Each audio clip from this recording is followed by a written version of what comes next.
fantastic. I'm sure we'll know we forgot a game on the list. There's only 5 more to go, plus Emily's. So, you know. We got it. We got it. And we're going to make it happen. All right, everyone, welcome to Super Gamecast. It is November 16th, 2025. We talk video game news here. We're doing something a little different, but we'll get into it. First, my name's Aaron. I'm joined by Bronson, Duncan, and Anthony. How are y'all doing? You're doing good. It was a beautiful Sunday morning. It's beautiful. Rainy, look outside right drizzly. now. Oh, Yeah, man. I don't know how Grizzly, beautiful wild. it is. I haven't seen outside today. I'm very mild. glad I don't live by myself because I might be in that boat. I know, My right? girlfriend has the common courtesy to open curtains at least or whatnot. I live in a hole, and I woke up to get ready for this podcast. So I have done nothing but sit here and wait for podcast. Yeah, Jason Bronson would live in a bunker that's built into the side of a hill. I'm the mole man. hell yeah. Basically. We grew up watching Second Life, and we were seeing our futures, 15 years ahead. Like our computers are that's just so in front of us. sad. He made That's his so living sad. on Second Life. Yeah, look, man. Oh, we're talking about this documentary. That's right. The called documentary is Second called Life. Second Skin. Second Skin. Yes, sorry. About It's a documentary about basically MMO addiction. Oh, okay. Yeah. We need to have a group watch of that sometime. Oh yeah, we should do a watch party in the public Discord. Yeah, I wonder how quickly we're going to be like guilty, and we just keep a tally of how many sins we committed that they did, have you and see which one of us is the most second skinned person. I would say, I don't know. I see that Duncan, I think, from my understanding, you can be a bit of a degenerate MMO player. When And I have, and I am definitely a degenerate MMO player when I get into them. So, no, I go on usually 1 month binges where I don't play MMOs at all, and then one of my MMOs will get me, and then for an entire month I'm like a freak monster. Yep. And then I completely drop off the game for like another year.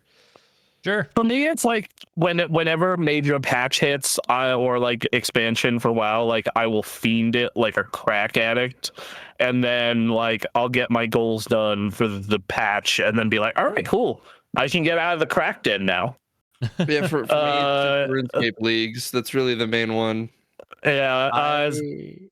Oh, go ahead. Sorry. I can be an MMO degenerate, but it takes a very specific setup.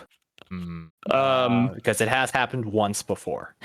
Have we? So this is a part 2 of games to get to know us, or games that made us. So I'm going to ask: Right. Did any of us say any MMOs in the first half of our lists? No. Warcraft, I think. Maybe? No, I didn't say WoW. Okay. I didn't say WoW in the first. But we may Okay. I have don't some have an coming MMO on later my in this list. list. You never know. Okay, yeah. Yeah. We're gonna have to find Ashes out. of These are our 10 games that define the degeneracy that we personally each have. Right, which could be MMOs, it could not be. Yeah. By the way, Ashes of Creation is in early access on Steam starting next month. Oh, Just so saying. we need your review. Is what I'm hearing. Oh no. Yes. No. Yes. We got time till midnight. no. We'll play I it, respect your opinion on that more than anyone else. I want to hear it. All right. I'm gonna ruin my life. Well, man. I'm Lost unemployed. Ark and y'all You know what? Discovery. This is the time. I'm unemployed, so there is actually not a better time. Yes. Not be now, neat. then when. Okay, so we need to organize a second skin watching the week before that happens. Right. We need to get you in the right mindset. Okay, how about Just- this? The one that gets the most tallies is the one that has to play. Oh, no. Great. Secretly, no. it turns out it's Aaron. Shit. It's just like, oh god damn it. Oh man, that'd be funny. Oh. I would laugh. I don't know about afterwards, but anyway, we Speaking got. of Aaron, Is it my turn first? yeah, you're first. yeah, we're reverse. Yeah. We're going in last reverse. All before. right, so I just want to say, hey, we had first half of the list this is part 2. Part 1 had our first 5 of each of our lists. It's probably on our channel. You should probably check it out over there. It's on the In no YouTube. particular order, though. In no particular order. I attempted a sort of order, but it's really just logic in my head. It's not really. I have an order of weird to less weird. Okay. I think I did save my most 5 impactful for today. So, Okay. I went through my 5 most impactful last week because I thought I wasn't going to be able to be here today. So mine's going to be probably a bit more muted, but we'll see. We'll see. My first 5 was definitely like, I think the most impactful. And then this is a mix of things, which I'm just going to have to explain as we get through it here. So we're going to start with mine, which is a little game. Look, that 2005 to 2010 era of video games was really impactful for me. It's when we started GameCraft. It's when we really started getting into covering games and really looking at them at a deeper level. So it was big. And one of those games that really hit me hard was a little game called Mirror's Edge.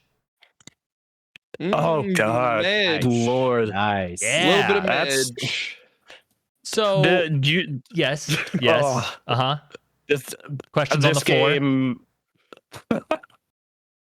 I just associate it with motion sickness. This may be the first game where I realized like I don't suffer as much from motion sickness as most people. Yeah, you do like your skateboarding games, and that's a lot of camera moving. That's true. So, that's very true. Yeah. So this game is mostly, to me, a game I hear about from having a crazy speed run. Yes. And that's how I got introduced to the concept of the game and to it in general. Okay. It's really interesting. Really interesting. Introduced the concept of parkour and free running to a new generation of people. I think the original speed running and parkour was in like, I don't know, the early 2000s. And this game just went full on with the concept in first person. And its art style was just mind blowing to me. I really enjoyed the soundtrack as well. They had a nice hit song that came with the trailer revealing it. And it was just different from every other game that you were looking at. It blew me away. This was an 08 release, right? Yes, 07 or 08. I forget. Yeah, I'll say this was an 08. I remember like this game coming out and visually being just so fucking dynamic. Yeah, like, it was such a cool game visually. Mm-hmm. Yeah, I think its strong colors really makes it age well too. Yes. Yeah. And it felt good to run around. This was another game that like cemented in my mind. Right, good, fun traversal. That is the main thing I enjoy doing. And so this game being like mostly about traversal was fantastic. Add in that you're like a delivery person in what seems like it's been a while since I played it. It's sort of fascist-esque. There's like policemen that are running after you everywhere, and like corporate fascism, basically, is what I remember. Well, Paul, you're specifically an information delivery person. Like you have a hard drive that you're delivering at any given time from place to place, and that all online forms of transmission, I guess, not secure enough for the information, and so there's a whole subculture of parkour runners that just do this. They run very dangerously on top of buildings to deliver hard drives places. They're diving backwards off skyscrapers and shooting fools. That's what they're doing. Oh, yeah, well, I mean, the cops ought to love this arrangement because it means that the city skyline has like little loot boxes of arrestable information running around all over. They just have to patrol the rooftops. That's it. They just have to have drones. Like, they got another runner. That's the thing. This is pre-drone, so no one's even thinking about drones. They weren't thinking about how they do it. Yeah, but I loved this game. I was one of the many people who demanded a sequel to Mirror's Edge, and then when they made the sequel, I didn't play it because I was in a different space. What was the company that published it? EA. Yeah, EA was in this weird like new IP stuff in the late 2000s. They were doing like Dead Space and stuff, right? Like Dante's Inferno. They were going for stuff like Mass Effect, Dragon Age. They had so much IP juice during that period. Yeah. Yeah. They were trying stuff back then, like that 06 to like 09 period, and really the only one of those that hit was Dead Space. So they were like, And "Oh, well, fuck and this." the BioWare games, though, they BioWare, bought the studio and Yeah, well, that. and they didn't even publish the first Mass Effect. The first Mass Effect was published by Microsoft. Right. They just bought BioWare, and Well, so it was like, they published the PC version, but that came months later, I think. no, like if you go check the 360 Mass Effect box, the Microsoft Game Studios. I know. I mean the PC version. Oh, Was EA, published by yeah. EA. It had like Okay. different gameplay controls, I think, and UI and all the other stuff. It's not Yeah, so everything afterwards where it's just ported. And yeah, they were EA was taking some real shots back then, man. It's rough because I think this is one of those. I think EA during this period is Skate was in. Yep. Skate was an 08 or no, an 07 Was it Burnout property Paradise for them. then? Yeah, but that the first Burnout came in like 2002. I know like, it did, but like this, Burnout Paradise was a whole new thing on Burnout. Yeah, that's true. But yeah, like, that was also 08. That was January 08. When you think about it, this era of EA is a really interesting thing because like this is what you want out of your big publishers is putting money and effort behind creating new ideas and trying different things. And like for someone who enjoys video games, I think it worked out a lot. But financially, you know, it may not have gotten the financially, it's want. not exactly easiest money.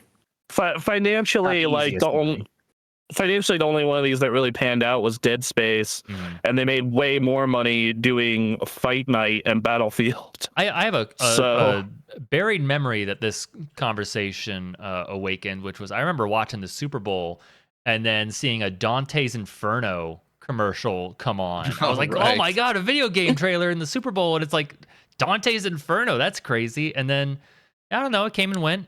It wasn't part of their marketing strategy for Dante's Inferno like rage baiting like Christian outrage. I seem to remember a story or two of that. Yeah. They like had this whole ad campaign where they had like moms and parents try the game, and then they had Christians try the game. It was very Didn't weird. They do the same thing with Dead Space? Like, here's moms that are disgusted by what they're seeing in Dead Space. Right. Oh God, that's funny. This is a weird time. And then you play it and you're like, oh, this is just the laziest God of War clone. So yeah, you know, marketing. I love Mirror's Edge to death. It's it sent me down the line of like enjoying Stride on VR and enjoying good running around in open world, fluid running around in video games in general. And this game really woke me up to that. So it's kind of a core part of my time with video games. And it's a game I want to learn how to speed run. You know, if I were to do speed running, this would be the game I'd want to start trying to learn. Well, you want to be flying around at 1,000,000 miles an hour, air kicking? Yeah. Ridiculous. All right. So yeah, that's Mirror's Edge, number 6. All right. Sweet. Donkey Deuce. It's up to you. So I've debated with myself, and since I'm going in order of weird to unweird, I think that I'm gonna go with Sonic Adventure 2. Yeah. Oh, that's a good one. That's a real good one. Is this a Dreamcast game?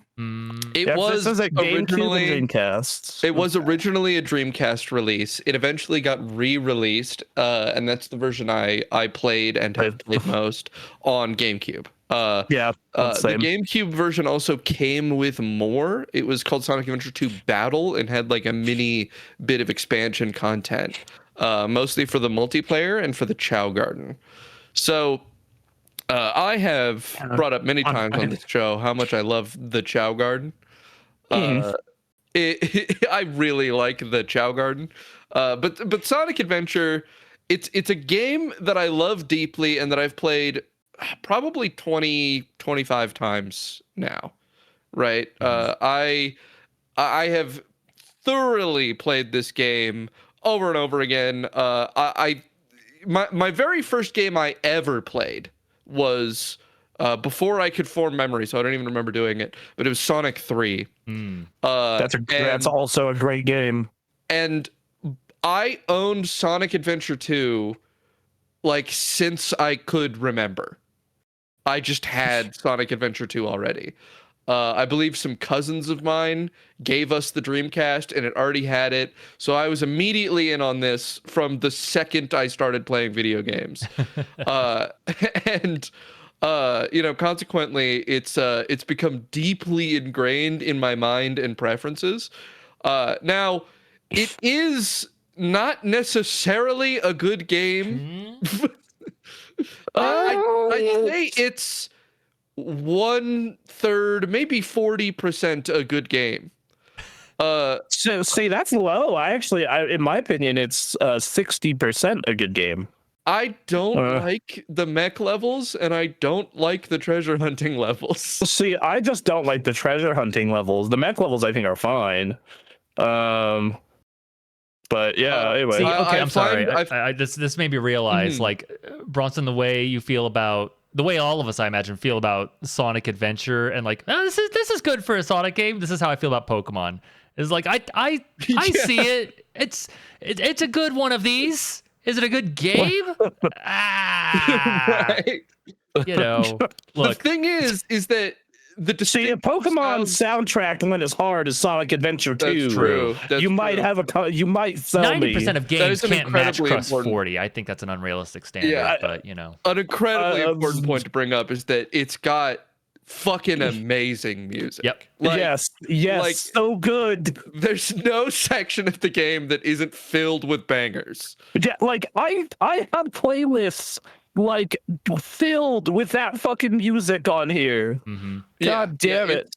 It's so ridiculous. And it's a magic they really weren't ever able to capture again since this game. They didn't really go. Yeah, Sonic Heroes. Sonic Heroes had Crush 40. Yeah. Well, a lot of them had Crush 40. Metal Overlord kind of is the shit. Sonic Heroes does have some bangers. They have some, but yeah, they don't reach these highs. It doesn't reach the highs of this, though. I mean, Escape from the City, Live and Learn, Jungle Escape. Jungle Escape is great. Yeah, dude. No. And then all of the stupid rap songs with Knuckles. Yeah. Pumpkin Hill, dog. With classic lines like, yeah, unlike Sonic, I don't chuckle. See, that's great though. Oh man. The big thing that influenced me though, I'll say, is obviously just the Sonic levels and the Chow Garden. The Sonic levels are unironically just good. They're I can't think of a single one that is actually like bad to play. I'd say the worst example in the game is Crazy Gadget, because there's a lot of pulling levers. But even that level has aesthetic and weird gravity stuff going on, and some of the space station stuff is not great. You are correct. Meanwhile, you get like the treasure hunting levels that have some of the worst stinkers I could possibly imagine, like Meteor Herd. Oh god, no! I remember there was like this Rouge the Bat level in space. The Rouge space level where they're doing the Mario Galaxy thing, but poorly. Many years before Mario Galaxy, and much worse.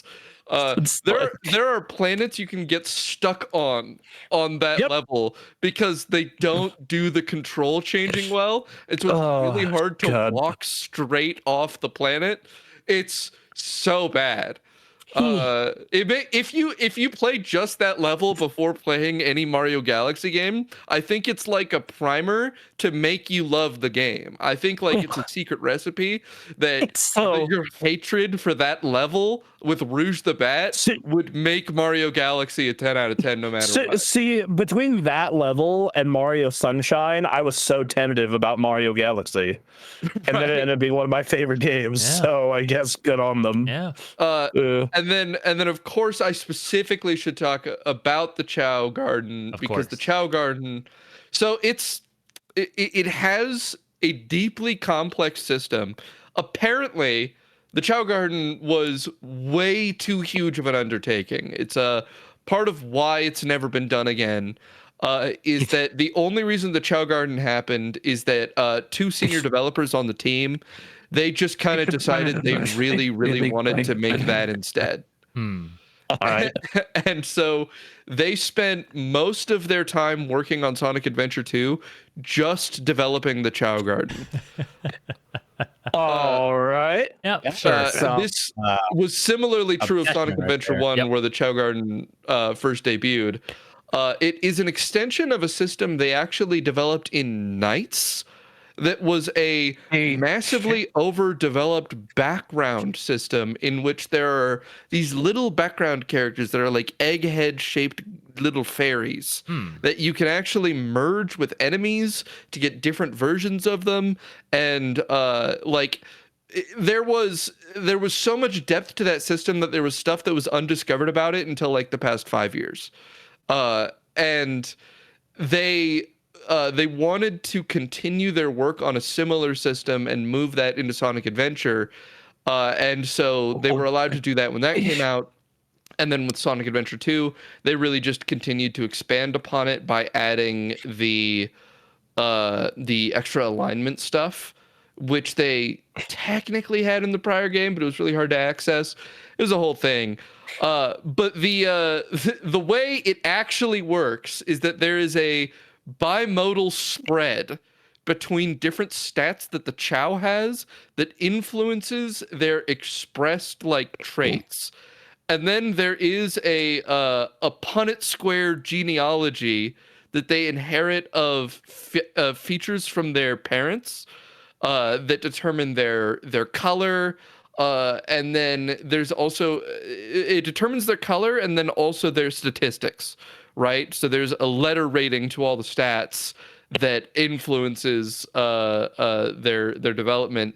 And just there's this deep, complex whole thing. There's even like eye and mouth shape inheritance stuff. I'm surprised so much going on. I'm surprised they've never just made this its own like game, like even a phone game Every or something. time we talk about it, they need to make a Chow Garden for the phone. I don't know. That's like free money. Yeah, and it is in fact. Especially if you add like you add gotcha to it. Oh god, I'm the devil. It'd be crazy. And I'd hate it a lot. I'd be really sad. Yeah. But you'd spend money on it. The thing is that it's their #1 most requested feature. The director of what was that most recent Sonic game? The one with the big Titan battles. Frontier? Sonic? No. No, I think it is Frontiers. It is. The director of Sonic Frontiers, he was asked, hey, what is the most requested feature that Sonic Team receives? And he said the Chow Garden. And he was asked, is there any plans for you to implement a Chow Garden in a future game? And he said no. That's funny. That's a great answer. So did he say just no, or did he say it a more respectful on all? He said there are no. He said something along the lines of there are no plans at this time for the implementation of a Chow Garden. Whatever.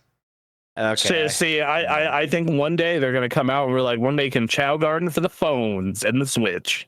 And it's going to be free to play and print infinite money. Yeah. When that day comes, we're all going to have gray hairs and all the younger people will be confused as to why a bunch of 50-year-old people are cheering for this Chow Garden thing. I mean, I already have gray hair, so it needs to be an Animal Crossing. That's what it needs. If it's a mobile game, they'll make money. But for me, the game I want a little sweet Animal Crossing Chow Garden. Also, Nintendo do it. Yeah, like a Mario equivalent or a Pokemon equivalent. Pokemon will be nuts. Seeing this also, City Escape, Sonic in general really does have great first levels. Like, it is a series that, like, always puts a really good intro level. It's a shame that in most cases, the rest of the game doesn't live up to it. And I can't not mention that this is the game that introduces Shadow the Hedgehog. Yup. This is where he comes from. It's a hell of an introduction. This did not make my list, but if it was a top 15, like Adventure 2 would be there. If this was a top 25, I would probably have this on here. Yeah, this was a big game for a lot of people in our generation. So Yeah, like yes. To the chagrin of the older generation, it's like, Mhm. oh, Sonic 2, it's Sonic CD is the peak. And it's like, okay. This game was I mean, the okay, reason I so bought a being GameCube. real, if we are talking about quality, then yeah, Sonic CD probably was the peak at the time. I bought a GameCube. This was probably 8 or 9 years ago now. I bought a GameCube, a Game Boy Advanced, a copy of this game, and a copy of Sonic Advance 2, just so I could maximize Chow. Oh, along with, of course, a GameCube link cable, just so I could maximize the Chow Garden. Why not? Wait, why not just use Dolphin and the other emulation of all those features? It didn't exist at the time. And I don't know if it does at all yet. I don't know if there's a way to get an emulated version of Sonic Advance 2 connected to an instance of Dolphin, so that you can get the exclusive Chow that are from the mini Chow Garden in Sonic Advance 2. Those things are insane grinds. Right. And so I connected all that up, and then I went and I spent, I don't know, probably 100 hours leaving that GameCube on while I went to sleep and went to school, and I just would let the Chow breed and age in the background, and eventually I made an all S Chow, 4 times reincarnated Chaos Chow. You see, because every time you reincarnate, because Chows die, and when they become 4 years old, they then reincarnate as an egg of themselves, but maintain 10% of the stats that they had prior. So if you max out their stats when they're an all S rank Chow, all to 99, let it die, do that 3 times, then on its 4th life, turn it into a Chaos Chow, which never dies. But can't breed. That's the negative of the Chaos Chow. They can't breed. They never die, but they can't breed, and then they're perfect forever. They have the best stats. They have all the reincarnations worth, because the next reincarnation would get you 1 point. It's just not worth doing. And so, it's I made my perfect crazy Chow, and then I'm like, all right, I've completed the Chow Garden. There's nothing left for me. Hell yeah! This is wild to hear, because my entire time with the Chow Garden was just wanting to get a silver or gold one, and then I hung out with my silver and gold one, and then I would occasionally put it in the race, and it would perform pitifully. I'd be like, all right, I'm not going to do that anymore. Yep. and you had to connect your Game Boy to do that. Yes, I go through so many hoops. Reminds me of, if you want some of the really cool shit in F-Zero GX, you have to go to an arcade and plug your memory card into F-Zero AX.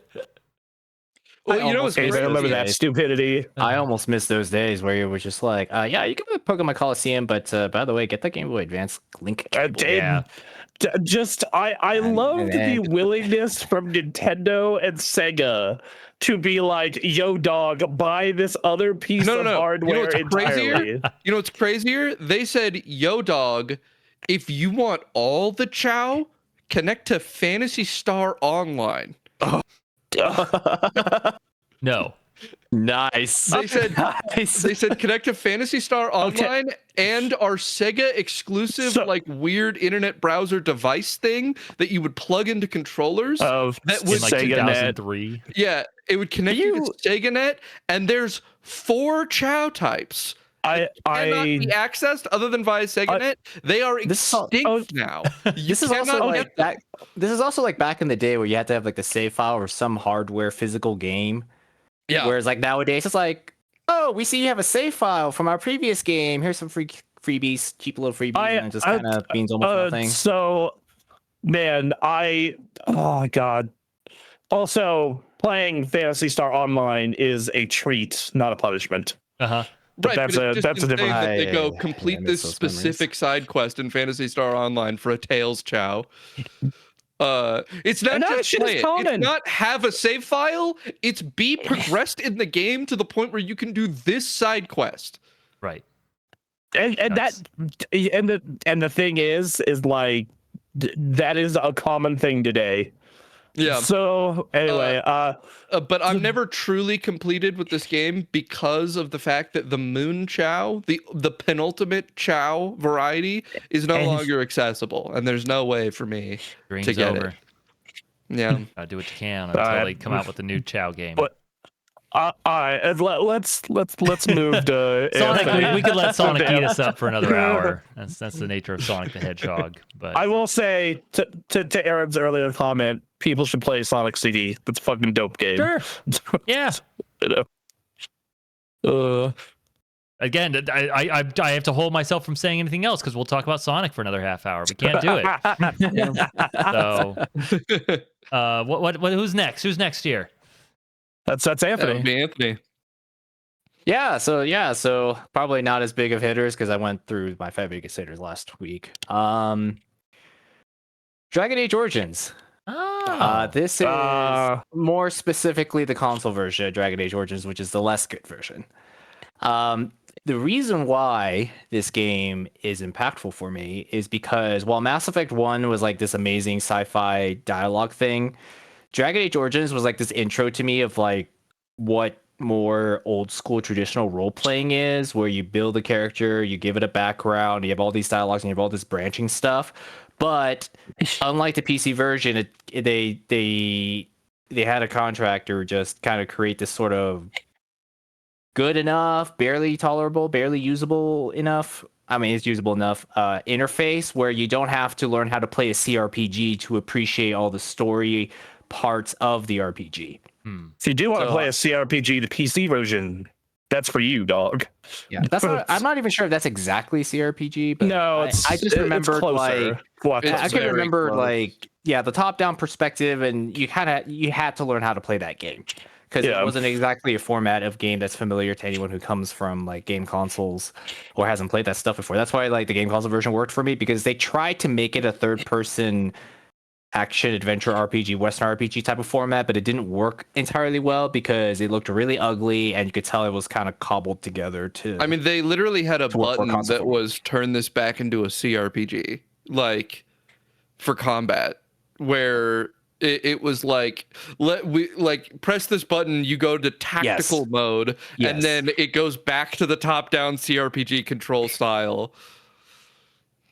And it was okay enough, but for me, it was like more like the stories part of it. So like, Mass Effect was like cinematic, whereas like Dragon Age was all that. So I did like so many playthroughs, and it was just amazing, like experiencing like how the background defined how people reacted to you. So if you were a Dalish elf, that was different, and if you were a dwarf, there was 2 different dwarfs you could be from. You could either be a noble dwarf, or you could be one of the casteless dwarves.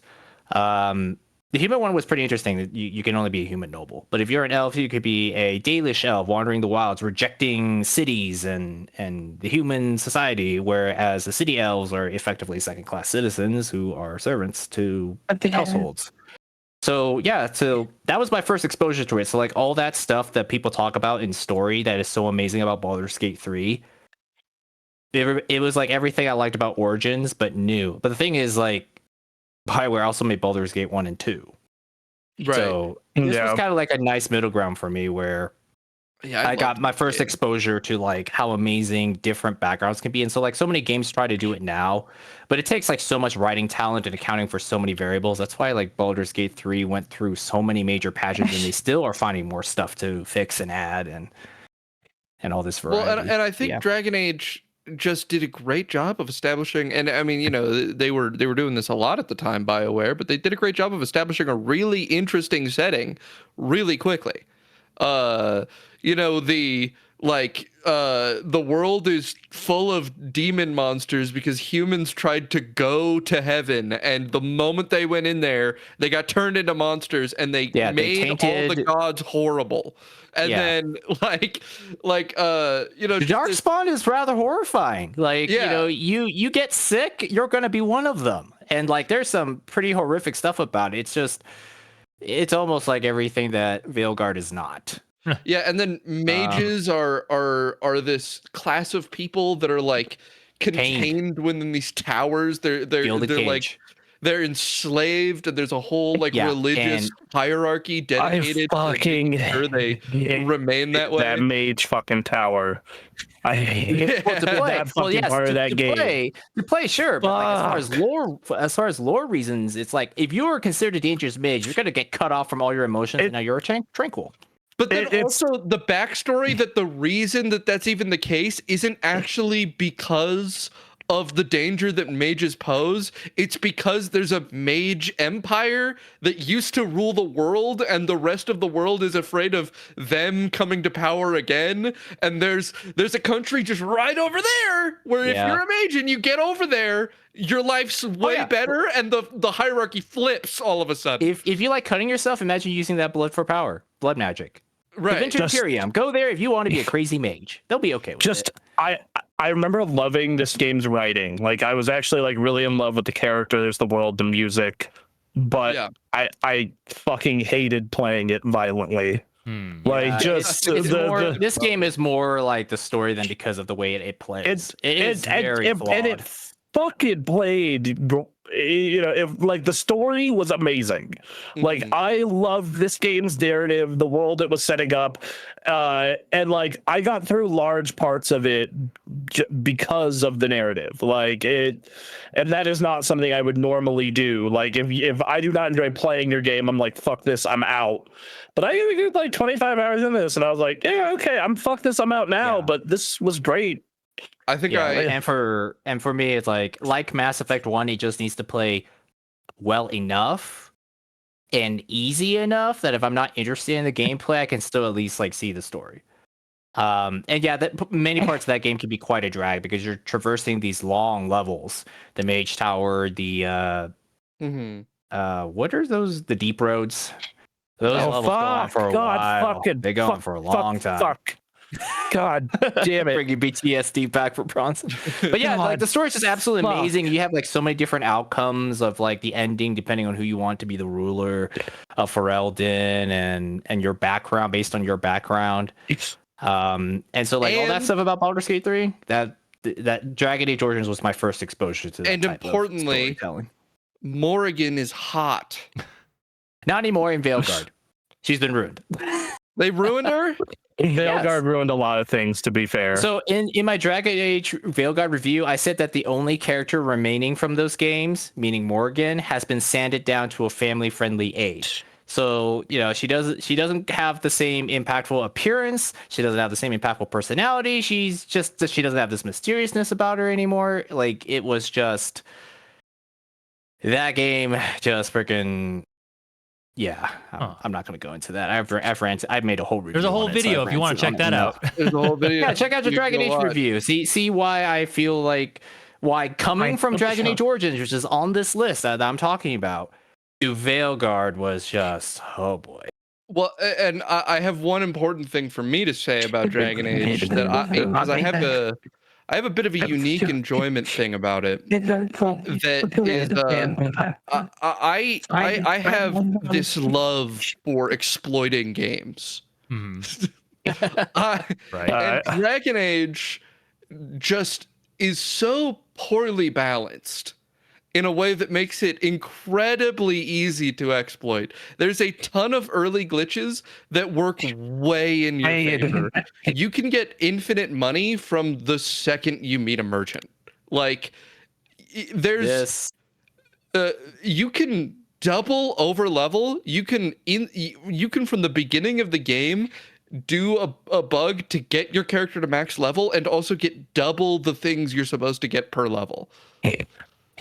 Sure. You could just make such a ridiculously absurd character if you exploit this game, and I love doing that. This is why Western RPGs need so many patches.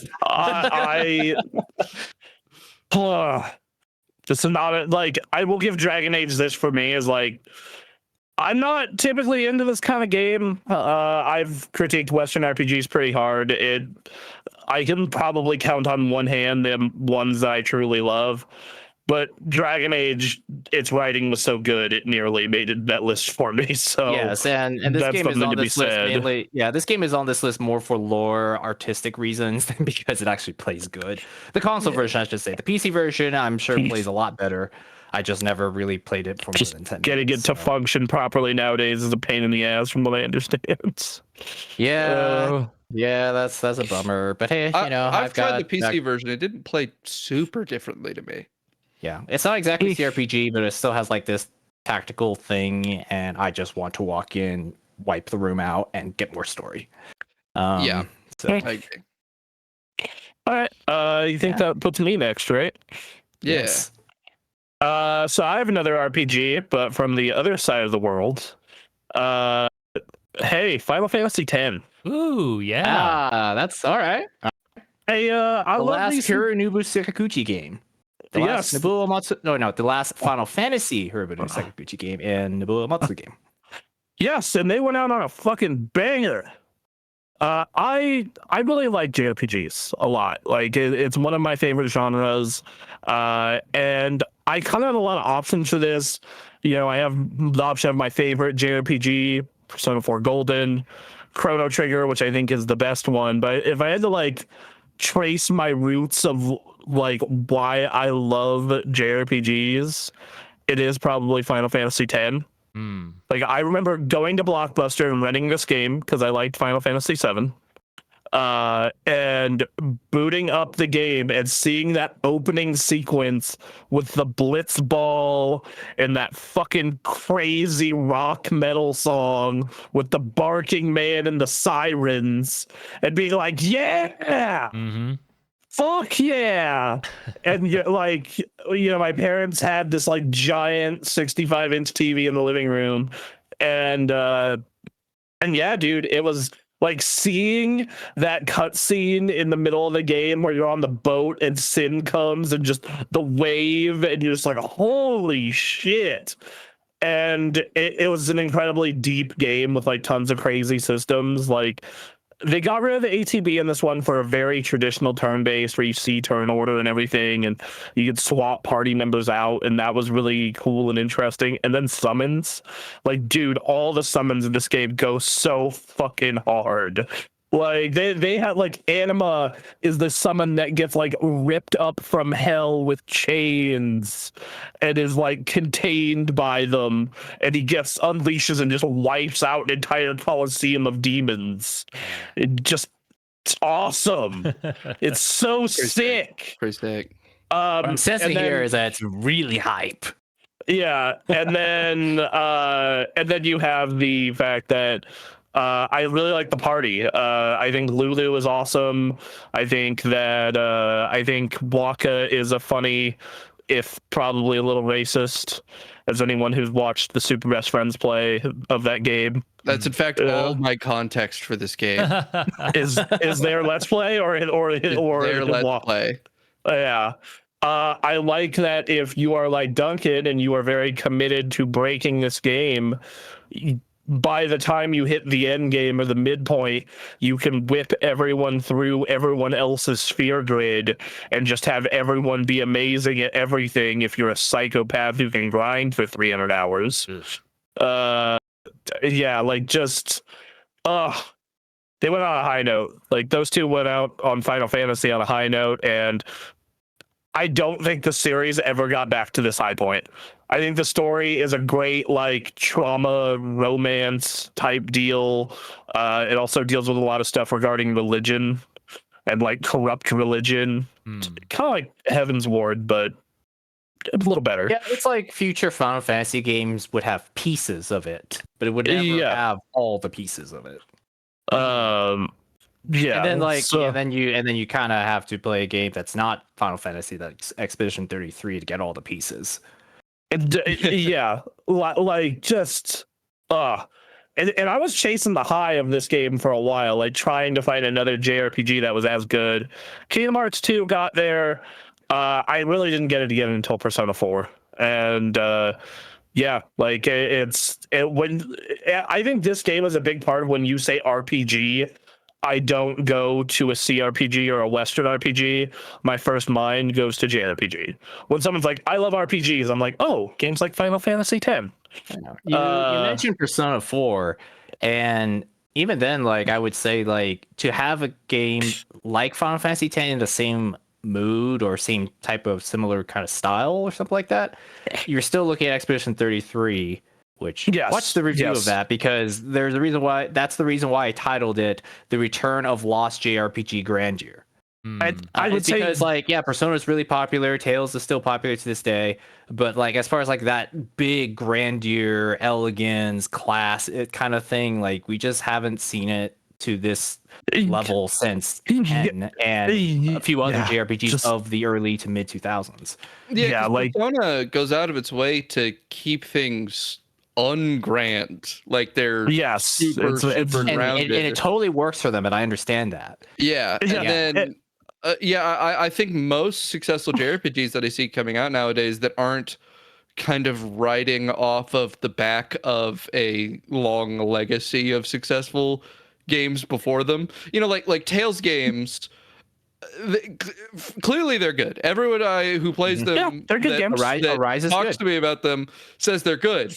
But I think that part of why they're so popular is that they're part of an already successful series, and that they're maybe not shaking up the foundation of JRPGs and like really being something on the cutting edge, for a long time, I think a lot of the major games that people have been playing in the JRPG sphere haven't had this sense of huge scale adventure that used to be there. When you look back at games like Final Fantasy X. And there's like certainly games out there that have tried, because it like in the style of those older games like Octopath Traveler, Bravely Default, like those games do exist. Yeah, it's so just like so there's like indies and mid-tier stuff that has existed for a while now with that, but it's like to do it to the level, the scope, the grandeur of all that, we just haven't seen it in a long time. And that's part of why I love Expedition 33. Like Expedition 33 has like kind of shot into being one of my favorite JRPGs of all time. The game's iconic. It's iconic. Yeah, like playing Expedition 33 this year literally feels like someone looked at Final Fantasy X and was like, okay, yeah, we can do a modern day interpretation of what that is with a different story. Right. And whereas like a lot of games previously, like Octopath, they are inspired but seek to emulate that feel. Whereas Expedition 33 is like, no, we're gonna create like a fresh, but somehow keep those same elements. So it isn't like clear like, oh, okay, if I'm playing what was that game that is made by Suikoden that's like new? It was on Game Pass and PS5, but they made like basically a new Suikoden game. But I'm pretty sure like it feels a lot like a Suikoden game, but then you could tell like it stems back to that. Whereas like 33, it's like here's this modern game that has modern things, but somehow appeals very deeply to this feel that you missed for a very long time. Like I really enjoyed playing the Octopath games on Switch, but like it's very clearly like, did you like Final Fantasy VI? Boy howdy, this is more of that. It even looks like it, or what you remember of it. If you went back to yourself 10 years ago, Bronson, and you told your past self that the best JRPG to come out in 2025 would be from France, would it be a French RPG? Would you believe yourself? I wouldn't believe myself, but that's also because I don't think the French have ever done anything of value. I don't know. I'm not gonna go. I'm joking. Have you heard the way they've iterated on kissing? It's quite amazing. Yeah, no, I like the sequel they came up with. Yeah, it's pretty good. But no, I love Final Fantasy X, and it has my favorite Final Fantasy soundtrack. I'm not saying something because it's it's like that series with tons and tons of great music. Yeah, so yeah, no, it's. Yeah, I didn't get sucked into Final Fantasy X, but I remember at the time it came out, it was just an absolute phenomenon. It was kind of like 7, where it was like you just see these characters and associate them with video games, even if you never play them. It's just like video games. And like I remember, like I have good fucking memories of this game with friends, like going and. I remember I was renting this game, like every week I'd rent a game from Blockbuster, and like multiple weeks in a row I rented this game because I couldn't buy it. And then when the game got discounted, a friend gave it to me for my birthday, and we stayed up all night playing it. Nice. Like, yeah, it was an awesome time. It was a great, like, just, yeah. I think that outside of 7, I do think this is probably the most memorable Final Fantasy cast, and for mainline games. Yeah. As a sidebar on this one, this may sound terrible, but I don't think Hironobu Sakaguchi has quite made a game that also hits quite like Final Fantasy X, because I played through the last story, and that's the Mistwalker game. He found a studio, and I shared like my most favorite scene from that game to Bronson. He's like, "Oh yeah, they did the same scene from Final Fantasy X." Yeah, like I think that like Lost Odyssey kind of got close, and it had some stuff to it, but it's, I don't know, like, yeah, he it feels like that man's career peaked with this game.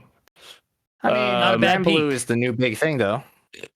Yeah, Grand Blue's cool. I just, yeah, just, man, Yeah. this game was something special. Yeah, it was. Nice. And this game, along with Harry Potter, taught me if you can make up a brand new sport, I'll at least be intrigued in whatever you're doing. Yeah. I want to Hey, know man. everything about Blitzball. Let's go. Let me tell. Okay, this is how you get really good at Blitzball. Okay. Is you get a 1-score lead. You do everything in your power to get a 1-score lead, and then you get the ball back and you hide behind the net because the AI can't handle it. Where's the Until fun the time in runs that? out. I'm meeting them Yep. out at the center of the field. Good for you. I wanted to get that shit done. That's fair. That's fair. Fine. Whatever. Yeah. All Great. Good pick. All right. Nice. All right, we're back to you, Back Aaron. to We're Aaron. back. Let's see here. Which video do I want to use? Show this off. All right. So this might be my sickest, as in sickest in the head pick. Oh, 6 all right. head pick. But Mental illness. Aaron's mental illness Insane pick. in the membrane. Aaron's mental illness pick. Here we go. This game captured me early. I loved it. I still love it. It is. I'm just gonna do it. This is a little game called Prototype. I love Prototype. So, all right. Think of the worst movie you've ever seen that is also fun as hell. That is Prototype. That is what Prototype is. It is. So I booted it up. I was able to get it working on Steam. I don't know if they fixed it or something. I don't know what happened, but I can play it on my PC now, which I'm stoked about because my Xbox was my Prototype machine and then it broke. So I'm playing Prototype again. You know, however many years later now. And good lord, this is edgy. The characters are not good. The story's not great. The voice acting is terrible. And it's bad. It's so much fun. It's great. Oh, what happened here? What are we doing? Apparently, This is we're like- seeing this is like someone's Digiguide footage. Digiguide. I was like, what is happening? We'll switch over to the cinematic. From what you're trailer. describing to me, I remember the game cover of it. From what you described, this is like it's like the action game that's like as flawed and as fun as Deadly Premonition. It's what it sounds like. Deadly Premonition was more ambitious and like its open world and all that's what was going on there. I would give Deadly Premonition the edge in that regard. Okay. I think what they did is they wanted to use their Hulk Ultimate Destruction engine for something new. And they did it. And the thing was, it was from a prior generation, that engine, and making all that work. And so they had this game where they had actually, like, you look at like the cinematic cutscenes like this one, it's actually pretty good for the time. It's fantastic. And then you go into the game and it looks like shit. It is a terrible looking game. Yeah. I literally Even pulled by up the standards of the time, like this was 2009. Yes, it was not good at the time. his face is so thin. It is. Well, so there's a lot of weird. things. He's wearing a white button-up shirt with the collar popped while having a hoodie and jacket over it. I don't know what he's doing. He has white button-up shirt, zip jacket. Yep. Then second leather jacket over the zip jacket. Yeah. Okay, Look, so what year is this game? 2009. Yeah. It was 2009. That's about right. Yeah. That's about right. It didn't help. It was their idea. It was idea of what cool was in 2009, I guess. It was a 2000s game for sure in that regard. The biggest problem for Prototype at the time was it came out the same time Infamous came out, and they are both superhero open world games. Now, in practice, they played differently. They just did, and it was not very differently. You couldn't really compare the two. But when you did, here's Infamous, from Sucker Punch. It looks great. It's written well. It's just quality-wise is a better game. But in my opinion, open world, running around combat, I find Prototype to be so much more fun. Just when you get fully going, when you unlock power-ups, you are just sprinting up buildings. There are 5 helicopters coming after you.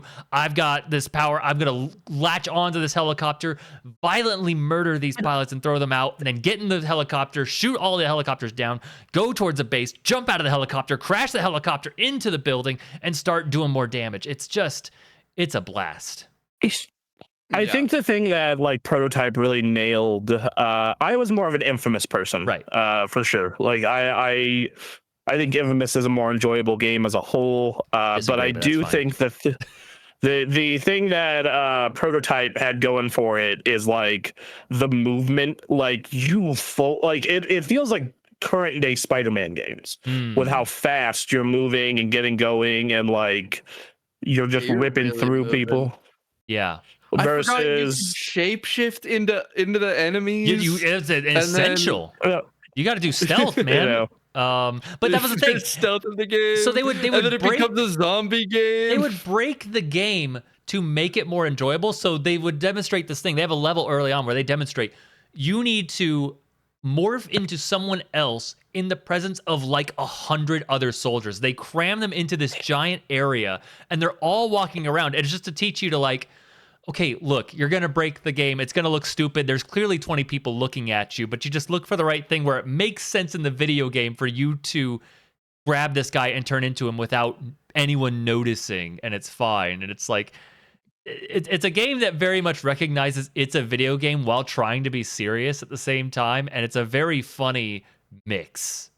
And I have a blast with it. It is one of the most fun games I've ever played, and I enjoy it in part because everything around it is kind of stupid and garbage.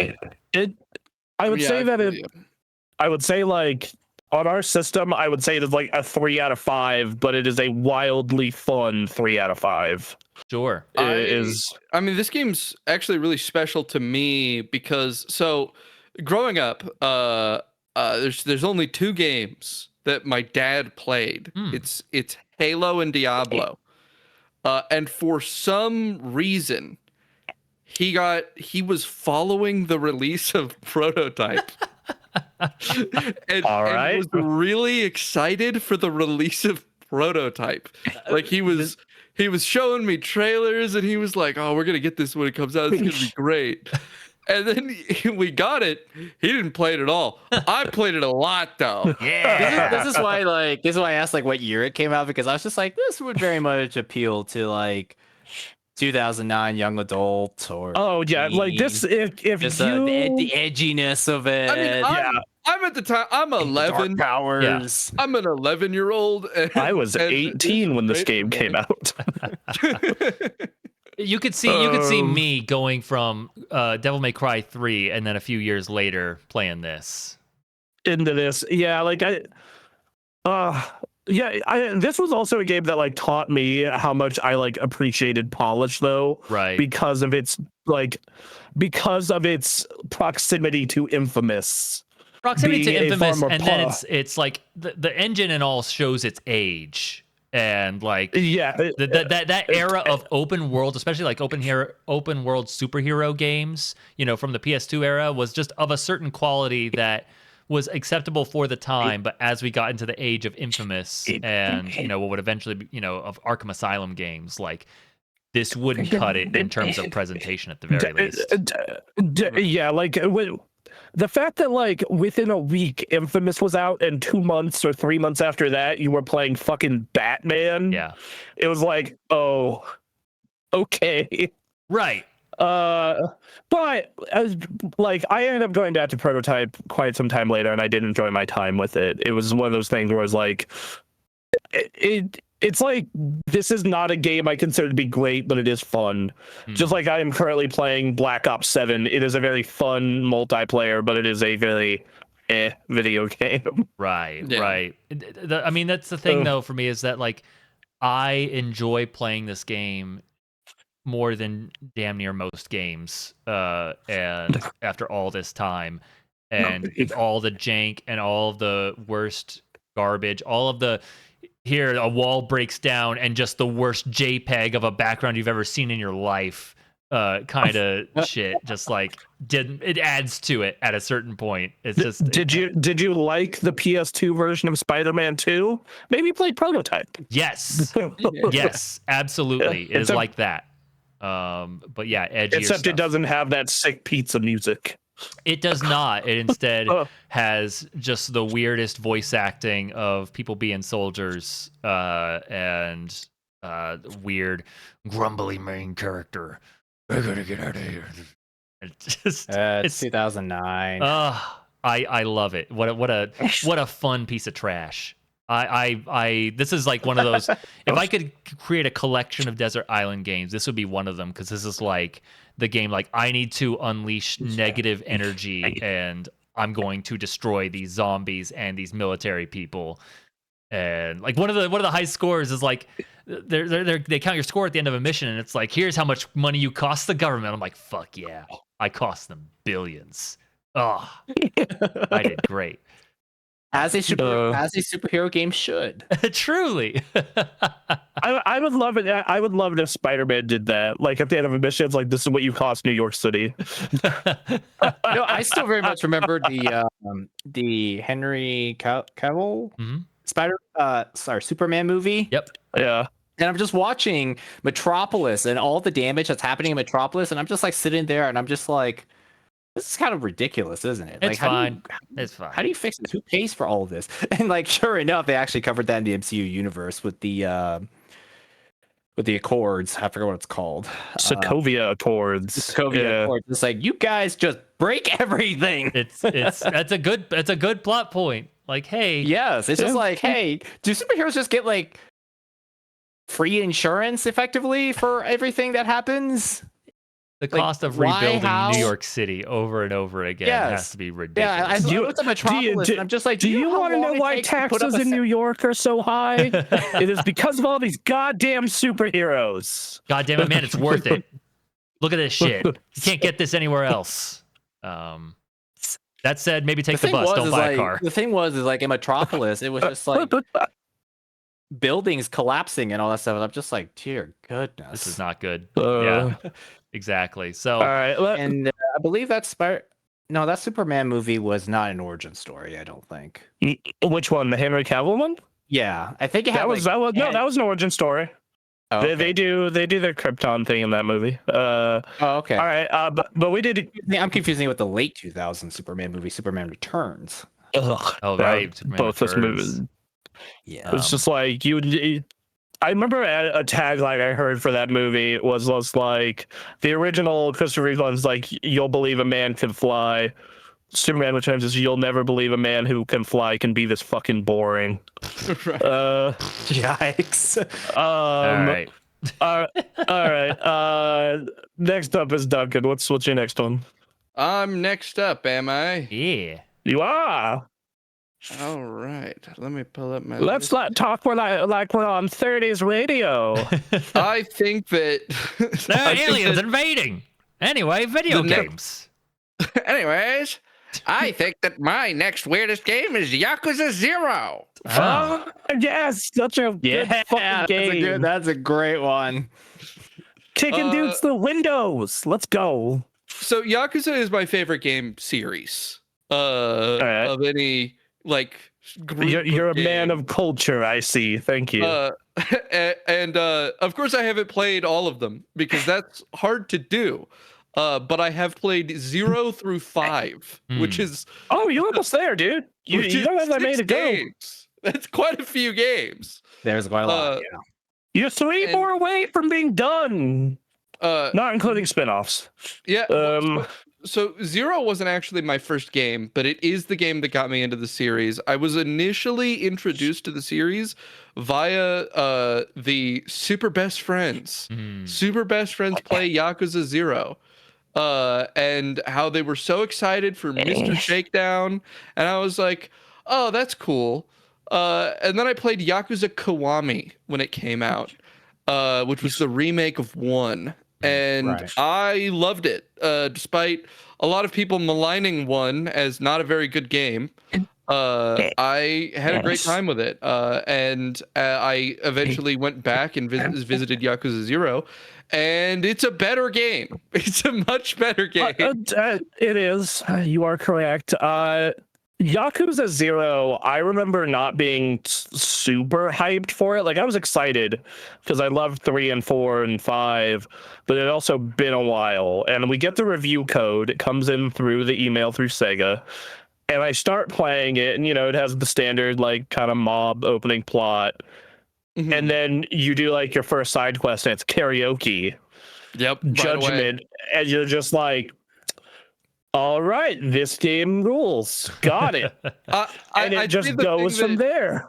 I'd say the thing that really, really like makes this game great. So there was an evident error with this game that you don't need to play the other games. Yes. That was the like obvious thing they were going for, is you don't need to know who Kiryu is. You don't need to know who Makima is. God, Majima. I can't say the name. Majima. You don't need to know who Majima is. You can just go in and play them, and it will be good. And that's probably because at the time they had this issue where if you wanted to get into Yakuza, you had to play Yakuza 1. Like, if which did not Kiwami did not exist at the time, by the way. You had to go to a PlayStation 2. Like, so I will say they did include in Yakuza 3 and onward a little like video that explains the plot of 1 and 2. And it's not enough. It's not enough. It's not. Hey man, it's what got me through it to enjoy 3 and 4. So I mean, I would say like it would be I started at 4. And the thing was, like, it's good and you understand the context of it, but you understood like what was happening in the story, but you don't really have much of the context besides whatever links that they draw from past things, like we're gonna go to the Millennium Tower again. And I was like, well, okay, well, I don't know what the context of the Millennium Tower is, and I didn't play 3, which is important because a lot of 4's events is based on 3. And so you just have to. Whereas like 0, that's the prologue effectively. That was the earliest point. The thing you get with a game like Yakuza 4, if you're going into like, they do luckily introduce a series of new primary characters that you play as in 4. Right. That really helps with introducing and that's because at the time they were already having that problem where do we get people into this series? We can't expect them to play 3 games and then hop into this. So they were trying to pull away from things being about Kiryu as much as they have been. But inevitably you can't escape his titanic influence. And a lot of important primary characters like the detective that you end up working with in almost every game, and Majima and all of the characters surrounding Majima, they don't hold the sort of weight that they obviously would have if you've played the rest of the games. And so Yakuza 0, at the time that they released, like they started making Yakuza 0, they clearly had already started working on Kiwami, because Kiwami comes out not long later. It's like within a year. 6 months. Like it was not long. I remember. Yeah, and it's got like pieces in Kiwami that tie to 0. Where like Kiryu's like, that real estate thing, I was in real estate and then the market crashed, which sure enough ties to real life. And Mr. Shakedown is in Kiwami, and he's a 0 original creation. They just bring him in. And you know, there's a lot of stuff that they go, let's you know, they've had this problem with the Yakuza series of, we can't introduce people because how are we supposed to get them into this labyrinthine context, and so 0 was this solution that they had come up with, where all right, we're going to make a game that doesn't need any of that and is just a good game standalone and introduces you to these characters in a way that you could roll into the next games and have a connection to them that would matter. And they pull that off brilliantly. They do a really good job of even making characters that are outright villains in the later games like super likable in a way that makes those games better. Yakuza 1 is way better if you've played 0, which is crazy because they don't change the story in Yakuza 1. You see how Kiryu's best friend was no longer his best friend. His brother is no longer his brother. Yeah, in Yakuza 1 you play it and he's like hardly his brother. You're like, oh, I guess that sucks. This guy is just evil. But then, like, you go to 0, and they're like, "Oh man, they're hanging out, they're eating ramen together," and just like, wow. And not only that, there's the incredible moment where he's tasked with killing Kiryu, and he's like, "I can't do it, man. You're my brother." And then they go and they're like, "We're gonna take on the world together," and they fight mobs of people together. And it's like they really give the connection with these characters that didn't exist before, so that when you go into Yakuza 1 and Kiryu is so broken up about this this conflict between them and this betrayal, it really actually hits now.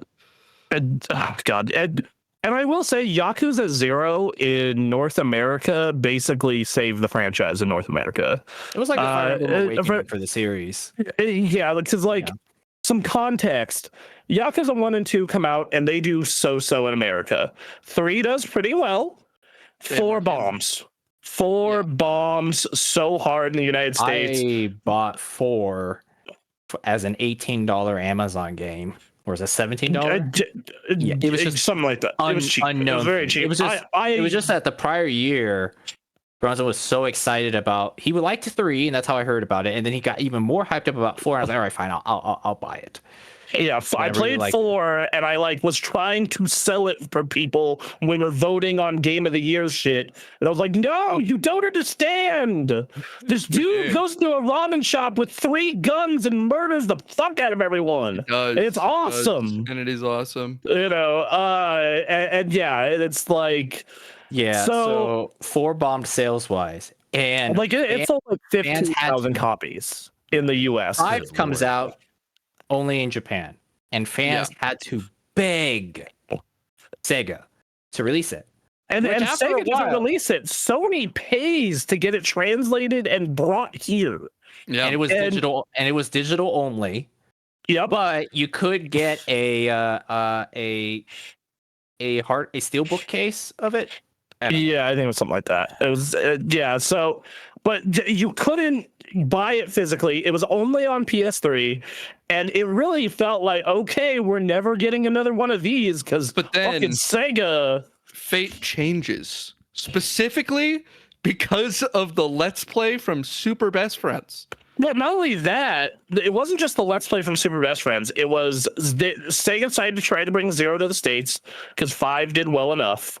And it was the Super Best Friends play, and it was the PS4 had the share button, and people were just sharing the craziest shit from The there it is. craziest shit Yakuza 5. from Yakuza 0 on Twitter, on Facebook. Even I did. Like, I don't know, but I specifically I bring up the Super Best Friends playthrough of Yakuza 4 because they were told by staff at Sega that the reason they decided to localize Yakuza 0 was because that Let's Play blew up and there was a huge increase of interest in Yakuza at the time. And so the team there decided, oh, we should put in, even though Yakuza 5 had so much difficulty getting localization because they decided not to do it. And then even once it did, it wasn't very successful. They decided, because of a sudden surge of increase in interest in the Yakuza games and a sudden surge of sales in the West and social media chatter from the Super Best Friends specifically, that was what led to the localization decision to bring Yakuza 0 to the States. Right, but like, anyway, continue. Sorry. Yeah, I would like to add to like something that a Yakuza game does great is like lots of games can be serious and feature like crime, underworld crime things, mafia, GTA, Sleeping Dogs. What Yakuza does great is the side stuff just has this goofiness that balances out with the seriousness. So like one of my absolute favorite things in Yakuza 0 was Fever Time. Yeah. Fever Time. I absolutely love it when I do Majima's mini game of running a hostess club and that's you a good one. Fever Time and you're just bleeding all these customers out of millions of yen. See and then also who doesn't love dialing up a hot date, running a phone sex hotline with Kiryu. Yeah. And there's even some specific standout quests that don't even have their own minigame. Like you walk down the street and a bunch of guys bump into you. You get into a fight. You beat them up. And then they're like, oh, damn it. And then their boss comes up and they're like, hey, boys, you're not supposed to be getting into trouble like this. Hey, let me apologize to you. Let me apologize to you for my boys. They weren't supposed to be getting into trouble with you. Come with me to my favorite bar. You go, okay, all right. Hey, listen, I'm not one to turn down an offer. You go to his favorite bar, and you walk into a room and a lady with a bib on comes and says, "Who's a little baby?" And then the walls fall down, and all those men you just fight are in diapers, and they go, "What do you got a problem with being a baby?" I also remember the one where you teach a femdom how to do her job. That was funny. She's too nice. She's too nice. And so the pig boy is getting insulted by her, and he's like, he stops midway and he goes, "Hey, listen, you're not doing it for me. You need to be meaner." And then she's sad and she's sitting in the park. She's like, I don't know what to do. I don't know how to be that mean. And so Kiryu has to go with her. And the pig guy is like, well, I hope you've improved your game since last time. And then she's like, oh no, how do I be mean? And then Kiryu has to feed her lines on how to insult the pig man. Then you had the real estate game. That shit was a ton of fun. Of course. The real estate game is my second favorite minigame in Yakuza history, behind the small business from Like a Dragon. It's so good. That is big business. It becomes big business, and if you finish it, I deeply apologize and beg for your forgiveness. Yes, you have to do the shareholder minigame that's fucking hilarious. And then if you finish that quest line, you get the orbital laser summon. Remember that in the real estate minigame, because you're collecting realtors to work with you, including people like Michael Jackson, who you can make one of your realtors. You can also, if you get a turkey at bowling, you unlock a chicken named Nuggets. Yes, I do remember that.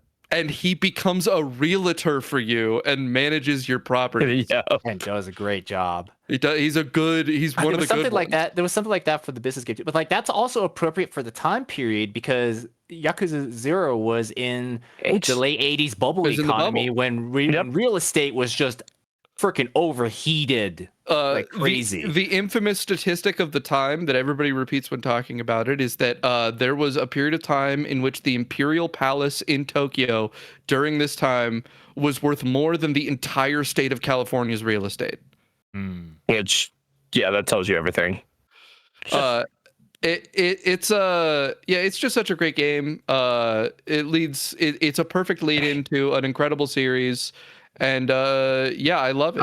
It really gave me one of my favorite game series. So the last thing I want to throw in for Yakuza, I probably own more games on my PS4 from this one franchise than any other franchise on my PS4. So don't know if you can see that. So let's see. A lot of Yakuza. There's 0. There's Kiwami 1, Kiwami 2, remastered 3, 4, and 5, which includes the case for Yakuza 5 that they never released. So you can put that in that. Before. 6, which is where I started falling off, and then Like a Dragon. So that's a lot of games for one franchise. I have all of those on my PlayStation except for Pirate Yakuza, which I have on PC. And the thing is, I have them all digitally because when Yakuza 0 came out, that's when we were getting review codes from Sega, and we were getting buddy with Sega. And so now we have like a bunch of like, I have all those games digitally because of Sega. And I just kept buying them digitally except for Infinite Wealth. That's the one I have physically. Yeah, I'm all digital on them. In fact, when I first played Yakuza 3, I had to stream it on the PlayStation like cloud service. Oh wow. Huh. Because the re-release wasn't out yet. That was the only way to play it. Oh, cool. Good pick. All right. Yeah. All right. So next up is Mr. Ta again. Yeah. This one. Well, I did put a review on it. Also, it's Elder Scrolls 4 Oblivion. Ooh. Incredible game. This is not a game that I would put on my personal top 10, and I wouldn't say it's a top 10 best game ever. But as far as games to know me, I would say it's Oblivion. Primarily for the reason of it is so relaxing and honest that you can just do whatever you want and the game just doesn't judge you for it. And if you want to just walk into the forest and just find locales and that's it, you can just do that. If you want to go into the Oblivion Gates, you can just do that. And it's just like this sense of like peaceful adventure. And even though there's supposedly an Oblivion crisis going on, just do what you want. You want to go kill vampires? Yeah, go ahead. You want to go you got beef with the guards of a town? Go ahead. It's very relaxing and very nostalgic to me. There's a whole like 10-minute, 12-minute review that I have on it. That's pretty much it. It's extremely flawed. The writing hasn't aged very well. I mean, okay, the writing is fine, but the dialogue has not aged very well. Right. And it is still, and the remaster is still just as buggy as the old days. But the thing is, it was just so nostalgic for me to go through all those quests. That was kind of like that was my first experience with an open world game where they put a quest marker and you go there and you see the world, and the world looked really good for the time, and then the remaster made it look good again. So yeah. Fantastic. It's relaxing. It's relaxing stuff. So it was really nice to play remastered again for all of its flaws. Right. And the reason why I like this more than Skyrim on a personal level is that Skyrim plays better, but I kind of felt that it was trying to do more story, and we're gonna put in some conflict now, and you can't ignore the conflict, and Skyrim felt a little too big, and also because Skyrim is this giant snowland tundra kind of thing, you just don't have the environment variety that Cyrodiil has the advantage of. Yeah. So that's kind of why I was like, well, it would be awesome if we could take Cyrodiil with Skyrim's gameplay, which Sky Oblivion any day now, guys. So I'll take a look at that. So this is more of a relaxing pick. I do like to play games that are brain off, help, after a stressful day, you just need something simple to play and calming and that stuff. And this game is kind of an example of that. And there's like other games too that I've played since that are good for brain off stuff. Actually, that's one of the good things about Veilguard. It makes me sleepy for bedtime because it's kind of brain off. Final Fantasy 14, the dungeon runs pretty simple, pretty easy, brain off. Yeah. Just kind of like that simple, you're getting something done, but you can just kind of multitask something else while also playing the game, like having a podcast on the side or, football game or something like that. So I like that, having that type of game in Oblivion is just like the first game I've played that does that. So like, if things like Mass Effect 1, Dragon Age Origins, you can't just have it as background noise because you have to focus on the story. SimCity 3000, sorry, you ignore your city. By the way, where's your fire department? There's a giant forest fire over here. Twilight Princess, it's an action related game.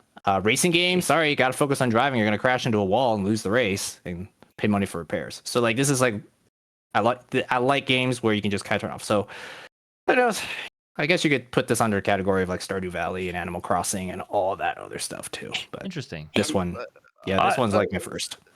The thing I truly love about Oblivion is that, and really it's something that is kind of a big part of the magic that Bethesda captures with their Elder Scrolls games, is that that I think diminishes as the games go along. I think Skyrim has the worst example of it, but I think that they're great at including a bunch of stuff that has consequences for like what you're capable of doing, that they don't account for or bound. Right? If you make a crazy character in Oblivion, you can zip around the map at stupid speeds. You can make gigantic, ridiculous explosions dealing instant kill damage to basically everything. You can just make like a flying around, walking, invincible god in Oblivion if you really maximize the system there. And the game, like, just so clearly can't handle it when you do that. It's just not meant for you to do that. But they didn't add everything just in mind of exactly how you're going to engage with it. They added systems in, and they let the player play with it how they play, right? And they added systems, and they made a world that you're capable of interacting with in a ton of different ways, almost like, because it's not quite, but it's almost like an immersive sim to me. Huh. Right? This part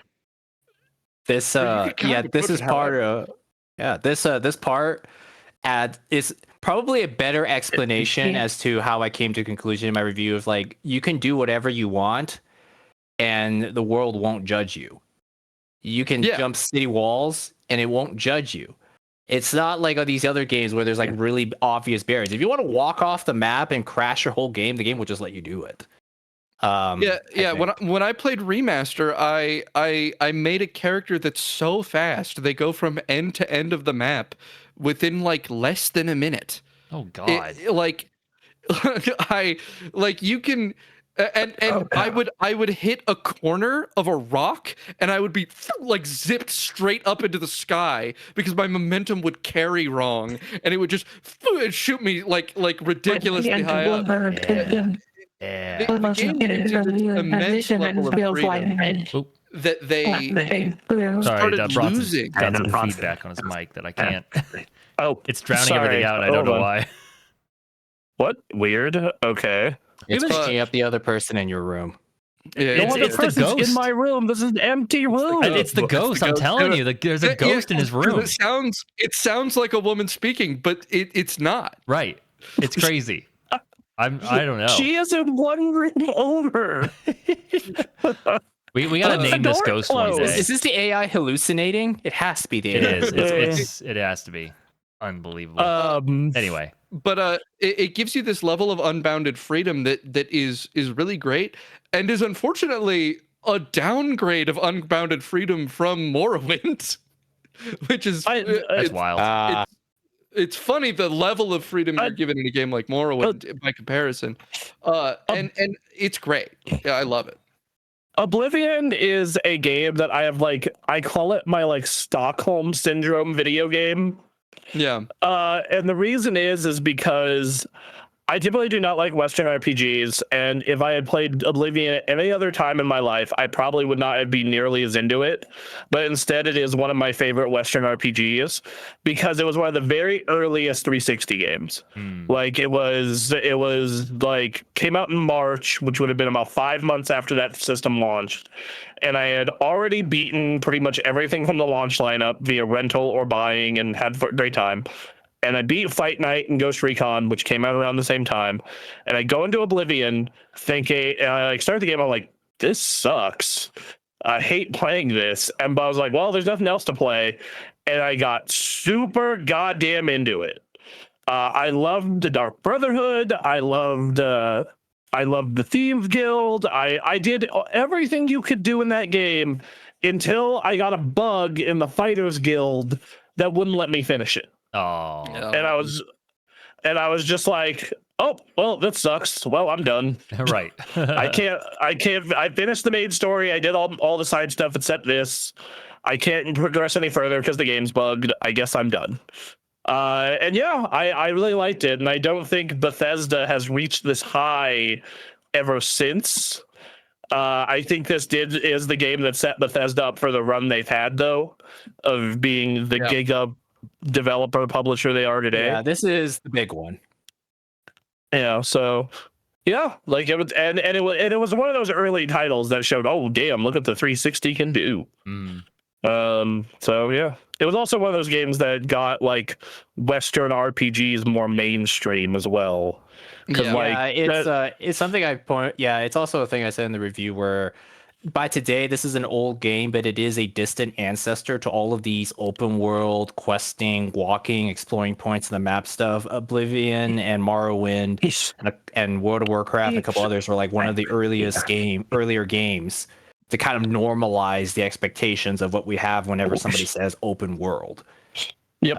So 100%. It's not defining old, but hey, games age eventually, but this one was a distant ancestor to all the Oblivion is the game I recommend over Morrowind because of Morrowind's horrible combat. Yes. If you can stand Morrowind's horrible combat, it's absolutely worth playing over Oblivion. I wouldn't say Oblivion's combat is good these days either, because it feels really primitive compared to all the. But it's leaps and bounds beyond Morrowind. Oh boy. Oh man. Yeah, Morrowind's let me give an example. My first time I booted up Morrowind, my first time ever playing it, I made my character. I walked out of the tutorial room. I walked slightly down a dirt road. A worm showed up and killed me. Yep. Just a worm. That's my average D&D experience. It killed me. I went to punch it to death and I missed every single punch until I died. This sounds like the beginning of a Souls game for me, actually. Because I don't know how to aim. I'm not good. I didn't get good. Yep. And then I died to a rat in a dungeon. Brutal world out there. Yeah. Morrowind is it's just got a horrible combat system.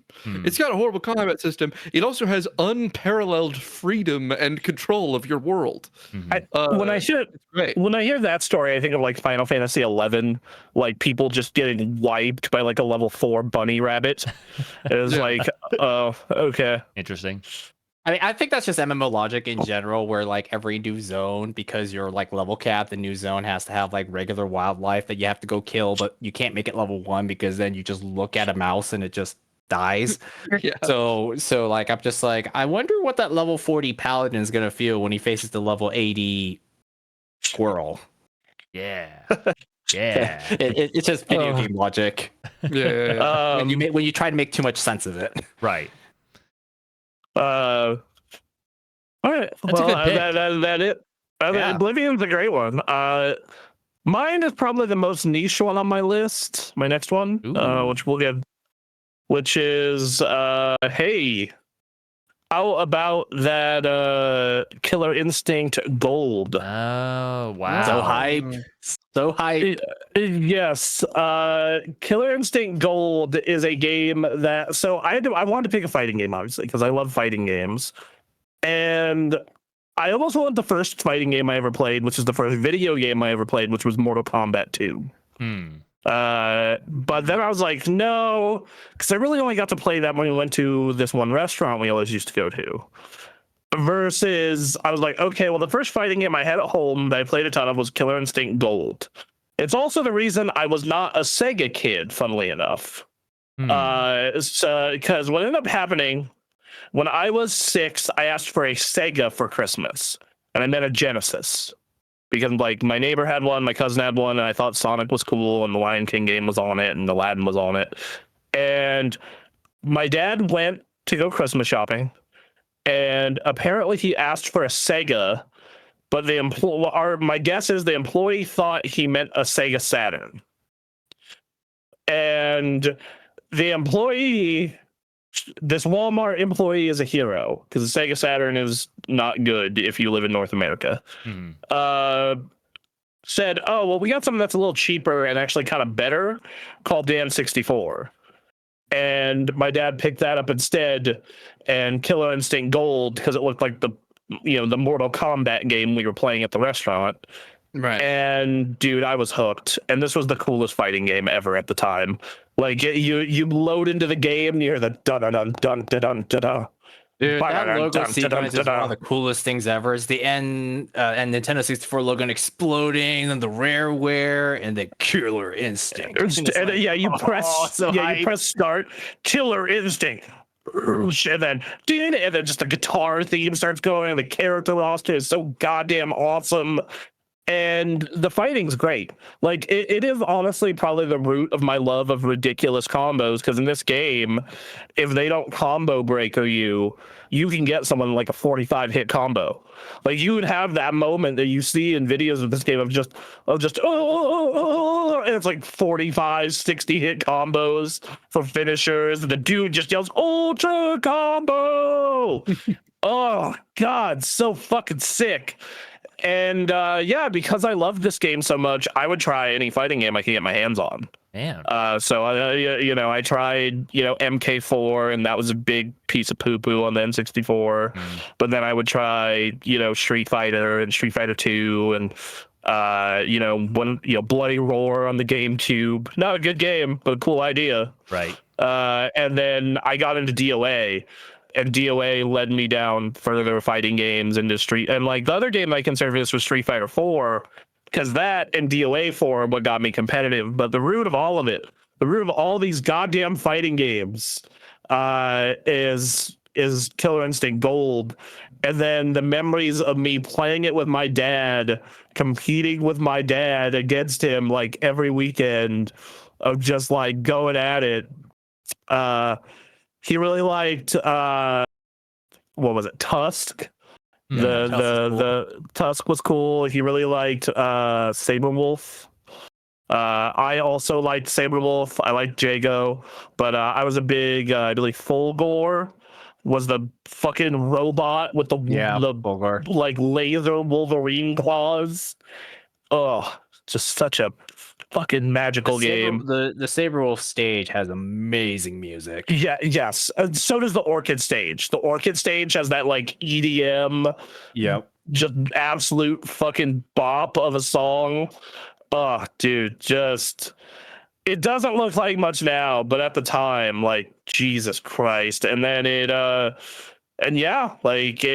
you want to know why I love going to Evo now, and why like I got obsessed with Marvel vs. Capcom, and like every week I play fighting games now. Like, I will log on to Street Fighter or Dragon Ball FighterZ for at least a couple of matches every week, and it all goes back to playing this game on the N64 with my dad. Wild. And at the time this game was a looker.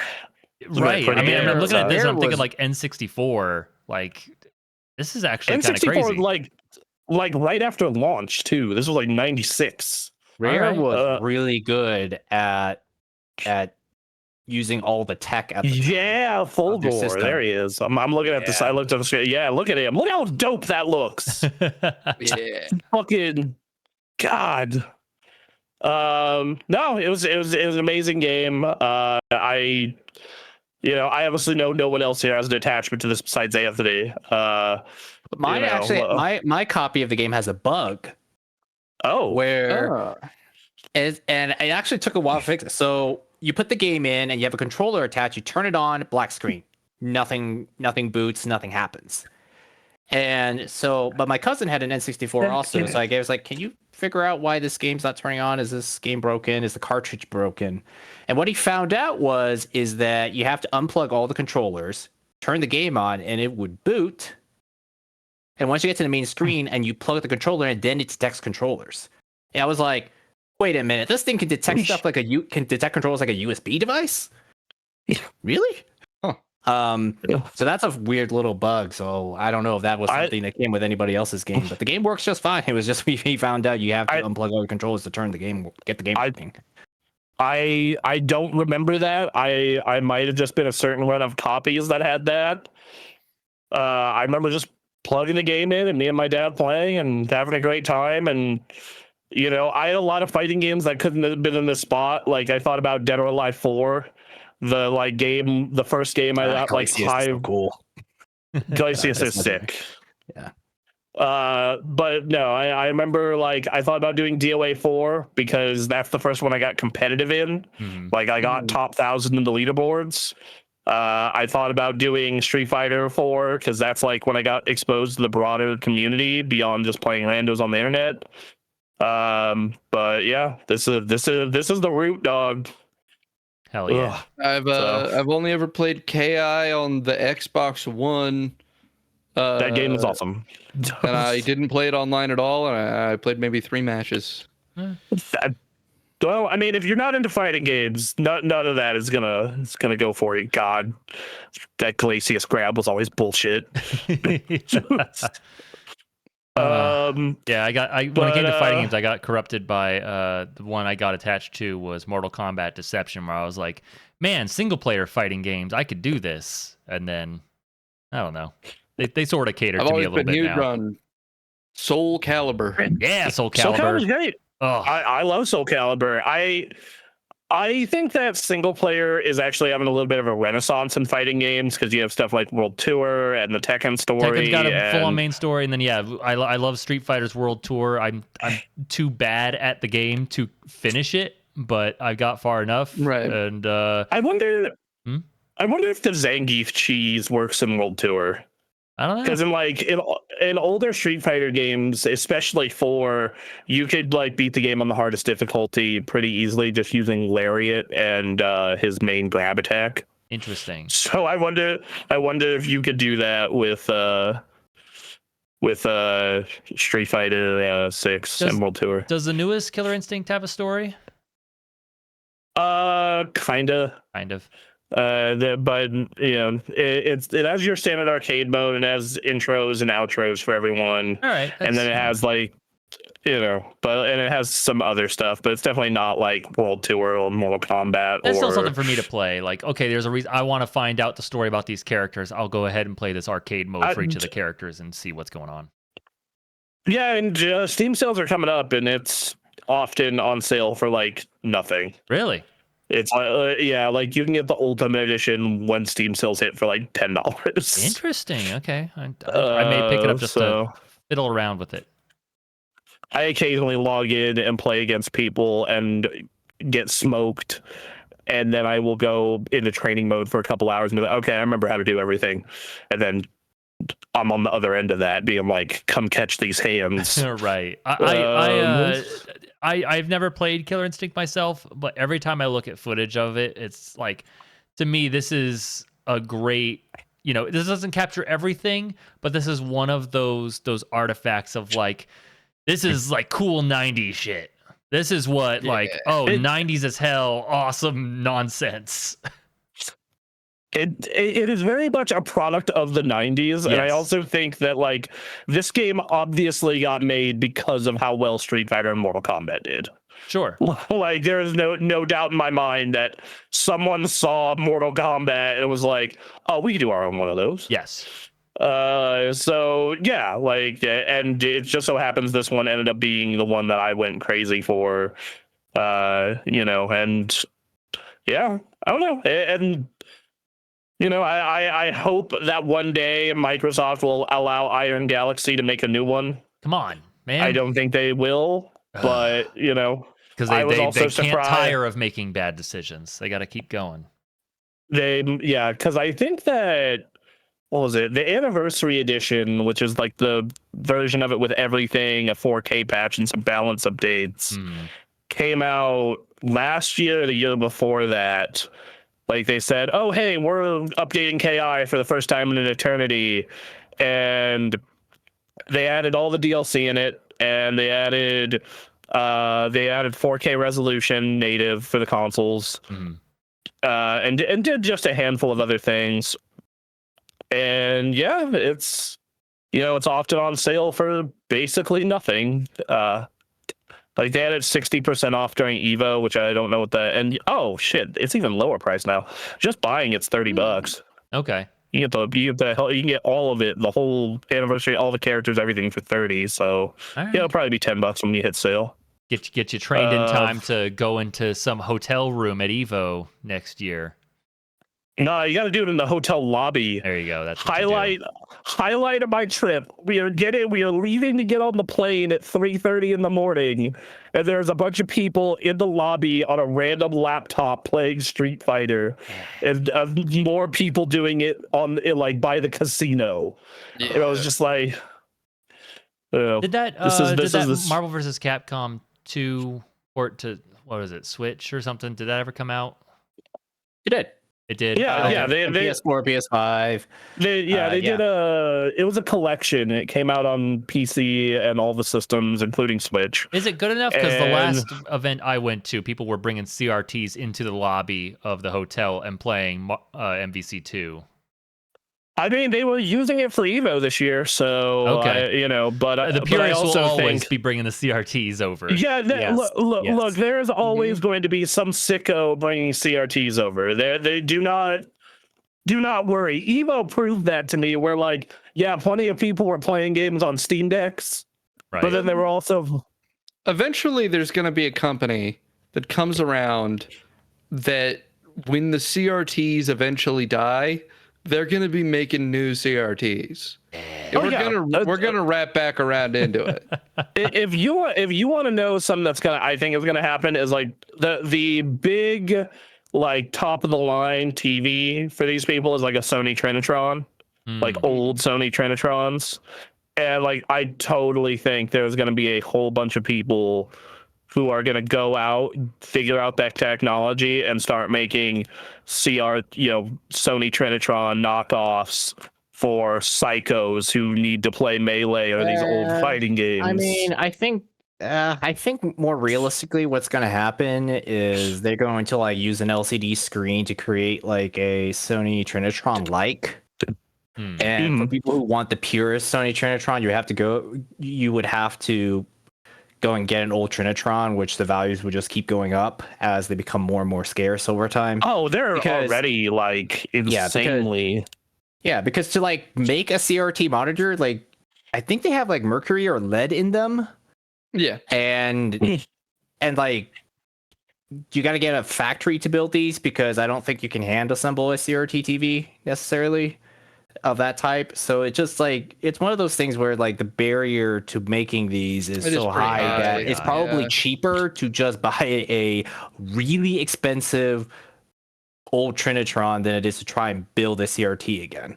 Well, that's going to be the controversy. They're going to run a Kickstarter that is bringing back CRTs, and then when it actually comes out, someone's going to do the teardown of the device and find out it's an LCD screen just shaped that way. Yep. Right. So it's got a professional CRT filter or something like that because let's just say in 10 or 20 years, is there any engineers left right. who know how to engineer a CRT screen of this quality? It's really all it takes is one weirdo, though. It's true. With that's the thing. Is just and that's a lot of the fighting game community. It's just this thing in the fighting game community really blew up because 5 psychopaths exposed it to everybody and started getting it working. I mean, Anthony's point makes me just think of how realistically complex the science behind a CRT TV is, it's way more complicated than our modern televisions. Yes. Oh yeah, absolutely. Like these things are enormous. They're heavy. They use like it's a cathode ray tube. So I think that sounds. I don't know much about CRT TVs.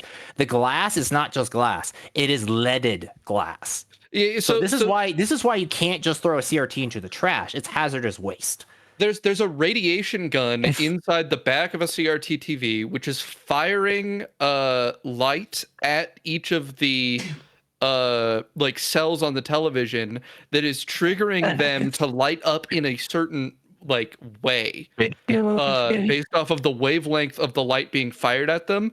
So that's how you get the scan line. Is the line is literally the gun shooting one after the other in a line. And that is really hard, especially mechanically, to make a line. And the fact that they did it mostly mechanically at the time, due to the fact that computer chips were just literally more expensive to do it with. Whereas now it'd be like, oh yeah, you stick a fucking chip in there that syncs all the movements of the ray. It's they're ridiculous engineering feats. Yeah. So, granted, they had decades to make it happen because they've been doing it since the 40s and 50s. Yeah. All right. So the ideal Trinitron for gaming is a 27-inch KV27 FS120. Can anybody guess how much this is going for on eBay? It's a used one, obviously. 6,000. It's actually not that crazy. You guys went like way overshot it. Oh, okay. Damn. 1,100. Okay. $750. That's still not too bad considering right getting OLED monitors, which I'm shopping right now, is the same price to start. The real funny part though is if you want the 32-inch, which they didn't make a lot of, then you're looking at $2,200. Ooh. Oh, still not bad though. If you really want that. Now I think like a lot of people we were just in the OLED age of like 240 hertz and I mean, they have found a way to make retro games not look like total shit on modern. Yeah, I recently started using the CRT filters finally. Yeah. On Super Nintendo, on NES, on the Nintendo Switch Online stuff. And I was just like, I can see why this looked so much better back in the day because you don't see the aliasing as much when you have that filter when you have it on a CRT TV, which is why N64 games look better to me in the 90s than they do now. Those filters results may vary, by the way. Yes. Depending on how much work they're putting into it. Right. And then like for old 3D games, you can just upscale them, which great. Like Burnout Paradise when you throw it on, or not Burnout Paradise, Burnout Takedown. When you run that through a PS2 or Xbox upscaler, it looks awesome. But Killer Instinct Gold. Yeah. That's next is you, AA. Fun pick. All right. This next one, let's not go too far on this. We're nearly 2 hours in and we've gotten through 2 of our 5. So Jesus Christ. and this one can open up a lot of conversation here. So we're gonna keep ourselves let's contain ourselves from here controlled so that we still have a day. Yes. So just go full send, boys. We're gonna we're gonna go. God, I feel like the new YouTube is like demanding a lot of my computer now for some. It is beefier.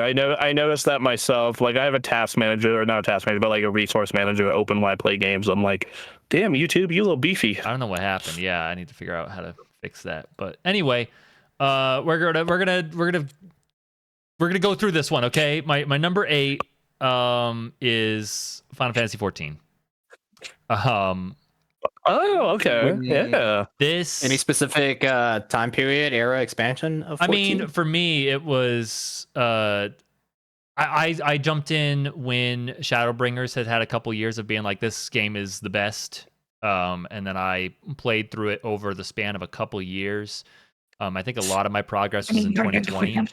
And then, I was ready to go when Endwalker came out. So it was I leveled during Shadowbringers all the way up through Heaven's Word and Shadowbringers, and then finished with Endwalker. So I'm really thinking about Realm Reborn through to the end of Endwalker, the main story, basically.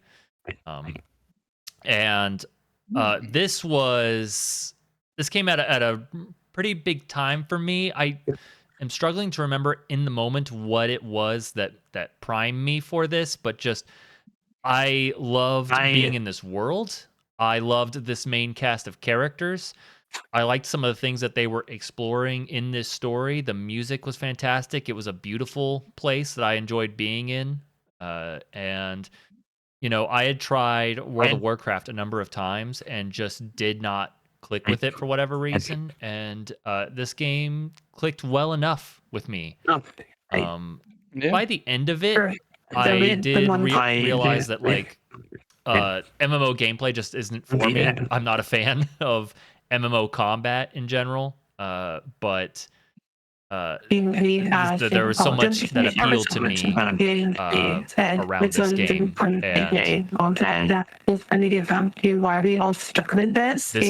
You guys are hearing this, right? Yeah, we're hearing your ghost lady. Oh, god damn Your it! ghost lady went on a monologue there. Okay, that was the clearest it's ever been. I know. Too. It's scaring me. The words from a woman stuck with me. I heard those words. What are you watching, Bronson? Nothing. Like literally, my girlfriend is the next room watching TV. I'm not sure how it is doing that up. It's the metal in my mouth is transmitting CIA messages into my. We should turn PC broadcast off. We should turn broadcast off and see if that helps. Because I don't know if the AI is thinking like. Okay, hold on. Broadcast on? Yeah, broadcast is on. Okay. Hold on. Give me 1 minute. I will swap around microphones. You keep going. That's fine. Yeah. All right. So, yeah, I love this cast of characters. I love the story. Yeah. That you go through, especially from Heaven's Word and Stormblood and Shadowbringers and Endwalker. Just that whole stretch of story, I was enraptured by, and I really relate to your conclusion that it made you realize you don't like MMO gameplay. Yeah. Because I felt the exact same thing going through FF14. I made it to Stormblood, and while in Stormblood, I'm just at this point where I'm like, man, I have to do dungeons. Yeah. I don't want to do them. I have not played the latest expansion, and I'm not dying to do it because it's like, to start the next expansion, I have to go through some more trials and stuff, and I just don't want to. Right. FF14 is. Oh, sorry. Go ahead, Anthony. By the way, is the lady gone? Is it fixed? I mean, for now, it comes in randomly, so we gotta just try it with the rest of the podcast. Let's see what happens. But man, was it helping your mic quality before? Yeah. Oh, did the mic quality go down a bunch? Oh yeah, but it's fine. It's fine. Yeah, it's fine.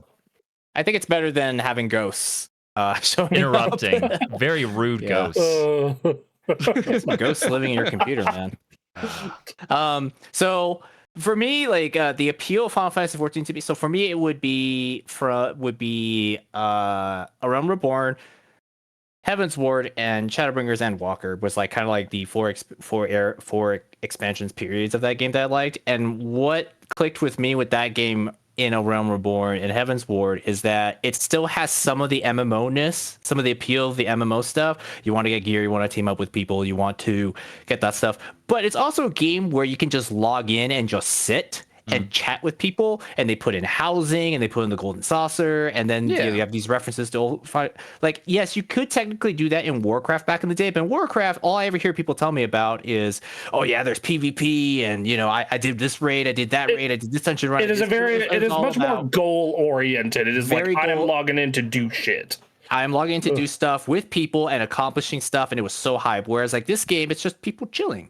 So WoW today and a lot of MMOs today take elements of that. So WoW's gonna have housing, and they put in this tea house thing in Dragonflight or something, and and transmog. Transmog is a big deal in WoW, but glam game in 14, holy shit. Yeah. So like that was like the big appeal was like you want some of the MMO-ness, but you don't want to do this whole big goal oriented of like you got to raid, you got to do all this stuff, because you could just log in and just chill at the free company house. For the most Go part, to the Golden Saucer, play these play these mini games, and yeah, while it's not as good from a raiding or dungeon perspective, like it just has like that relaxationness that you could just take it easy and then just do this harder stuff if you wanted to. And of course, you got the hype story. Emmett Selch is now like an iconic Final Fantasy 14 villain. mm-hmm. That said, though, I have a lot of saltiness for 14, Right? but I'm not going to go into that. But that's the good parts of 14 that made me really play a huge amount back in A Realm Reborn and suffer through the less than good parts of it back then. 14 is like this game that is just, I am so conflicted on, because there are parts of it that I love. I love the story of Shadowbringers. I love most of the story of Endwalker and Stormblood. I know I am in the minority who does not like Heaven's Ward. Right.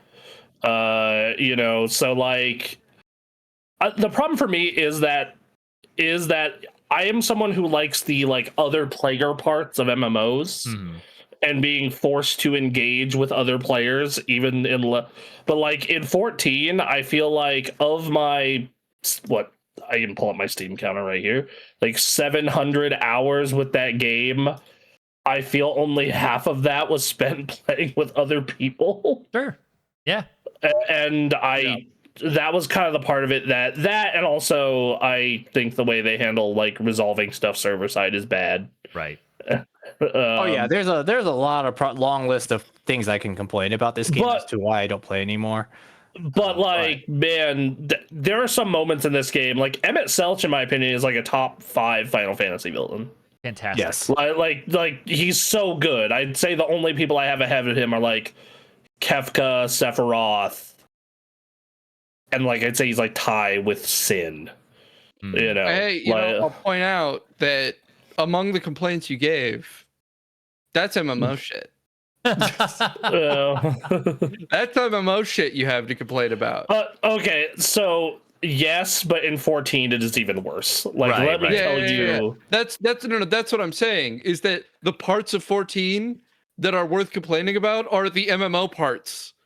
Yeah, like honestly enough, if 14 was like your standard turn-based Final Fantasy game, it would probably be one of my favorite Final Fantasy games. I had a moment. That's one of the fucking longest games ever. Well, yeah, but what the thought that came across my mind, and I say this to you specifically, Bronson, is like, man, if it was this, but then you played it and it was like Monster Hunter, now that would be awesome.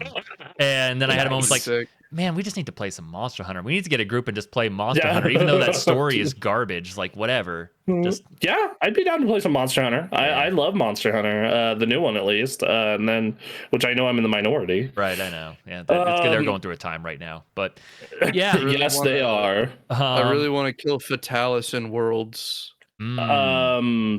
Yeah. So.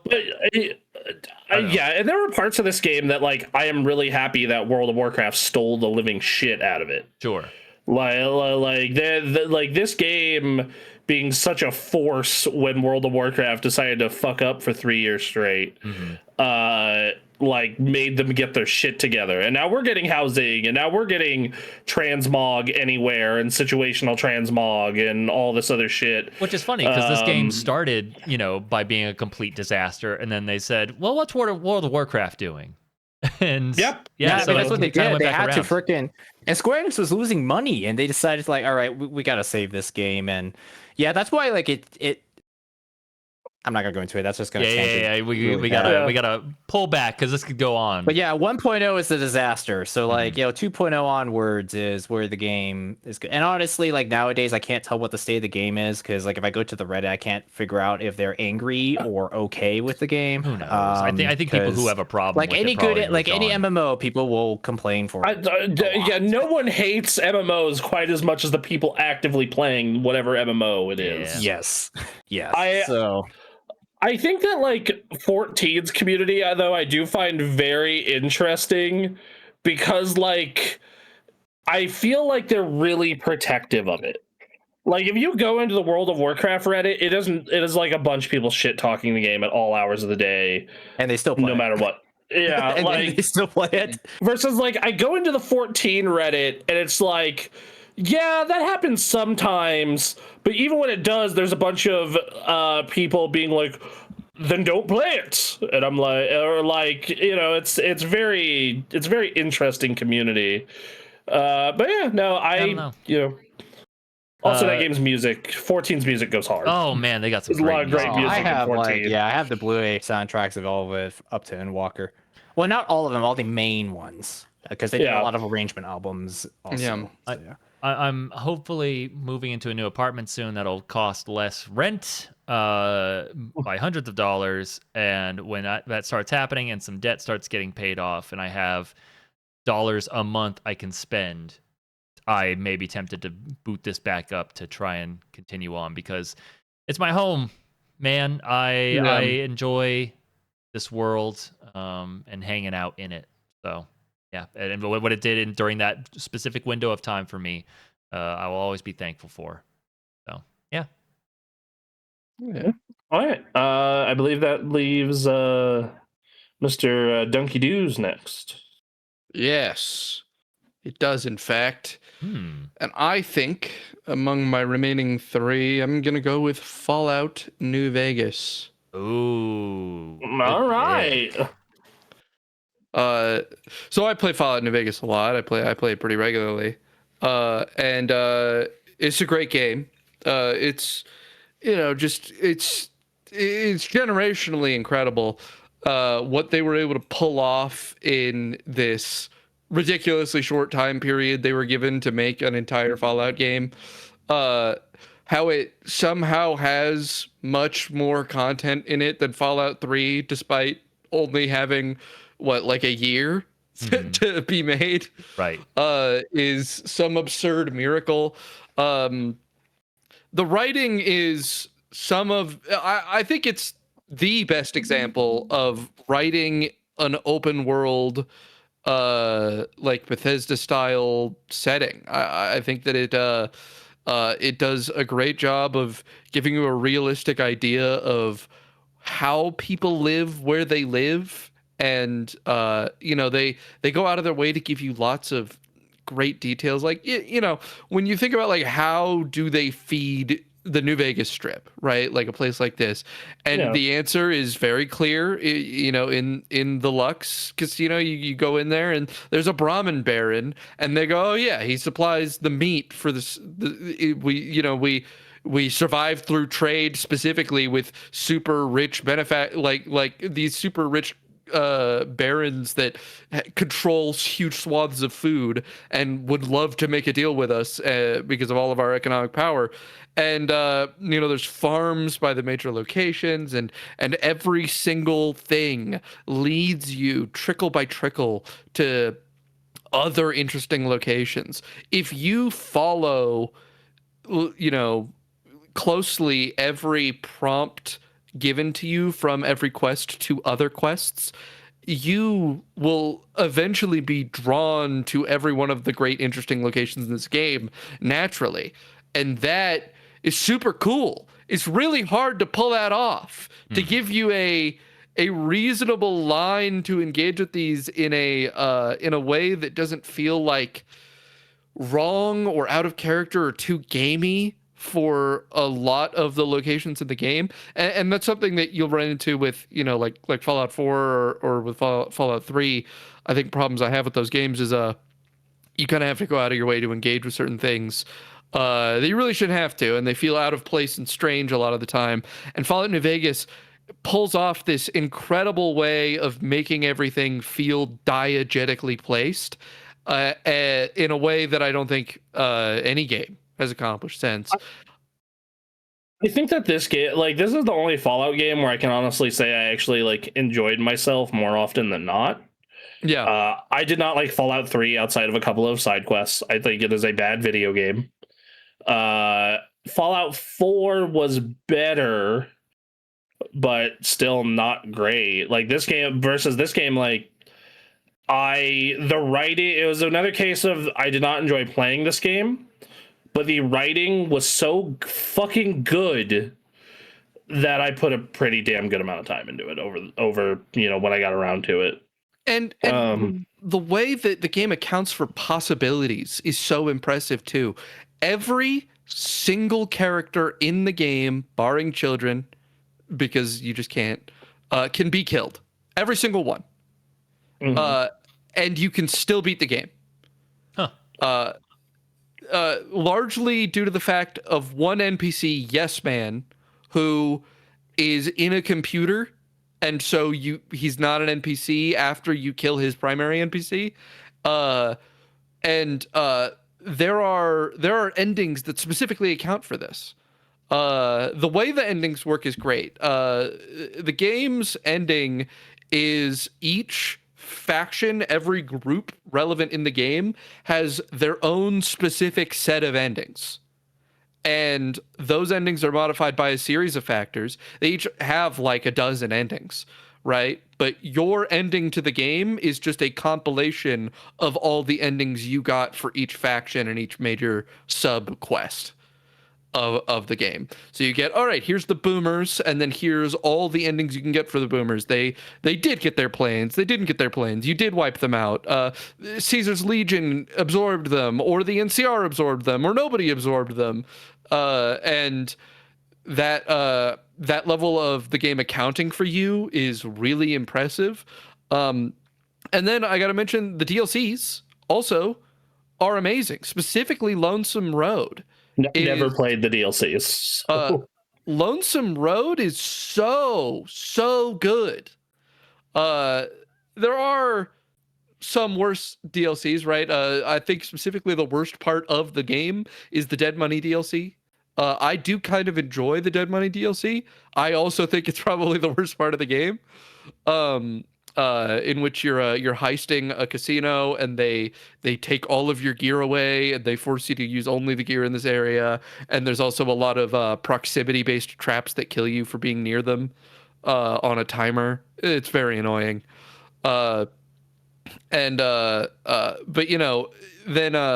there's Old World Blues, which Old World Blues is this game's answer to how kind of too serious it is in comparison to some of the wackiness in Fallout. And so they give you Old World Blues, where it's this high sci-fi, you've got crazy mad scientists with robot scorpions everywhere.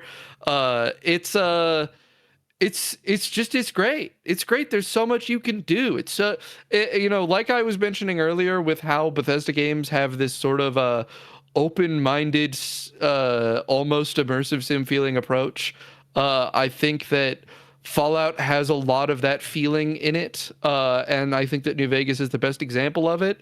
Well, I think this is an Obsidian game also. Like that's real. Yeah, because like right. I call it a Bethesda game, but it is Obsidian. Obsidian does a much better job at making Bethesda games than Bethesda. Yeah, some of the stuff you described of this game, those same traits can be found in Avowed that I finished. Outer Worlds. Yeah. Yep, I'm currently playing Outer Worlds 2, and it's in there as well. Like, I played Outer Worlds in that, and that was a great game. I think that what New Vegas makes me wish is that the Obsidian team had the IP rights to Fallout. Right. Yeah, that'd be good. I wish they were the one making it. Yeah. It's a great game, and it's such a great game to an extent that I feel like there's almost less to say about it because of how universally and easily it is accepted as a great game. I think the one thing I can say about it is, like, if you want to play this game today, the best way to do it is mod the shit out of it. So that way it's a more enjoyable experience. In fact, I'm going to give you all an easy recommendation. Go ahead and download Wabbajack. And then download Vanilla New Vegas Plus. It's very easy. You just you get Wabbajack, you hit the install button, and then it downloads everything and mods it for you. I like the name Wabbajack. That is very much a Elder Scrolls reference. It's because it's primarily for modding Elder Scrolls games. They just happen to have Fallout New Vegas on there. Yep. This is the only Fallout game I can say that I was just like, I'm into this. So fantastic, great. And yeah, I will say that Fallout is a series where I would love for them to make a game about before the bombs dropped, because every time you get pieces of lore from before the bomb dropped, it sounds like so goddamn fascinating, so wildly fascinating. So yeah, all right. I guess next one is on Anthony. Yeah, great pick. Yeah. All right, Mr. Ta. My next one is Dragon's Dogma. Ooh. This one is a little hard for me to describe, but the easiest one that it is for me to describe is adventuring risk. So like a lot of games, they tell you, go to this point, there's a big danger out there, brave the wilds. Yeah, let me tell you, in Dragon's Dogma, the wilds are actually dangerous. It's like, it's a little bit of Souls, it's a little bit of survival, because, hey, it's nighttime. Guess what? You need a lamp. You know why? Because nighttime is freaking dark and you can't see. I will be right back. There's something going on at my front door. All right, have fun. Okay. Yeah, like there are, it's like the wilds are dangerous. Don't pick a fight with everything. If you get down, sure, you can get picked up again, but you have less health than before. You can only. It's like kind of like bringing some common sense, enough. The right pieces of common sense to adventuring, where it kind of has a sense of realism while still being a fantasy type of game. Right. And of course, going out into the wilds is a risk. So like, you go to this far-flung destination. Well, you better be ready for a long walk. There's little fast travel as it is. And I also absolutely love the old English type of vibes that went through the effort in that game to kind of like speak like old English, but not to the point where it seems pompous or feels like you're trying to interpret Shakespeare to modern English. You can still understand what they are saying. And the plot is good, because there's always this sense of something doesn't seem right and it feels a bit too basic. And then you find out why, because it is Japan. They do that whole thing. And then you're on this whole risky journey with your pawns. And then when it's all over, if you get the right endings and all stuff, it's makes me sad. Like, it's just like, oh man, journey's over. So it's just like the sense of the journey, the risk of the journey. And Dragon's Dogma 2 does it too. It's just that Dragon's Dogma 2 has like more flaws to it. Right. It does some things better, but it also did some things worse. Okay. And this game is like really impactful for me. Like, yeah, it's Western RPG, but it's like it does what a Western RPG does, but at the same time, it's different. Right. It's riskier. It's like, it's a bit of a Souls. It's a bit of it's a little bit of everything, but it's a different flavor that's quite unique. And unfortunately, the second game just didn't flesh it out as much. And the pawn system was amazing, because usually, like, you think like cooperative, right? So your pawns can guide you, and if you get other people's pawns to be like, I have done this before, follow me. Ooh, yeah. In 2000, what? 12, it's a very 13? interesting system. Right.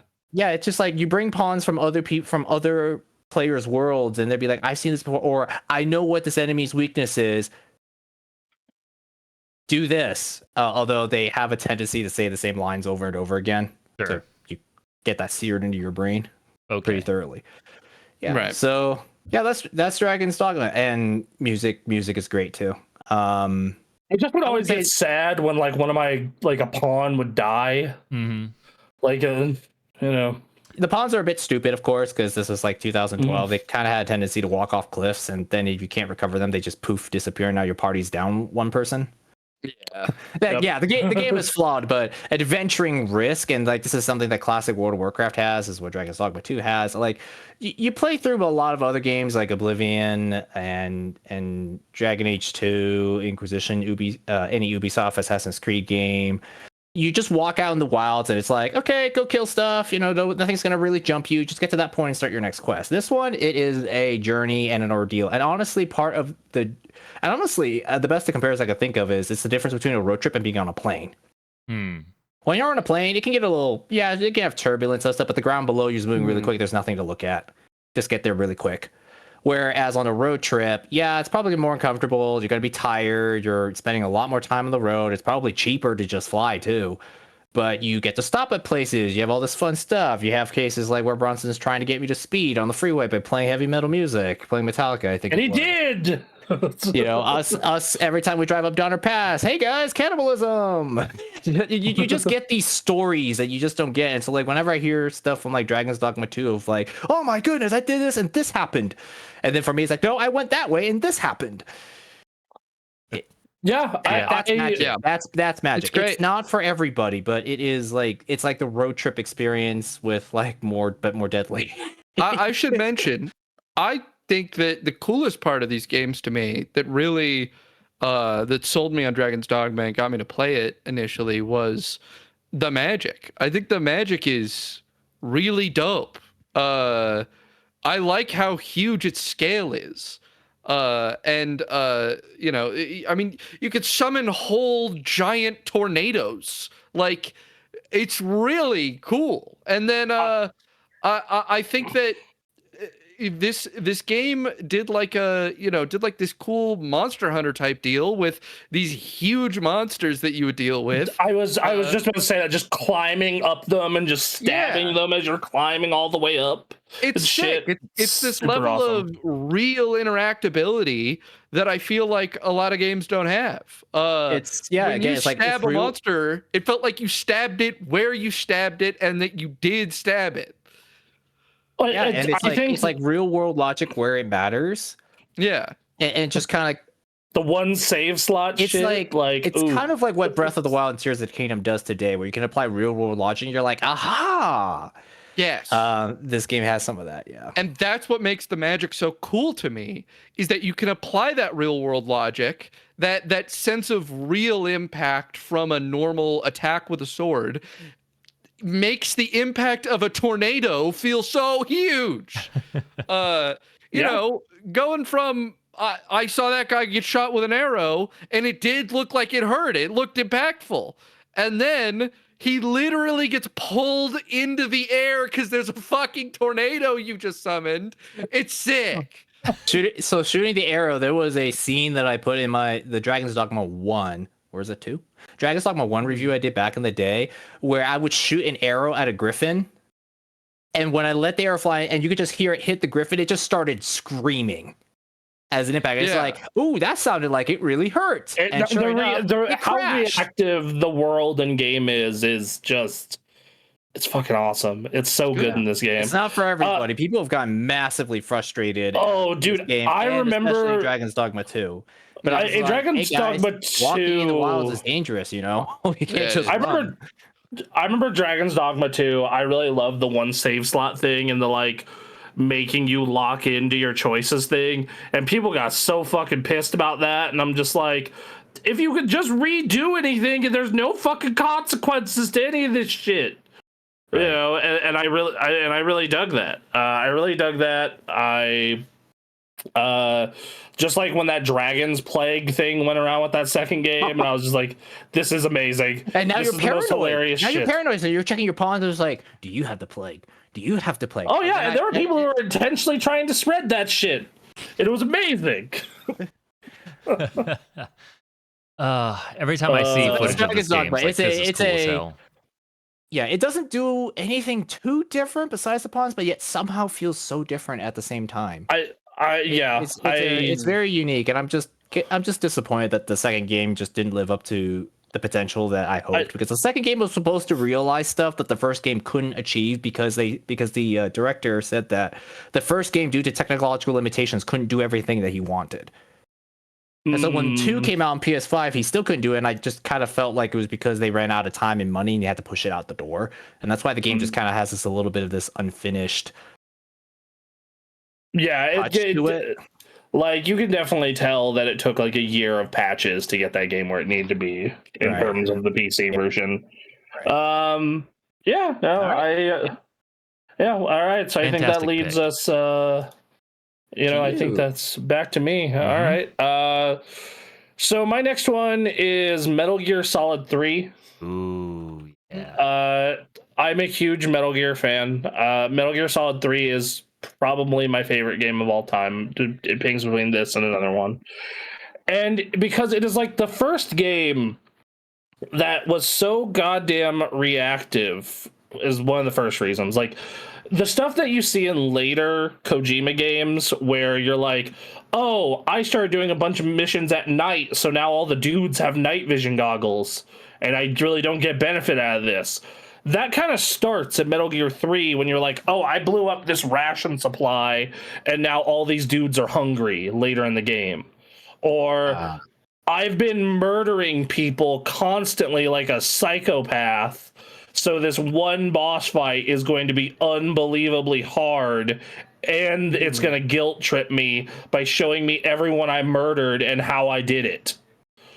You know, it's awesome. It is an amazing, like, it has all these cool moments like that. Like, it's a game set in the 60s, and there's characters from later in the series, and if you murder them, the game ends and it throws up the reason it ended is time paradox. It has all kinds of dumb shit like that. It has the funny dumb shit like you know, like, just you can put down magazines for guards, you can feed guards bad food to distract them and they'll go shit themselves. Like, it has all the, you know, the funny Kojima stuff. And dude, this is the best story Kojima has ever done. You know, I haven't played MGS3. It's definitely the one that is like when I finally take my Metal Gear dive, I'm gonna start here. Yeah, it's a great place to do it. And you know, you're making me think is that I need to do the true murder playthrough. Or you murder everything? Yes. I didn't go maximum for it, killing. Yeah, you know, there's a negative consequence to killing. They try to guilt trip me for my murders. They try to show me what I did wrong. I'm gonna make them show as many murders as possible. Well, not only do they do that, but it also makes the boss fight where that happens significantly more difficult. And I'm gonna make it as hard as it can be. And I'm gonna tell them I actually just like murdering so much. I wanted you to be stronger so I can murder you better. Let's go for it, my guy. But yeah, and then like this is, in my opinion, Kojima's best story. It is the one that is the most focused, the one that just trails off into bullshit nonsense the least.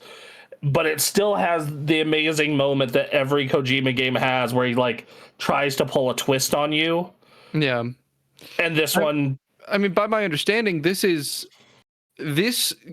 story of this game is the fundamental origin story for all the story of all the Metal Gear games, right? Like, the conflict around the ideology of the boss is what is motivating all the characters who are acting in the rest of Metal Gear. For the most part. I think there is some other stuff in Metal Gear Solid 1 and whatnot, but like the rest of the series, yeah, basically. And I also, this game's ending was the first game ending that like affected me emotionally beyond, oh, this is super fun or hype, or oh, this is scary as shit. Like, the ending of Metal Gear Solid 3 is so fucking sad. It is so violently fucking sad. And it's like, you know, it's the first game to make me cry. Like, I finished that. I would have been 14 when I finished that game. And like, yeah, it, like, the ending made me cry. And it's still just sad as hell to this day. And it still holds up to this day. I know they put out that remaster recently, but even the original, once you get used to the kind of wonky as shit controls for the original game, it's still a blast, dude. It's still like this perfect stealth sandbox. Yeah, no. Also, everybody, if you are going to play the remake, remaster, whatever the hell you want to call it, make sure you turn on the green filter. Otherwise, it looks weird and sterile. Right. The legacy filter, as it's called. Yeah. Because otherwise, it's got to have the green slash goo. It's got to have the haze green filter, and which sometimes turns into the piss filter. Yeah, it's a different kind. It almost sounds like Oblivion isn't Oblivion unless it's really buggy, which the remaster is. So I want my Metal Gear preserving the feel, 100%. Yeah, no, it's and I think it's Kojima's best game. In fact, I'm playing the remake / remaster off and on currently, right after playing Death Stranding 2 this year, and I'm like, I think this man peaked with this fucking game as an overall game. And then I think, like, if you want to talk about where his gameplay peaked, it was obviously Metal Gear 5. Like, I don't know where this man goes anymore. Right. You you know. It's if 3 is the peak, like I said with Final Fantasy X, this is a hell of a peak. Like, this is like, a huge game in game history. So yes. So yeah, no, I loved every minute of it. I still love every minute of it. This is probably one of my top, like, 3 most played games. I have played it over and over and over again. But I like, when I booted up the remake, I'm like, I did the opening area. I'm like, guard there. Dude's gonna be posted up there. All right. Yep. Boom, boom, boom, boom. Shoot the bee. Go under the bridge. Grab the M16. Go like. right. Like, right. I'm just like, God damn, I did play a lot of this game. And like, I haven't played it in a while. Like, I have not replayed this game since like 2016. But because of that, it's ugh. But yeah, no, if you know, Duncan, I cannot wait to hear your progress of getting through Metal Gear Solid 3. I've got lots of games to play is the thing. Yeah, I do. I feel you. I'm so close to almost being caught up for 2025. I'm so close yet so far I'm doing away. Persona 3 and then 4 at the moment. Ooh. So that's gonna take me a minute. Yeah, that's like 140 hours of gameplay between both yeah. games. Yeah, it is. All right. Cool. All right. Well, that's then I think that leads to you, Mr. Aaron. All right. We got a couple more games on each of our lists to go. We can do this. We can make it. We can. Well, we have Emily's whole list. I don't think we're gonna make it, but I think we can do our part in shortening it. The last 2 games on my list are less games that made me more like, this is where I've ended up. If you want to talk about get to know me games, I think these 2 are kind of where I'm at. And so first one is Hades. Hades. It is the best roguelike. Yeah. It is. Yep. It is really good. The best roguelike. It is such a complete package of just amazing. It ain't the best roguelike, but it's a great roguelike. Yeah. Agree to disagree. It's beautiful art, beautiful music. Love the characters. Love what they do with getting to know everyone. Love doing the runs and coming back. And it really makes, more than any other game, I think this game really got me into roguelikes more than anything else. And it was really just the strength of everything else happening in the game. Just like, I just love talking with the characters. Like, all right, you get your boon or whatever, but it's like, no, what's going on with Zeus? What's going on with all these characters? I want to like have conversations. Let's see what happens. And yeah, I just love being in this game and witnessing it happen. And it's also a game that lets you get as hard as you want. It also has a God mode, which is just a little easier, but still engaging enough. That I found really helpful when I just want to have a chill time with Hades. This is, I love this game. It is a fantastic game, and it is just, when I put all the things together, a lot of the things I enjoy, this is right there. This is it. So I mean, yeah, the game's beautiful. It sounds incredible. The characters are great. And I really, the thing that gets me the most about this game is how great its art is. Yeah, it is such a good looking game. You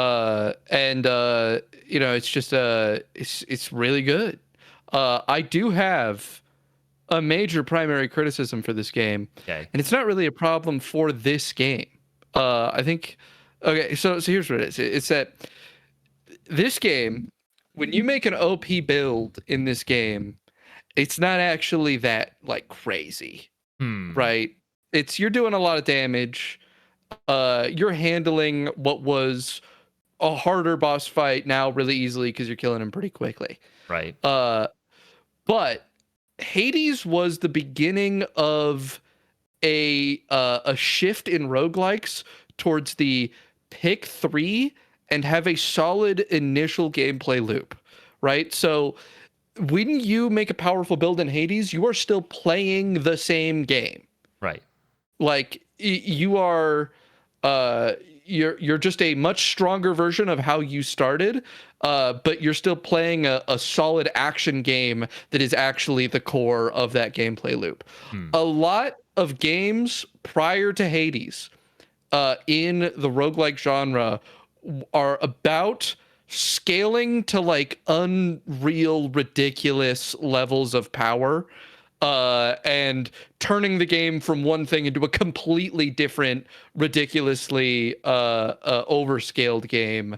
And I love that. And I think Hades, by being so good, has kind of poisoned the roguelike genre, like Nirvana before them. Into deleting that genre of roguelike that is about making the super overpowered god that was originally born from the Binding of Isaac.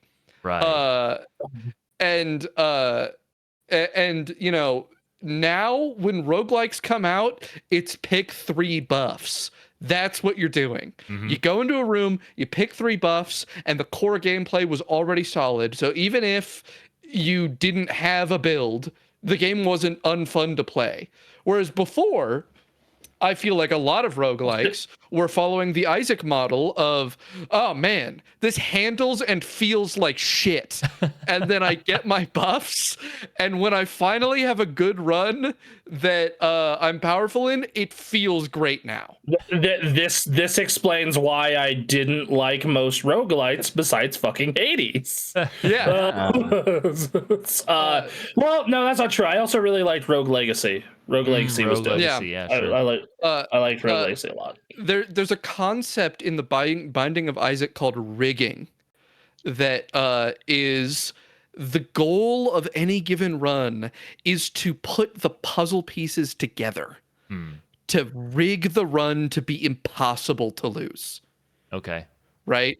There is and this extends to a ton of roguelikes. This is how I play Noita. This is how a ton of roguelikes from this era work, is that you are mastering the system and developing a sense of knowledge for you to find some kind of infinite loop, some kind of like hack almost. You're putting these pieces together to come into a way where they end up giving you way more than they should, and you reach a qualitative change of power and resources. Hades does not have this period. Hades is you have to play the game good no matter what. There is no scenario where you're going to get a build in Hades where you can actually just stand there and the game plays itself.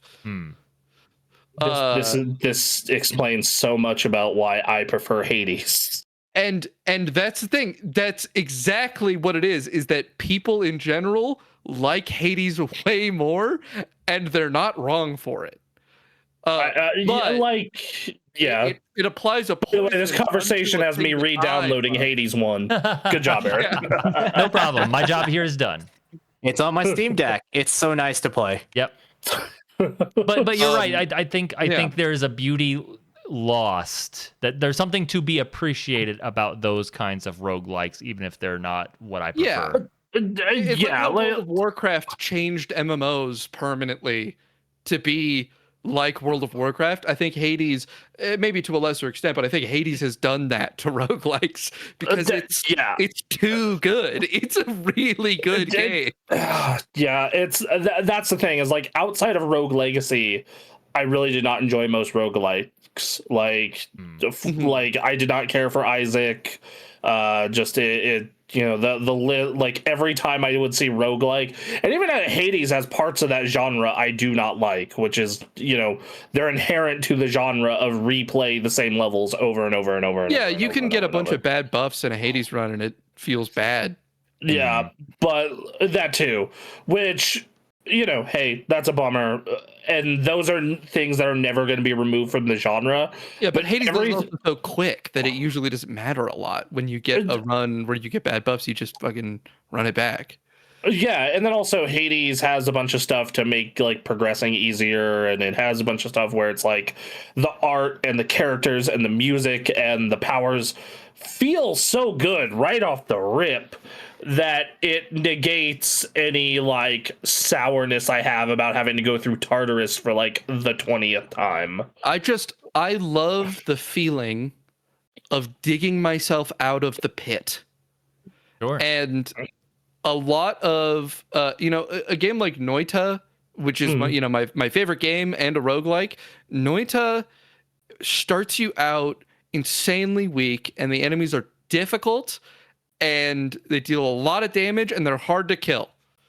And when you are able to develop the system mastery and the knowledge and the skill to be able to dig yourself out of that pit and turn what was originally a difficult thing into a like not even a thought, nothing of a challenge, it feels good to me. And that is obviously so impenetrable because it means having dozens upon dozens of terrible, unfun runs where it plays bad and you don't do much and it feels bad.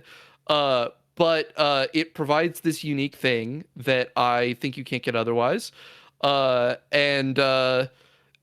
Hades has shown an alternate road to the roguelike genre that is easier to walk. It's more fun. I mean, Hades is just fun. It's just, you get in, it's immediately fun. Yeah. And that's such a huge advantage. You're right. So ever since Final Fantasy 13, I've had kind of a policy with games where I'm willing to let you have a slow burn. Like, I'm willing to let you have 1 or 2 hours to like, kind of get set up, cook a little bit. That's why I don't get upset at Persona. It's why I don't get upset about like a lot of games that start a little slow. Right. But I'm also someone who is like hates the defense of it gets better later. Like, I hate that shit in my bones. Right, but I must say, here's what I'm saying. It's not that it gets better later. It's better because it's bad. All right? It's that the experience of the bad part made the good part good. Right? Okay. So basically contrast. Like contrast. Yeah, it's contrast. It's I could only appreciate the taste of the good because I tasted the bad. It's that moment in Donkey Kong Bonanza where you get separated from Pauline for a level. Like, oh man, I don't have all these bonanzas. This sucks. Yeah, like I get it. Okay. Yeah. Okay, yeah, like I don't mind that for a level. I don't want a whole game based on that. And starting off with that, like, it's a Dark Souls thing of like, you need to be of this certain kind of mind, like this is the experience you want. See, like Dark Souls, I'm fine with that because Dark Souls from the rip, like I feel that it only gets, from the beginning I feel it feels fine. Also, people overstate how hard Dark Souls is, honestly. I would have no trouble saying it. I don't know. We got most of the way through the first one for a Let's Play that we never finished because our third person just had to dip. I've always thought about going back and either solo LPing the rest of it or seeing if I can get someone else in to come and finish it with me. Right. Dark Souls 1 Together came out, and that's let's play it multiplayer. Ooh. Well, okay. But like Dark Souls 1 is probably like the hardest of the bunch. And even then it's like it wasn't harder. I found 3 really easy. I did not easy, but like in comparison, at least. Like, I kind of blew through a lot of 3. It might have just been the easiest for sure, though. Well, yes, because there are builds in that game that make you super broken, like, within the first, 10 hours. It's just the nature of an open world. Yeah, like, it's, Yeah, I think that Elden Ring and Bloodborne are probably the easiest. Bloodborne, because if you're willing to play a certain style, you can just be constantly healing yourself. Yeah, but the relevant thing here is that I don't think Dark Souls actually gives you nothing and then makes you appreciate it via, oh, look at how much you were suffering before and now it's so much easier. I think Dark Souls is its primary draw is, ooh, I prevailed over a difficult challenge and I felt myself get stronger, rather than look at how much greater I was before, greater I am than I was before, right? It's a yes, I've finally done this thing that I felt myself persevere through. It's distinct to me in a way, and further, I think that there also is a lot of tactile satisfaction that you can find even early on in Dark Souls. I think that like a lot of the basic enemies give you a nice feeling of like, yeah, I cut that guy down. Yeah, I got that squish sound when you kill the zombies. I'll just have to agree to disagree. I'm someone who has not felt good in any of the Souls games. So I also think that in general, like and you and I have talked about this, where like when I finish a hard challenge in a video game, a raid in WoW, a hard boss in Dark Souls, I'm like, or I like win a close PvP match of some kind, I'm like, yeah, let's go. You do not have that. I have none of that. I'm thankful it's over, and then I realize I have to climb the mountain again. It's like, this game is misery. All right. You're not a Pokemon shiny hunter at heart, are you? No, I get my favorite Pokemon, and then I'm about chilling. That's what I'm about. So yeah. Like me, I'm like, see, for me, Pokemon is a weird case where like I like the battling, but I'm not willing to throw the time investment in to like perfecting the team enough to be good outside amongst my group of friends. Yeah. And now that Duncan is here, not even within my group of friends. Right. So, my Snorlax, Blaziken, Venusaur bullshit is not going to work on you, I'm guessing. What, my Life Orb Machamp? Yeah, probably not. Like I just love loading you up with status effects and then wearing you down with Venusaur and Snorlax, and then Blaziken cleans you up. Sorry, outsped and wiped.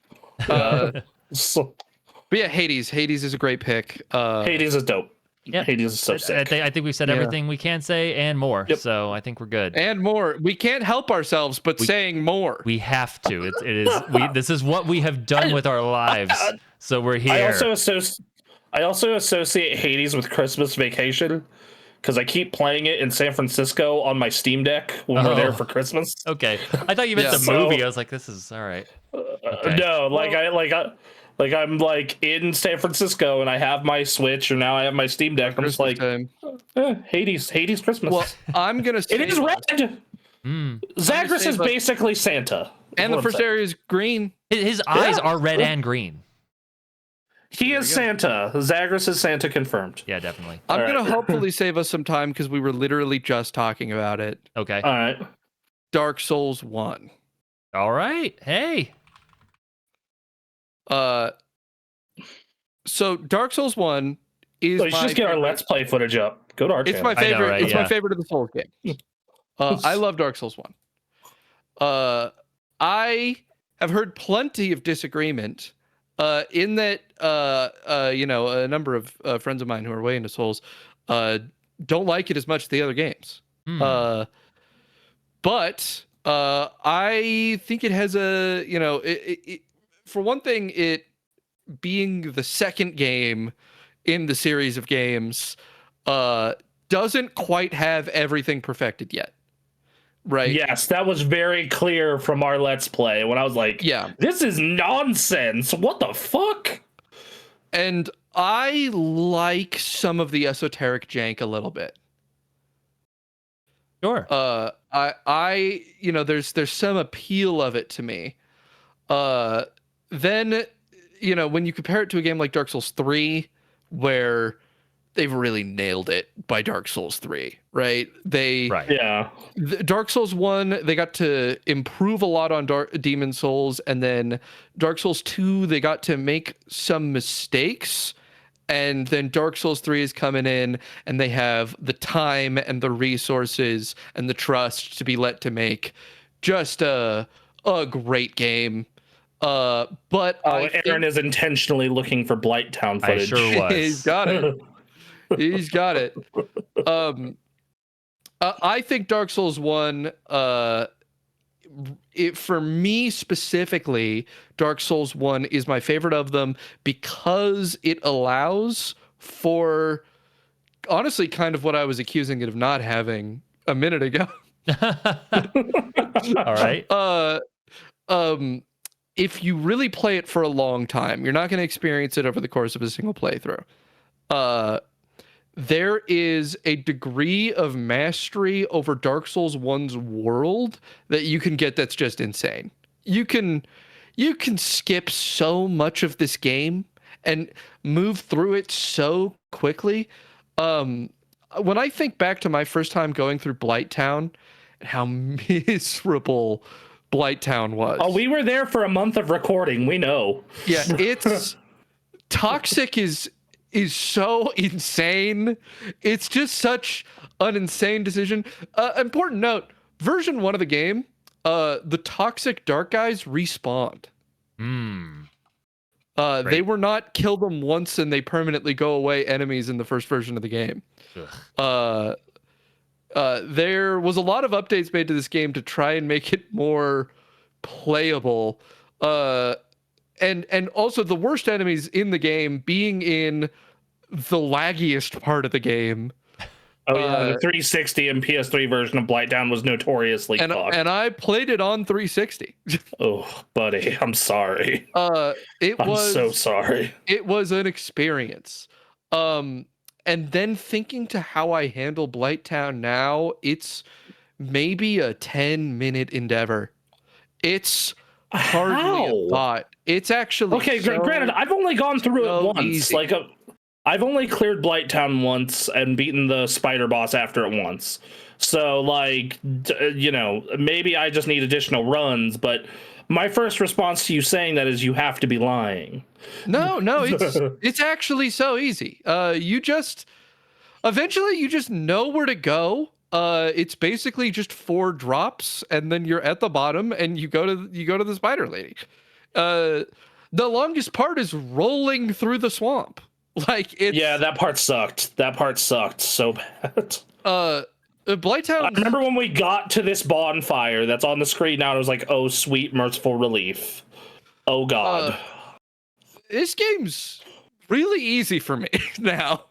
It is such a breeze to play through. I can beat it start to finish in an afternoon like nothing. You're starting to make me be like, man, maybe we should pick up that Let's Play and just have Duncan slot in for Ninja. Yeah, if we put on like a Dark Souls Together playthrough, it's not a hard game to just breeze through. It's really none of the bosses are actually all that challenging. Most of them have a solve. And God, pyromancy is just so overpowered that you can use it to blast through most anything. Dark Souls has this level of possibility to go from not understanding the game and it being this long, grueling, difficult experience to allowing for a degree of mastery and knowledge of the game that lets you turn it into a completely different experience that I love. And I feel like that most of them have this because, I remember my first run of Bloodborne being the most slow fucking 70 hours of my life. And then, I picked it up again, a year later, and I got to Cleric Beast within, an hour. Yeah. It was, and that was, me taking my time and whatnot. So, it was, I think that this game is... Obviously, it's an all-time classic. It's one of those games. For me personally, it's probably tied for third for me in terms of my favorite in the Soulsborne From Software games. Yeah. Number 1 is Bloodborne. Number 2 is Dark Souls 3, and I'd say this is tied with Demon Souls. I can see how this was so unpleasant for you, Aaron, just watching this gameplay. Well, I've also tried playing all these games myself. I've tried 1, 2, 3, Bloodborne, Elden Ring, Sekiro, Demon Souls, and I hated every single one. I cannot. This is just a miserable experience. I would just like to say this is an entirely blind run. We did not look up shit. I was like, nope, I'm going to try and figure this out. And man, yeah, it was... I will say, with Bronson playing, and we're just talking video games for 3 hours, this is fantastic. I had a great time watching him struggle in Blighttown. I was whatever. This is a great time. I remember us coming into recordings and being like, you were stoked. I was just like... Yeah, Blighttown. Yeah. Oh man, I had a blast. This is a fun. This is like good. This is good streaming. This is good like hanging out and talking video games time. I'm not gonna lie. Like I would actually, Aaron. Once again, I would be up to finish this on stream. A great thing about Blighttown is that it's one of the best examples of an area in this game where when you finally come to accept that you don't need to fight any of these guys, it becomes so much easier. Yes, we learned a lot about Blighttown by the time we were done with it. We learned that you can skip a lot. We learned that, we learned like the jumps. Like there was a lot about it we definitely learned, but like man, that first time through it was real rough. Mm-hmm. Oh my god. Yeah, I love Dark Souls 1, and it opened me up into a world of the Souls games, which are deeply influential on me. I've put a lot of time into them, and I think the Dark Souls 1 is best representative of my particular flavor, and that's I'm the exploiter. Right. I like playing the broken, busted version of the game, and the level of broken, busted you can get in Dark Souls 1, especially the remaster, or the Prepare to Die edition. We were playing the remaster. Both of them have exploits and bugs that you can use that make the game like trivial. I mean, if you're playing the remaster, there's a menu entry swap that you can do with literally any soul in your hand to give you 999 copies of any consumable soul. And also, I just saw that clip where I got beaten in the head and knocked off the edge, and it was hilarious. It's good. It's a good time. Pretty good. Yeah, no. Oh man, I love this genre. I do think that because so many of them have come out, though, I do not have the energy for all of them. There's a general fatigue I kind of get you with. Like I have played about 20 hours of Elden Ring. I have watched more Elden Ring than I have played, just because I do not have the energy to sit here and decipher Elden Ring. I mean, because I don't like to read guides or books for this shit. So I go into all of these blind as hell and figure it out. And figuring these out is a genuinely taxing experience. I'm on wikis building shit. I'm absolutely taking in every bit of information I can get. Right, because I think you and I are having two very different experiences with this game. Like I'm here for the struggle bus. The moment give me the struggle Assassin's bus. Creed started being a Souls-like, right? I was like, yeah, we're getting a little tired on every fucking game to being like this now. Even when games were even Lies of P, which is like a great game, but I'm just like, dude, I don't have the spoons for this right now. Yeah. Anyway, I just want to state real quick, like each time we talk about this, that the reason I've tried all of these games is because I think they are cool. It's cool that these games exist. I think what they're trying to do is really interesting compared to most other video games. And especially like I've always find the aesthetics of these games really interesting compared to most games. Usually, if a game has a really cool ass look to it, there's a 75% chance it's a Souls-like. And I'm like, this looks fantastic. Oh, I can't play it. Got it. Awesome. At least that Phantom Blade game looks like a DMC-like. They're trying so hard to get me to play another one. Just Lucy with the football, but it's Souls-like. Like, fuck you guys. God damn it. They did it with me with Armored Core 6, right? Like I was enjoying that game, and then they got to a boss, and it's like, oh, it's a Souls boss. Great, I'm out. And I haven't played since. I fucking love Armored Core. I was having a great time. It was awesome until they said that's a fuck great you game. specifically and said fine. What was his name? Balteus, I think. I don't fuck that guy. I don't care. That big first boss that completely shifts the difficulty of the game. I understand there's a gun like just outside that specifically targets him. That's great. I killed my mood that they introduced another one. It does not easy solve that fight. People talk about it like it does. It doesn't. Oh, okay. Well then, all right. Oh man, Bronson just fell off the side of the wall. Blight Town. All right. That's enough Dark Souls. Let's get to Anthony's. Let's get to Anthony's next one. Let's get to Anthony's. Oh, okay. It's Forza Motorsport 3. Ooh. I'd say this is like the Goldilocks game, Goldilocks racing game that kind of has the right balance of everything. Okay. They say it's a simulation. I wouldn't say it's exactly a full-on sim, but it is a simulation to a lot of people, meaning that you can't just go around a corner at ultimate speed. It has very good progression to the point where I did every single player race in the checklist. It has the perfect car list. It has everything from like little cars, little economy cars, which you start out with. It has cool, obscure cars like the Lotus Carlton, which has an amazing history. So if you're a car guy, you know why. That car, if you look at manufacturer colors, they only came in one color, which was green. Why? Because that was the only color that car ever came in real life. It has the cool cars that everybody wants, the Ferraris. It also has the motorsports cars that you want. Le Mans prototypes, all that kind of stuff. And then you have like all these tracks, which are a mix of like past tracks from Forza 2 while also having these new tracks. So you have like a combination. They're like mostly circuit stuff. You have the Giant Mountain, the drift circuit. And drifting in mountains they brought that back for Forza Motorsport 2017 in the recent patch. Nice. And you have...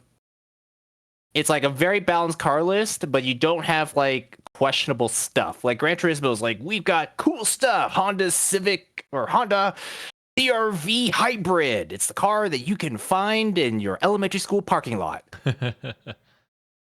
I mean, I understand that Gran Turismo is supposed to do like obscure cars or like normie cars, but I kind of struggle to see how a young person is going to modify this Civic into something cool in the future. It's like that wood panel wagon from the 70s. I don't think that's exactly a car.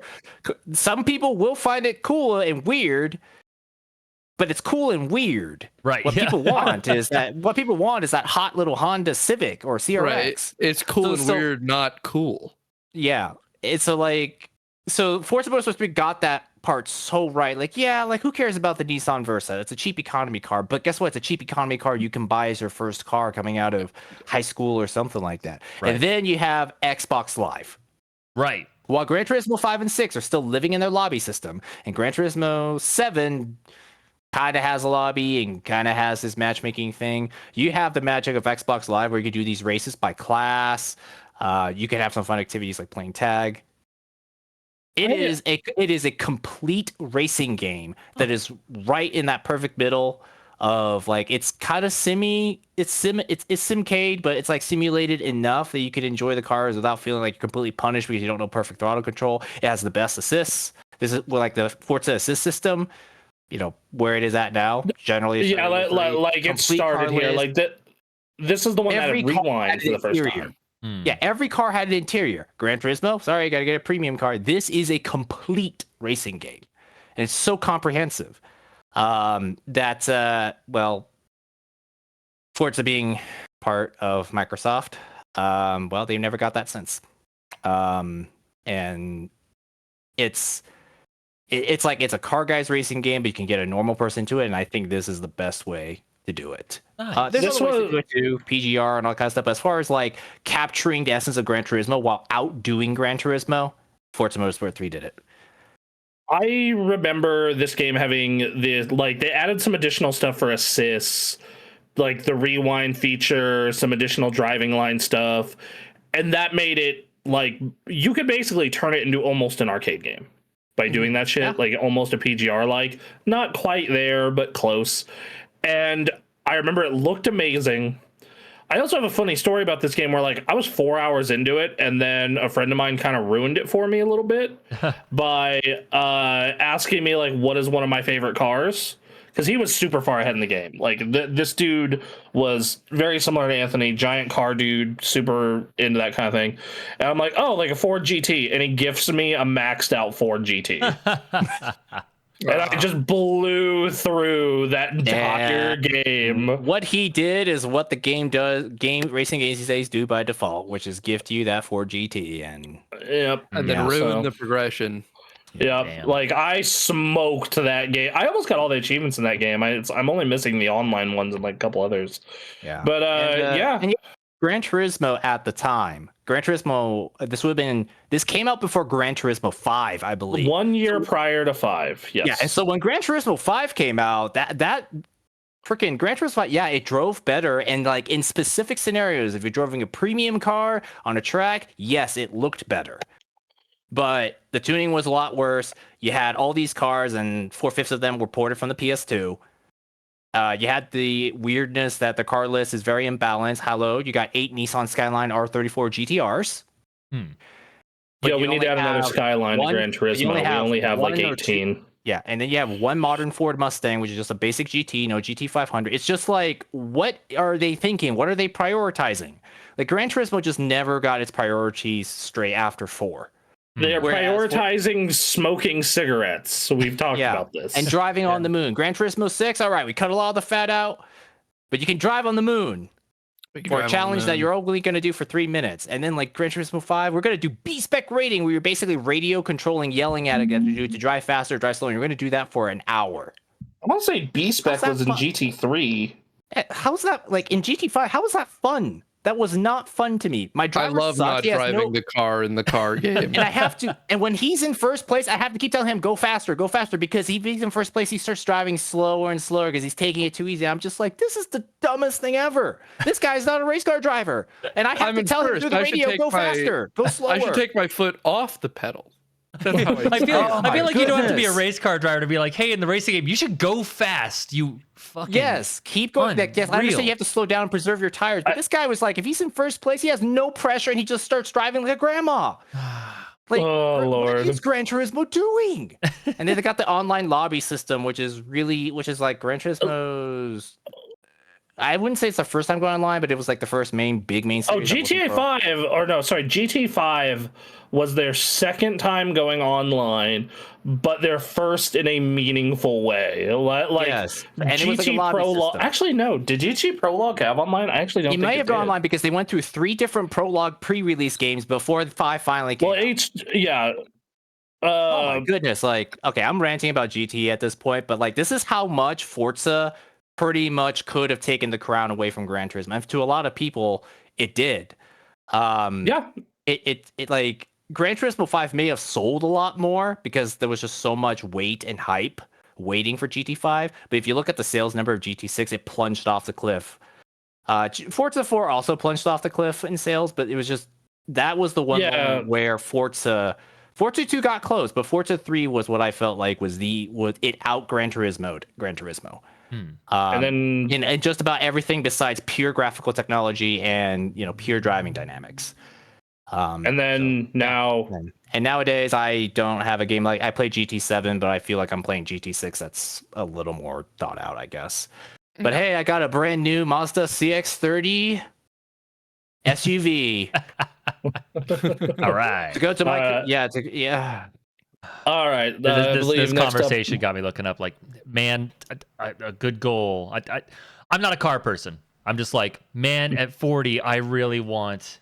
I've just been watching this trailer a bunch. I'm like, I really want a Nissan 370Z. That would be. And you can find a 370Z and a 350 and a 300 and the 240. They're just a little expensive for me, but in like 5 years, I can do it. I think I can do it.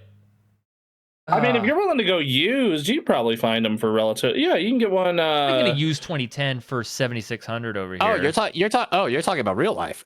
Yes, no, I'm talking about real life. No, in Horizon, Oh. like they give you a 370Z within the first hour. Like, Yeah, that's a cheap car in Horizon. It is, Yeah. and so I like played for a couple hours. Like, hey, I'm in my dream car, and then I stopped playing. Like, this is a cool game. No, all right, we're And done. IRL, any used car is a little expensive for me right now. I know, right? Look at Yeah. how complete that car list is. They're advertising it's so cool that you could just drive a Nissan Z or a BMW instead of being like Ferrari right now, Lamborghini right now, Right. Ferrari jumping terrain right now, and it's just like, guys, like sometimes it needs to be an attainable dream. That's why Gran Turismo 1 and 2 was such a big deal to people of our age. It kind It's of because like why is a Honda Civic cool? It's because Gran Turismo told me this Civic was so cool, and I had this Civic, and I modded At it, and I least- tuned it, and I was beating people in it, and In your marketing, yeah. try and give that sense of progression, right? Like show a bunch of these lesser cars in their eyes as like cool, and then do a big build up to a reveal of the cool car that's in your game. I partially Out the gate, hit me with the but Lambo. I also like partially blame YouTube car culture Yeah. because hey guys, I got a Damn Lamborghini at age kids. 22, and now yeah. everybody just thinks straight to Lamborghini, and they just don't think like guys like Nothing in between. and also like people don't buy. Granted, like cars are really expensive, but like it's kind of hard to get excited about a car that only has 200 horsepower when a Tesla can go from 0 to 60 in 3 seconds for like 30 grand. Anthony's So, only like- two kind of cars now. There's economy cars and there's a Rolls Royce. Those are the only two kind of cars Yep. that exist. Yep. You know what? The economy car probably drives better than the Rolls Royce. Less of a boat Anyways, for yeah. sure. So that's Right. Forza 3. I think to me, this is like if you had to think about the game that has the biggest appeal and like ties to real life cars, and it's like the perfect Goldilocks moment of everything. Forza 3 was the one moment that happened. Right. Yeah. Alright. Yeah. It is Forza's Gran Turismo 4. Okay. It's probably the best way I could put it. Hell yeah. Gran Turismo 4 Alrighty. was like the peak. All right. Let's get to the next one. I believe I'm up next. Is that correct? I believe so. Last. Yep, you're number 9. And then we're finally moving on to our 10s. Yes. All right. So for me, it is World of Warcraft. There it is. All right. Yeah. All right. There it's at. How do we talk Yo. about this in 10 minutes and not an hour? Yeah. How do we do this? So you can argue this is the game that ruined my life. No, As no, if that's every other game you played prior to that wasn't already doing that. Here's my funny comment. I played this during Warlords of Draenor, so it's a bad game in my eyes. That's funny. I showed up in Canada, so I don't get what all the hype's ever about. Yeah. Right. All people are telling me is like, oh man, back in the old days in the 1960s, man, Arthas was such an amazing character. I got led out into a desert in Burning Crusade. I was like, what is this game? I don't know, man. All right. No, this game at the time, even at the time when I first played it, it felt fucking magical. Because I know it was an MMORPG, and I saw my cousin play those, and I tried them on his computer, and like it seemed like the coolest idea in the world. Like, oh, millions of people or thousands of people in this online world together doing fantasy shit basically. And I get in, I boot up the game, and you get that really sick cinematic, and you get the smaller cinematic, and I do the Night Elf starting zone, and I get like a terrible migraine from it. Because something about the colors when I was 14 gave me a terrible migraine. So I started a Human Warrior. And I go through the starting zone there, and I was up until like 5 in the morning. I started playing the game at like 10, and I was up till 5 in the morning, and my parents like asked me like, why are you up so early? And I'm like, I don't know. I'm gonna go back to bed. Okay. And then I pick up the game like the next day, and I remember getting that quest that tells you to go up to Stormwind to deliver, I think it's cheese or wine. And you go into Stormwind, you see delivery. Got it. Yeah. Yeah, standard MMO stuff. You're a DoorDash driver. Yeah, Stormwind tips real good. Nice. Yeah. And yeah, they're wealthy nobles. Anyway, City instead of a farm.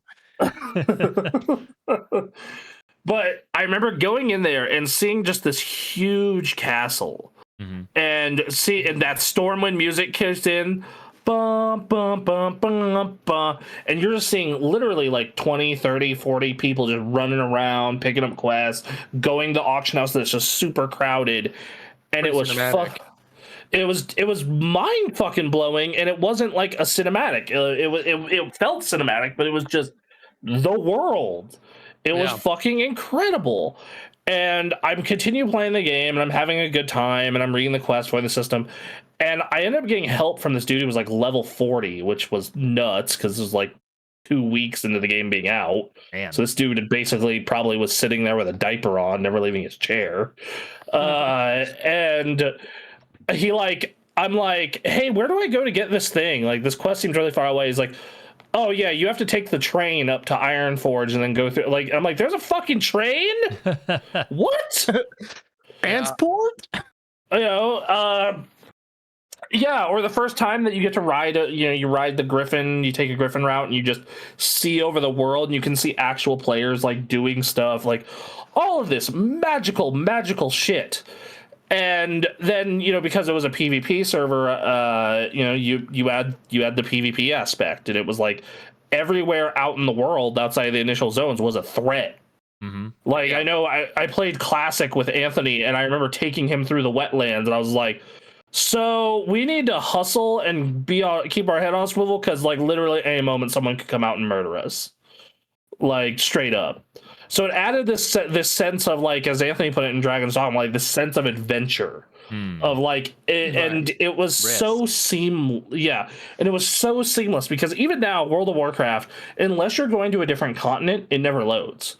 You can go from zone to zone to zone to zone to zone to zone, no loading whatsoever, unless you're going to a different continent or into an instanced part of the game, like a dungeon. Yeah, and I think it's important to note how impressive that is at the time, because even open world games in general aren't much of a thing when World of Warcraft is coming around. Like, this is coming out in an environment where the things they're doing is a scope that is generally not even like considered by people making games. They're not intending to display things on the scale that World of Warcraft does, and with the level of like direct interactivity and like the living sense of a world that World of Warcraft has was not a thing that was around. And then, and not only that, but like, it ruined me for other MMOs in the sense that, like, that is the number one thing I have hated about trying 14, trying Guild Wars, trying Lost Ark, all these other MMOs I've tried, is anytime that I go from a zone to another zone and that loading screen pops up, it just takes me out of the fucking experience, and I hate it. And I just want to go back to playing World of Warcraft. I mean, even Oblivion, when you go through the gates of a city or go into a building, loading time. Yeah, and it takes you out of the experience there too. But like, however, I will point out that in WoW there is no such thing as a functional door. Yes, there is. It is all just open doorways. That works. That's how you got to keep the hero economy running, though, because it's a city code that you have to. No doors. Yeah. So, and then I have like 20 years of memories in this game. Yeah. And sometimes have definitely been better than others. Warlords and Shadowlands especially, were very fucking bad times. But I have so many like good memories of this game with other people, friends of mine, people I've known for 20 years. I even like couple years ago going through like Burning Crusade and Vanilla Classic, where I remember Anthony and I were going, and our little part of our guild, like half our guild, was going to go do Blackrock Spire, but then we saw our raid leader saw a horde guy, one horde guy alone just walking by, and he went to murder him. And then he basically went horde, and then we all ran after that guy. We all ran after the guy, and then like we went, and like it went from, oh, I guess we're not raiding tonight, because we like, hey, let's go find a horde outpost and camp it. Yeah, and so, we like, or a neutral outpost. So yeah, we all went to Winter Spring and shut down the entire town. Yeah, like Winter Spring is a full blockade. Yeah, if you were a member of the Horde, you could not get in or out of Winter Spring, and we killed the Griffin Master. So if you couldn't fly out, and if you flew in and were Horde, you would get murdered immediately. Very good. Very good. It was so funny. It was so funny. And then like we got bored and flew out to the Eastern Plague Lands and just created a fucking patrol route looking for any end game horde and just started picking them off, like, and it was just this great fucking time. That's great if you're on the receiving end. I was gonna say when you're on the receiving end, when the opposite side does that, it's not as fun unless you start telling everybody, "Hey, I need help." We were hoping that's what would happen. We were hoping we were starting a fucking turf war, and did not happen. I will say that there was a phase of Classic when Battlegrounds didn't exist. I think that's phase 2, and that was a big part of vanilla as well, where like everyone would hit endgame. There's no like Battlegrounds or PvP mode yet, so you just get roaming death squads going all over the end game and mid game areas looking for other players to murder. You know what this makes me want to see? What? So WoW introduced hardcore characters as inspiration from when RuneScape did that, and then they made that mode really punishing, right? If you die, you fully delete the character. You can't even turn it into a not hardcore character. It's just gone. I want them to introduce WoW medium core characters that have that has RuneScape's PvP mechanics. Okay. So you dedicated servers for only these kinds of characters, and if you die, you drop every single piece of gear you have on you, and they get it. Wow. Okay. All right. Oh, that's so RuneScape actually took that shit from EverQuest. Yes. Fun fact. Yeah. No, and I think that's something else about like World of Warcraft that I think a lot of people like it got rid of the shitty parts of MMOs. Like I know everyone today says Classic was so fucking archaic, and I'm like, dude, you don't know the half of it. Go play compared to Star Wars Galaxies, like City of Heroes. There used to be another kind of MMO. Go back to EverQuest 2. Those things have insane, archaic, like psycho shit in them. Like Final Fantasy 11 has like this shit where like you would get caught in death loops by fucking like bunny rabbits and shit because you had to go get your armor off your body and then get murked by the rabbit again, and you would hope someone would come in and help you. Or EverQuest, oh, I can't go into this dungeon or raid to help someone, so I just need to go die a bunch, because when you die, you lose experience. Yeah. Okay. And I'm gonna de-level myself. Like, I believe it's Marino in the Giant Bomb forums has like blog posts of EverQuest stories that are just like, you read this and it sounds like the most crazy, insane, why would you do this to yourself shit. Like, no. But yeah, and like today, even like today the game is more of an ARPG if you're playing retail, which is what I play. But even then, like, I'm having a great time. Like, I'm messing around with my guild, and we're having a good time doing raid. I'm vibing, I'm running keys. I look forward to running this next season of keys with Anthony. Nope. My pocket healer. Look, if you can convince me, if we can have a group, game night, but it's World of Warcraft, you might be able to get me to do it. Well, oh yeah, okay. You're talking to a person who sells this game to more people, tries to sell this game to more people than anything else he plays. Oh yeah. I was in that stupid Cataclysm line at the Medwood Mall because of this guy. There's a very specific and easy thing that makes me not actually like WoW very much. And I've put reasonably large amounts of time into WoW. I leveled a character from start to finish, and then I did every single raid in the game for Warlords of Draenor. So I've played a lot of this game. You at least got to experience good raids. Warlords had good raids, at least. And what happened was that I, the entire time, was annoyed by the way combat works at all. The entire feeling. What about it? Because I love hearing that. Because it's sliding around on the fucking ground with these characters that do a move into the air that just makes numbers pop up. It doesn't feel good, and I'm just thinking because I played Paladin. I played Tank Paladin. And I'm like, fucking. Yeah, I slide around and then I press my button and then a light touches him and I'm like, there's no impact. There's no sense of anything. However, in the spirit of the MMO issue of this is not an action game, in Final Fantasy 14, let me tell you about snapshotting. Yeah. Like you don't die because of an animation. You died because you didn't get out of the red circle when the timer stopped counting. I would say that, like, by the standards of MMOs, Warcraft is second for combat only to 2 games.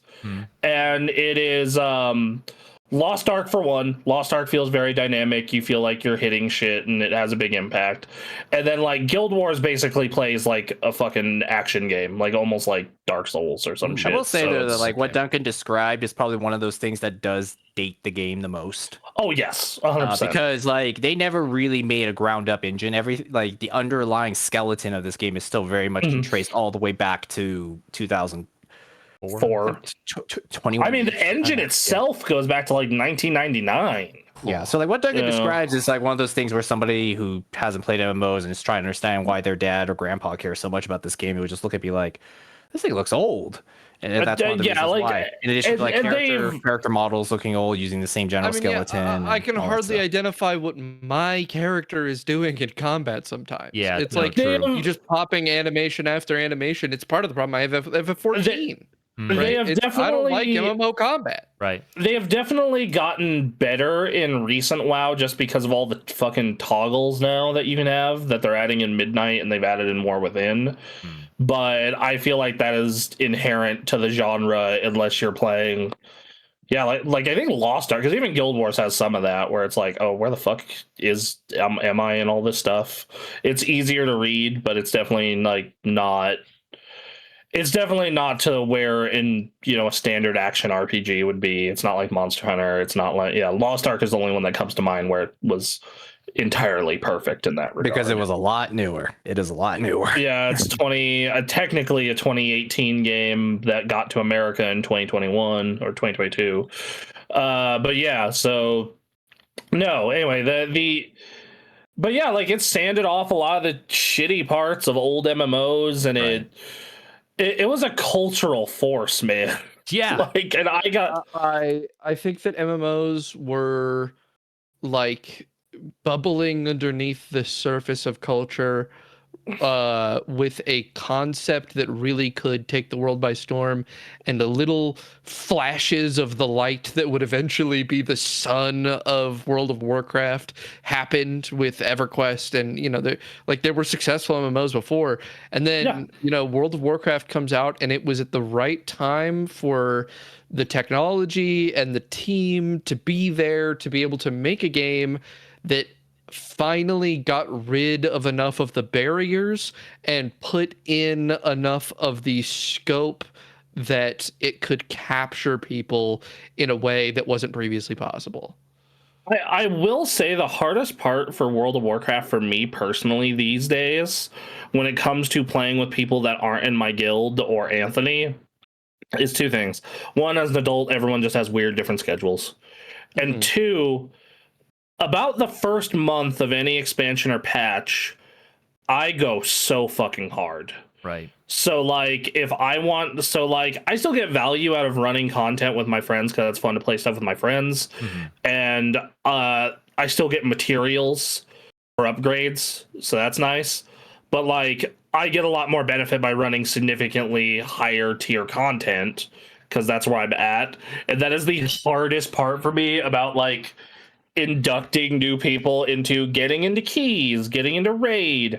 It is just the fucking all right, yeah, let's go run a bunch of +0s, +2s, let's go do +8 delves, like the easy stuff before you can ramp into the real shit where in my opinion the game is at its best. And that's the hard part. Yeah. Well, I think this is clearly a good pick for you. It was a very good pick, and we could talk about World of Warcraft a obviously. bunch more, but we're it's man, you want to talk about a game that will just, and it's part of why I love MMOs. Like I try every major MMO that comes out at some point or another. It's just a matter of the only ones that have managed to steal me away in a meaningful way have been 14, which I eventually just bounced off of and found this isn't for me. The way they handle gameplay mechanics just is not my jam. Right. And then Lost Ark. And Lost Ark almost got me all the way there of leaving WoW, if not for the fact that it turns into a Korean MMO and expects you to get a catheter and live there. Right. Or spend a ton of money. But I do, hey, I got to meet my girlfriend through Lost Ark, so Yep, that helps. it's a big one. Yeah, good pick. All right, let's move on then. Aaron, what's your final game? My final game. Oh my lord, we have made it to the end. I'm so proud of all of you. No, it's not the end yet. We got an hour to go. You're right. We got 2 hours. We got 2 hours to go. We got 2 hours to go. I poured a beer. I was like, this is going poorly. We're just gonna go. We still took longer to cover these 5 games than last week. we have to show Emily respect and do her games, but we're definitely gonna do quick. Yes, we're going to do it. YouTube's player is I'm going to start a timer, so I'm time each one of you, and we'll see who's the most guilty here. All right, All right. Okay. All right, Aaron, and go. All right, I'm working on it. YouTube is new YouTube player is just an absolute bastard. So I'm trying to get something set up before I can show it. Might be struggling with your ad blocker because I've noticed that as an issue. Well, like fuck sometimes them is my answer to that. I'm gonna deal with it eventually. There it is, finally. Okay, so this last game another combination of a number of things that I love and is a good summary of things I enjoy. Is it a great game? I don't know. I really like it. That's all I gotta say. My number 10 game for these last 2 of getting to know me. Last game is Exoprimal. Okay, shocker. I love this game. I think this game was cool. I think there was ways it could have improved for sure, but this appealed to that 90s kid in me of like primary color robots versus dinosaurs with a B-movie ass plot and characters that combines. They had like a multiplayer team against team thing happening, sort of, but it was mostly cooperative. Cool. I like that. I actually liked it. A lot of people didn't. That game. I found out the part of the downfall is that people actually did not find that multiplayer very interesting, which is a bummer because I enjoyed it. And then they had raids, like a trial of sorts, where you would load into a computer room and you would fight bosses, and then you had just these different classes. Like it was taking stuff from MMOs and other similar genres to try and create interesting characters, and they would come up with variants for these characters to try out different things. And they had fun skins where these robots that are supposed to be like soldiers were dressing up as like robot pirates, and then they were doing Capcom collaborations. So Nimbus now, I found out because I booted up Extra Primal last night, you can just be Mega Man You can just be Mega Man in this game, just straight up, and it's awesome. And this game's fun. This game's great. I love it. I was so bummed this game did not pop off. I had such a good time. I had such a good time playing it with you and Emily. It's one of the standout games that just never pop. Like in the unfortunate situation of being a standout game for us, but also being in the live service graveyard of the 2020s. Yep. They wanted that thing to make money. You can still play it. Yes. The servers aren't down or anything. But I found out there's a group who played it on, I think, Game Pass. It was on Game Pass. That's how I played it originally. Same. Yeah, like that. But I remember when we did that level where you get the first one where the dinosaurs fly out of the. It's all just raining. It's raining down dinosaurs. A skyscraper, just hundreds of raptors. Like, what is happening? All the glass, what the shit? And yeah, you had these cool moments where you had the samurai character who could counter. You had the standard gun dude. You had fast sword guy. It was such a goddamn fun game. It was varied enough. You could find at least one, if not more, characters that played the way you wanted to in this kind of game. Yeah. I love the tank. I loved the standard gun guy. I love the fast sword character. Yeah. I was kind of bummed I didn't like the samurai character all that much, other than his parry. Different kind of tank character. It just played a certain way. Yeah. But I know you love this, but I think it's a great idea. Regardless, when you played against another team, you could raid the other team as a dinosaur and tear shit up. And yes, that was always so much fun. I loved going in and just getting 7 kills as the T-Rex and causing them to fall massively behind and be like, yeah. And that was a fun thing about this game too, is that when they spawned a T-Rex, it wasn't oh god, I hate this. It was oh shit, oh no, we gotta take care of this. Yeah, this game. I really hope it gets a sequel. I really hope that they get another one somehow out the door, and it gets the flowers it obviously deserves, but just didn't get. That would be cool. I'm not holding out hope, mostly because I don't want to hurt any more than I already do. I'm already hurting enough from never getting another Viva Pinata cameo or Burnout. Right. Yep. Yep. So yeah, Exoprimal. Well, good pick. Nice. Well then, are we moving on to me then? Yeah, that's you, Dunky Dude. 5 minutes, 8 seconds. All right. Good job. All right, Duncan. I already know I'm going to lose this because of the next game. I'm not so confident because he's definitely going to lose this because of the next game. In fact, I'm pretty sure me and Bronson are about to have very similar answers. It's Halo 3. Ooh. So mine is a Halo game. It's not 3. Anthony, I know yours isn't a Halo. Do you want to cut ahead? That way we can save a little time. Yeah, sure. Well, last one I have is a car game that I've spent over 1,600 hours on, according to my Steam counter. UMG Drive. It's a driving simulator it's like an open map driving simulator sandbox. What is this called again? One more time. Nice. Beam, BEAM, NG .drive. Okay. Yes. The game I always see you playing on Steam. Yes. Yes. So it's an open-ended driving sandbox. So I don't know if I would exactly call it as a game because it has a career mode that's been a work in progress forever, and this whole game has been a work in progress since 2013. As far as a collection of regular cars, sporty cars, a game that's basically mods everywhere. Some legal, some may not. I have a question then. When I see people getting into car accidents with their family on TikTok and going, "I'm so sorry, kids, I love you," and then flying out of their chair, is that this game? Yes, I don't think I've seen those videos. However, this game does have... I have seen those videos, and the answer is yes, probably. Yeah, so this game has the magic of cars that deform like an actual crash.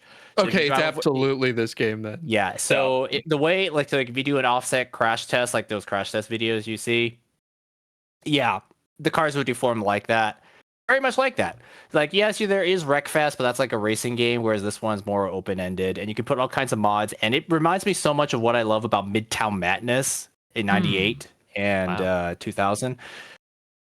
I just realized I cheated. I didn't start my timer on myself. I'm gonna add 3 minutes. Anyways. Punishments. Add 2 minutes.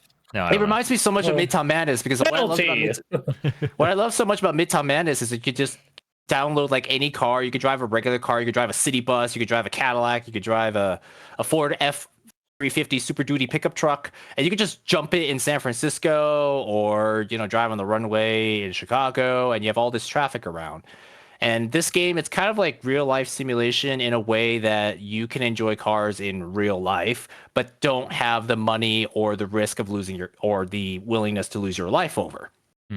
Yeah. So if you wanted to like get T-boned by a semi truck there, for example, you can. And I do. If you want to drive an old car and see how old cars are really unsafe, you can.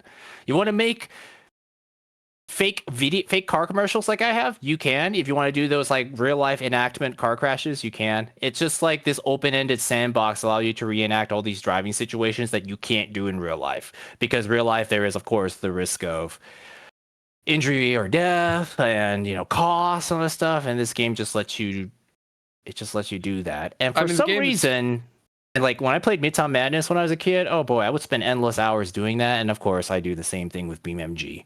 You can do a city map. You can do city map. You can do off-road maps. You can do outdoorsy maps. You can do beach map. You can do just drive off a cliff. You can do a demo derby. The one thing I think this game needs that mods have already taken care of is multiplayer, because I could just imagine the chaos of everybody just crashing into each other on a map. But it's not officially in the game. But you can put BeamMP, I think it's called, as a multiplayer. Yeah, I've seen videos of the multiplayer. It looks like it works well for a mod. This game is primarily known to me for videos on TikTok of just the most absurd scenarios you can put vehicles in. Yes. How fast does this car need to go over a 20-foot pit? And they make the car going faster and faster and faster, and it just deforms into like liquid. It just completely tears apart at the edge of this hole that it blasts into at 15,000 miles an hour. Or videos of a line of cars driving past a big hammer spinning, and just stupid. I know every TikTok you're talking about because those got into my feed somehow, and yes, right, yeah, and these are very much, I imagine, inspired by the actual YouTube videos of guys just being like, how long can you drive a car with no oil? How far can you drop a car without it getting crushed? Or just weird, absurd challenges. Yeah. But in a game environment, you of course don't have the risk of getting in trouble of everything that real life throws at you that you can get in trouble for. Yeah, my favorite examples are how many levels of gravity can this vehicle handle down a slope? and it's just doing the gravitational pull of different planets in our solar system until they get to the sun, which will generally instantly flatten the vehicle the moment it starts. Yeah. And you don't have to, and for me, I don't do those absurd challenges, but you can do basic stuff too. Like they have normal cars, like basic cars with different trim levels, like a real life car would. So you can take a normal car and you can jump it, or you can take a normal car and be like, well, I just want this normal car, but I want to put better brakes on it, and that's it. Like there's just so much open-endedness on the way you can configure everything. Like normally I think like Need for Speed Underground 2, where you could, I just want to put one part on the car and that's it. And you can do it in this game. And yeah, you have normal cars too, which you guys can see this. You can drive a bus, you can drive 80s grandpa car now. I'm sure someone has done a mod for this game where they recreated speed. They probably did. Yeah, there's a huge amount of mods out there. And I spend so much time, and it's probably one of those things I actually don't talk about very much, but 1,600 plus hours. Midtown Madness, just this open, it's so world, open-ended, anything sandbox. I can never not associate this game with you. Yep. Because I literally just see every time I go on Steam or every time we're having a conversation on Discord, I see you in this fucking game. Well, so let me tell. I got to confess to something. The way I've been able to look in the general direction of the camera the whole time is because I have BeamNG right in front of me, so I can just drive and talk and listen at the same time. Perfect. So I've been doing nothing but Duping crashing us cars and doing all. free raid runs for like the last 3 hours and 45 minutes now. Yeah. Yeah. So Duping anyway, everyone. so like yes, it's like I love the open sandbox of this game. I don't think there's anything else like it. Like, yeah, sure, enjoy your Forza Horizon. You can jump a Lamborghini, but I guess what I can do, I can take a Beetle-ish car and crush it instantly. And also, this game has that sense of speed because if you run over a curb too hard on a car that's too low, you're gonna break the wheels off the car and crash. It tells you how sensitive cars are to damage, and it's realistic that way.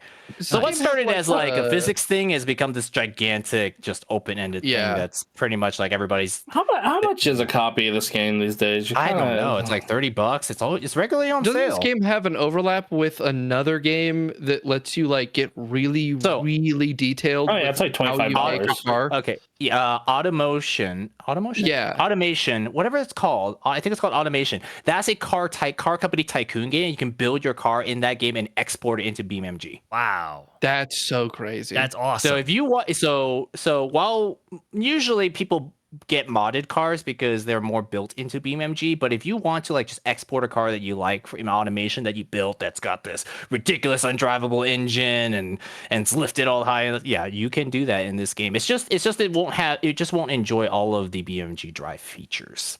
Okay. Yeah, because it's obviously like it's not literally modeled and skeletoned specifically to operate. But yes, there is that. Yeah, you can build your car in there and export it to NG. All right. Well, I failed. 6 minutes 47 seconds, and 2 of which I cheated. So I'm going to say 8:47 on that one. All right. So I'm Duncan, sure you'll beat us. Yeah, Duncan. All right. What's more Halo? Halo 1. Halo 1 and Halo 3. Okay, so let me say the reason I choose Halo 3 over the other games first is my first Halo game, of course, was Halo 1. Same. Yep.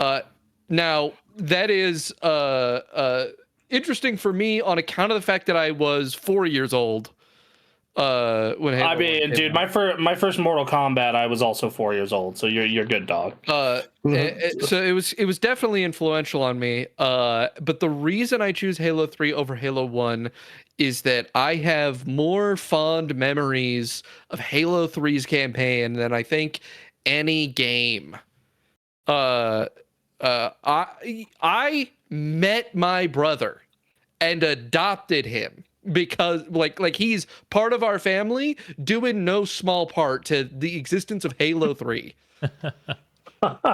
Wow. So I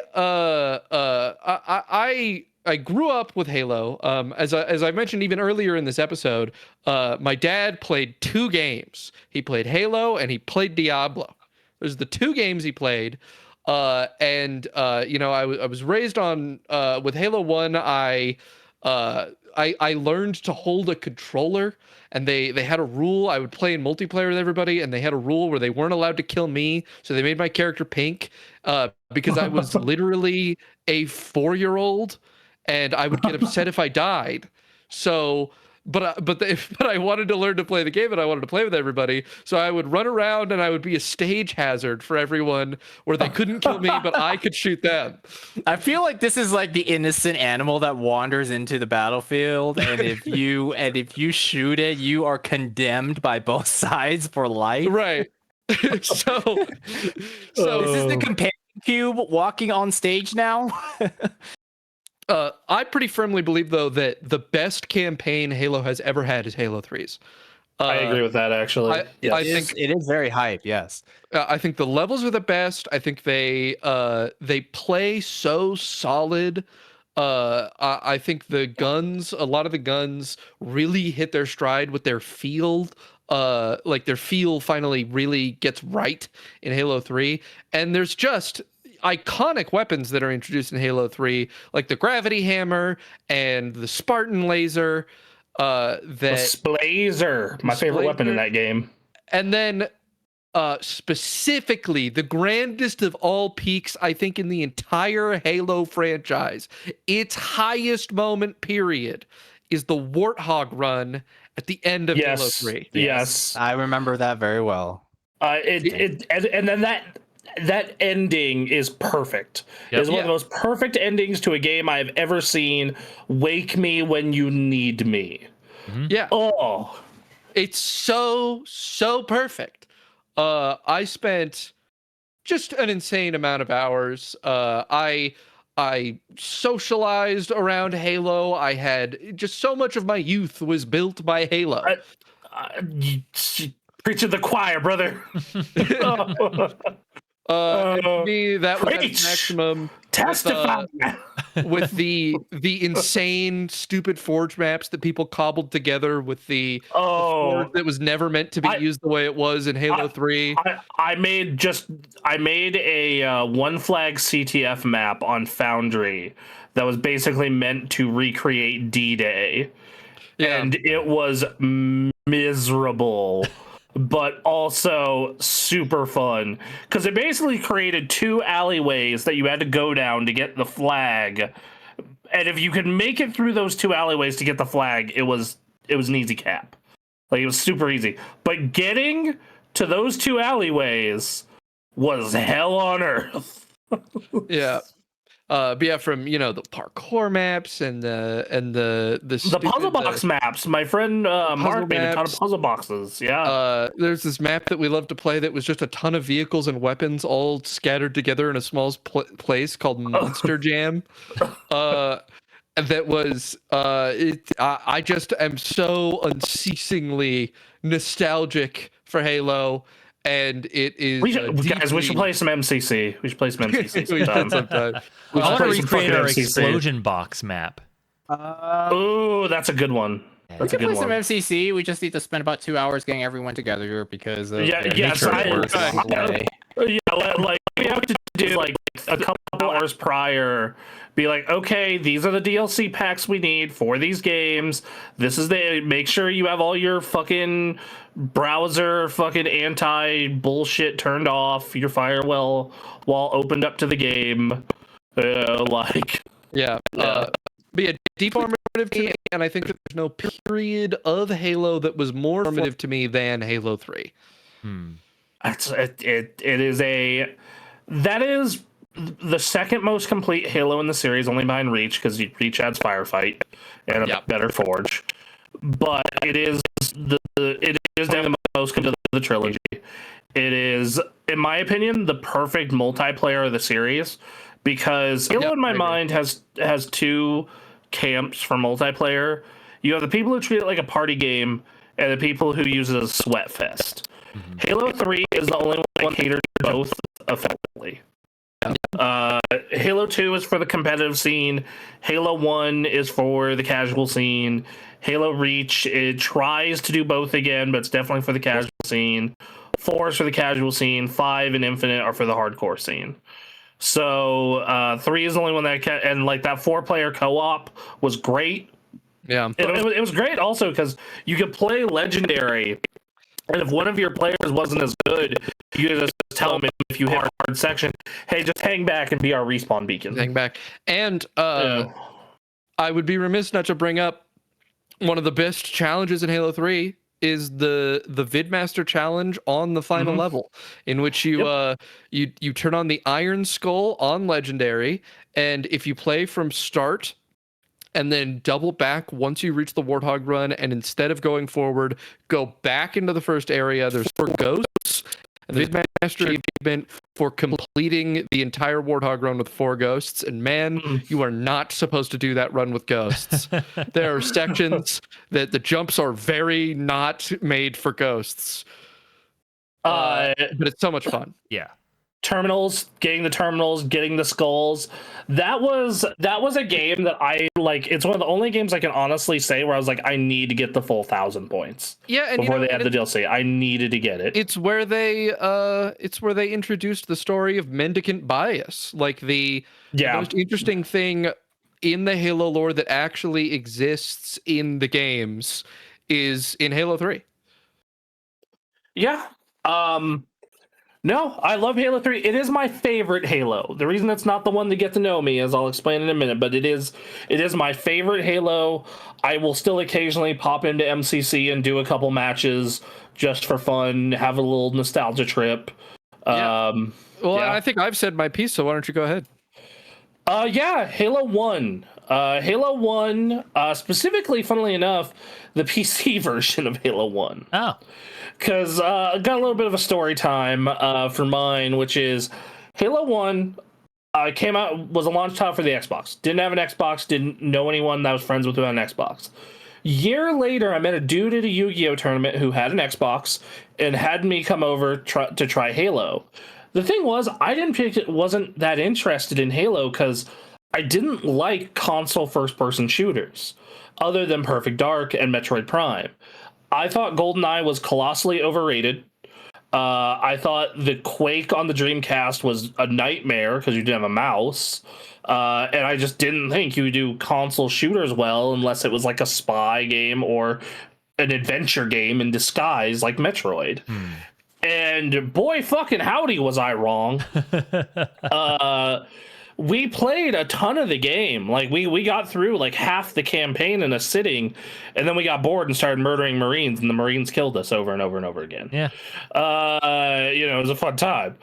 And I was like, oh cool, well, I would love to play this game outside of my friend's house, but no way in hell I'm gonna convince my parents to buy a fucking third console. Right. That is not happening. Mm-hmm. But we were getting new computers the following year, I think. No, a year and a half later. And mine was good enough to play games. Because we went to this store that was local to Reno. And my parents signed me up for the thing where they had this option where you could pay like $20 and they would teach you how to build a computer and work on your own computer. Oh, wow. So my parents signed me up for that. And they gave the guy a budget for 2 computers. One was a CAD machine for my dad and his work, and one was like a gaming PC for me. And I walked through building both computers with them. And I get my first gaming computer, and by that point, Halo is out on the PC and has a demo. And I play that, and all the demo had was it had one multiplayer map, which was Blood Gulch, that you could play on, in standard server browser. And it had one level from the campaign, and then after that, you got a nice speech from Sergeant Johnson that I actually saw on TikTok the other day that just blasted my face with nostalgia. Like they turn it into like a Sergeant Johnson doing a pitchman sales for the game. Okay. It's pretty great. Cool. It's pretty dope. But yeah, so I played through the Silent Cartographer over and over and over in this demo, and then I played like for 2 months straight matches on Blood Gulch. And my mom, super cool of her, one of the rare times she did this, got me a copy of Halo on the PC. Man, like she was just out one day and was just like, her work was next to a GameStop. And I think she just wanted to do something nice for me, so she got me a copy of Halo for the PC, and played through that campaign, loved every minute of it. The night that I got to the 343 Guilty Spark level, my parents were gone, the lights were off, and that shit scarred my 13-year-old mind. Yeah. Just the flood bursting through that door, and I was like, I'm good for the night. Yep. I'm good. I'm extra good. I can go finish this game later. So yeah, and then like, I'm not sure if I like the Halo 3 or the Halo 1 Warthog run and ending more, because I do love the Halo 1 Warthog run, and I also love the ending of that game where it's just like, what next? It's just like we're just getting started, yeah. and like he takes off the helmet, but it's cut off from the camera, and the ship goes into the distance. Like, that's so good.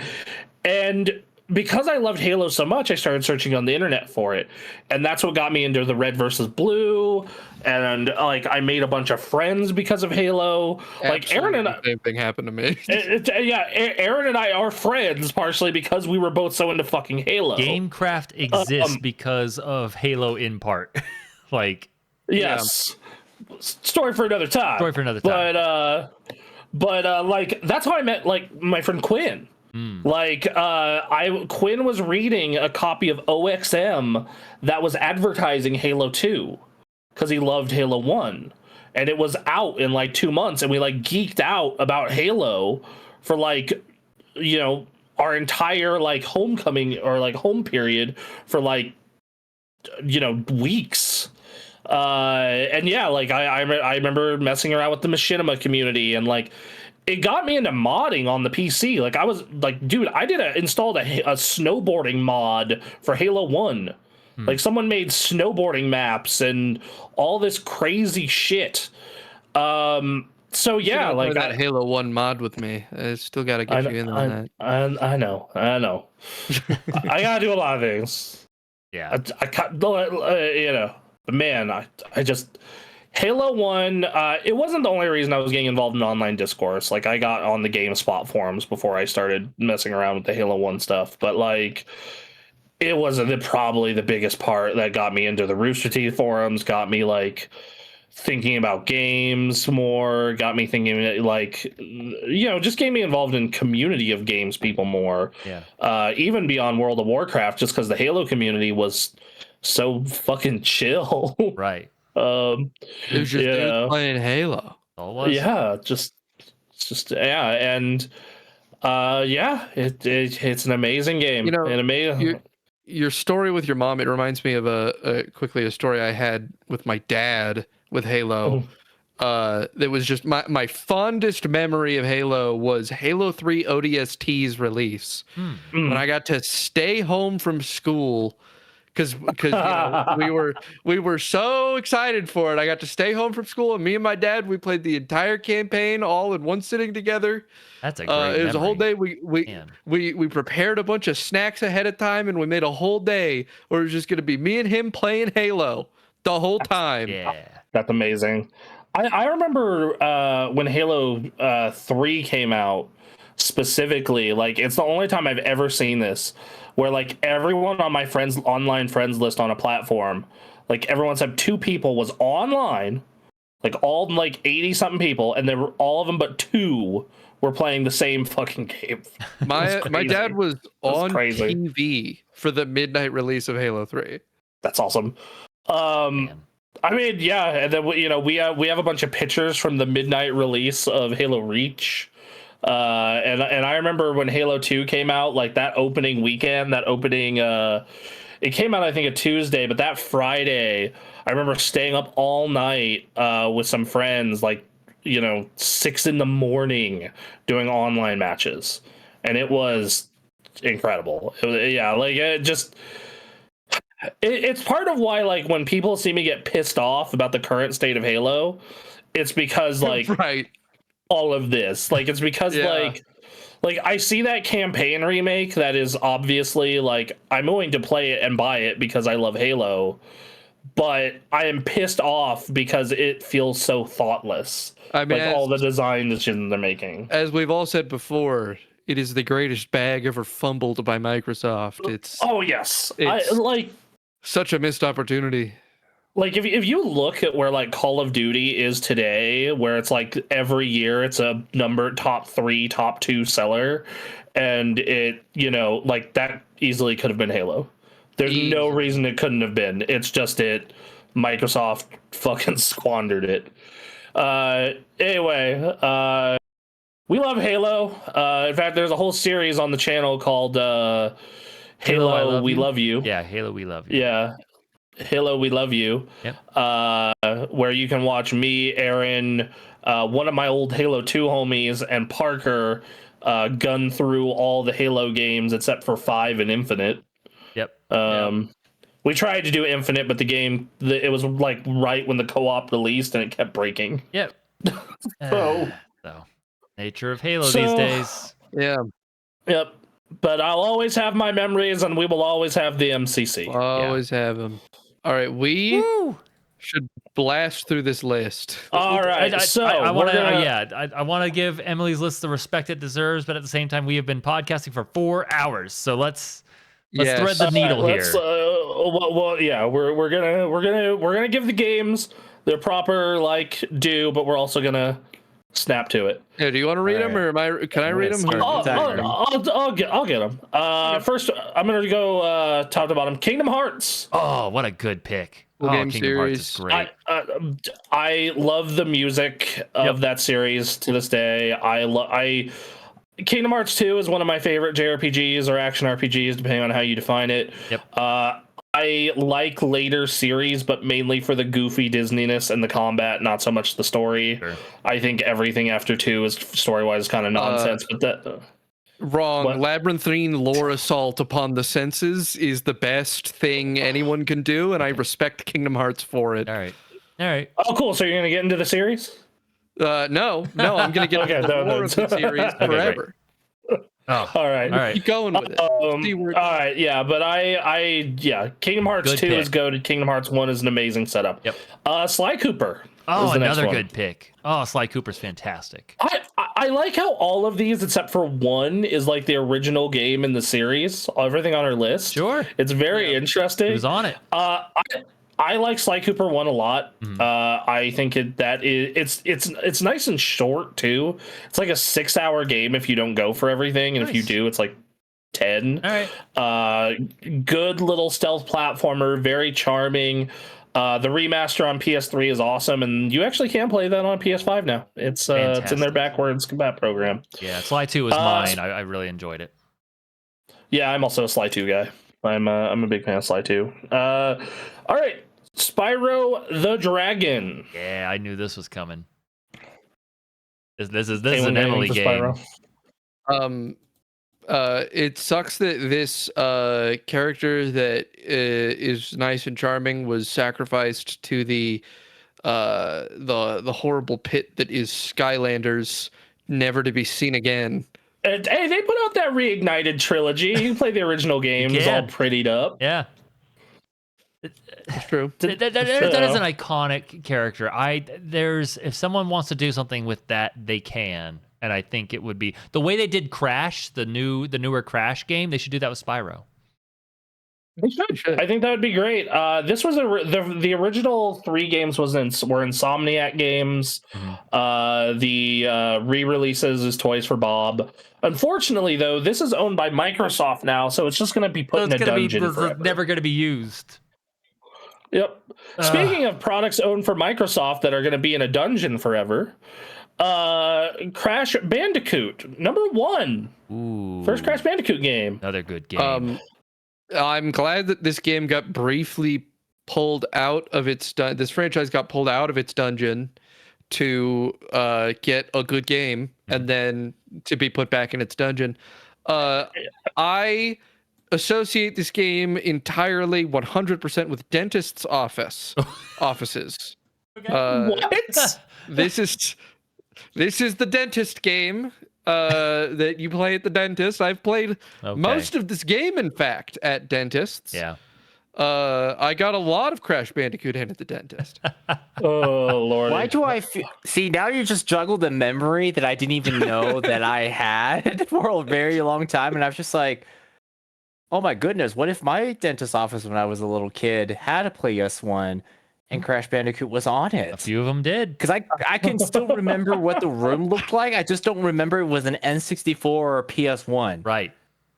For me, it was a PS1. I crashed the Bandicoot. And I loved it. I loved all the Crash Bandicoot games when I was young. I will say that 2 is my favorite. 1 is rough around the edges even back then, but it was a lot of fun, cool idea for sure. Like I think that was a great game, great franchise for a while there. I'm happy that we got a 4th one. Yeah. And not only did we get an HD remake of all 3 of them, they also did an HD remake of that sick kart racer. Sure. Yeah. Also, that kart racer was better than Mario Kart 64, the original one. I would like to point out that millions of people have gotten exposure to this game for at least 5 minutes. Because of Uncharted 4, you had to play it. Yep. Yeah, that was a fantastic bit right of at Uncharted. the beginning, I think it was. You had to play the game. Yeah. It was very early. It was like 2-3 levels in. Yeah. You and Elena are chilling on the couch, and They do a thing where they make you play. They're talking over while you play early it. games.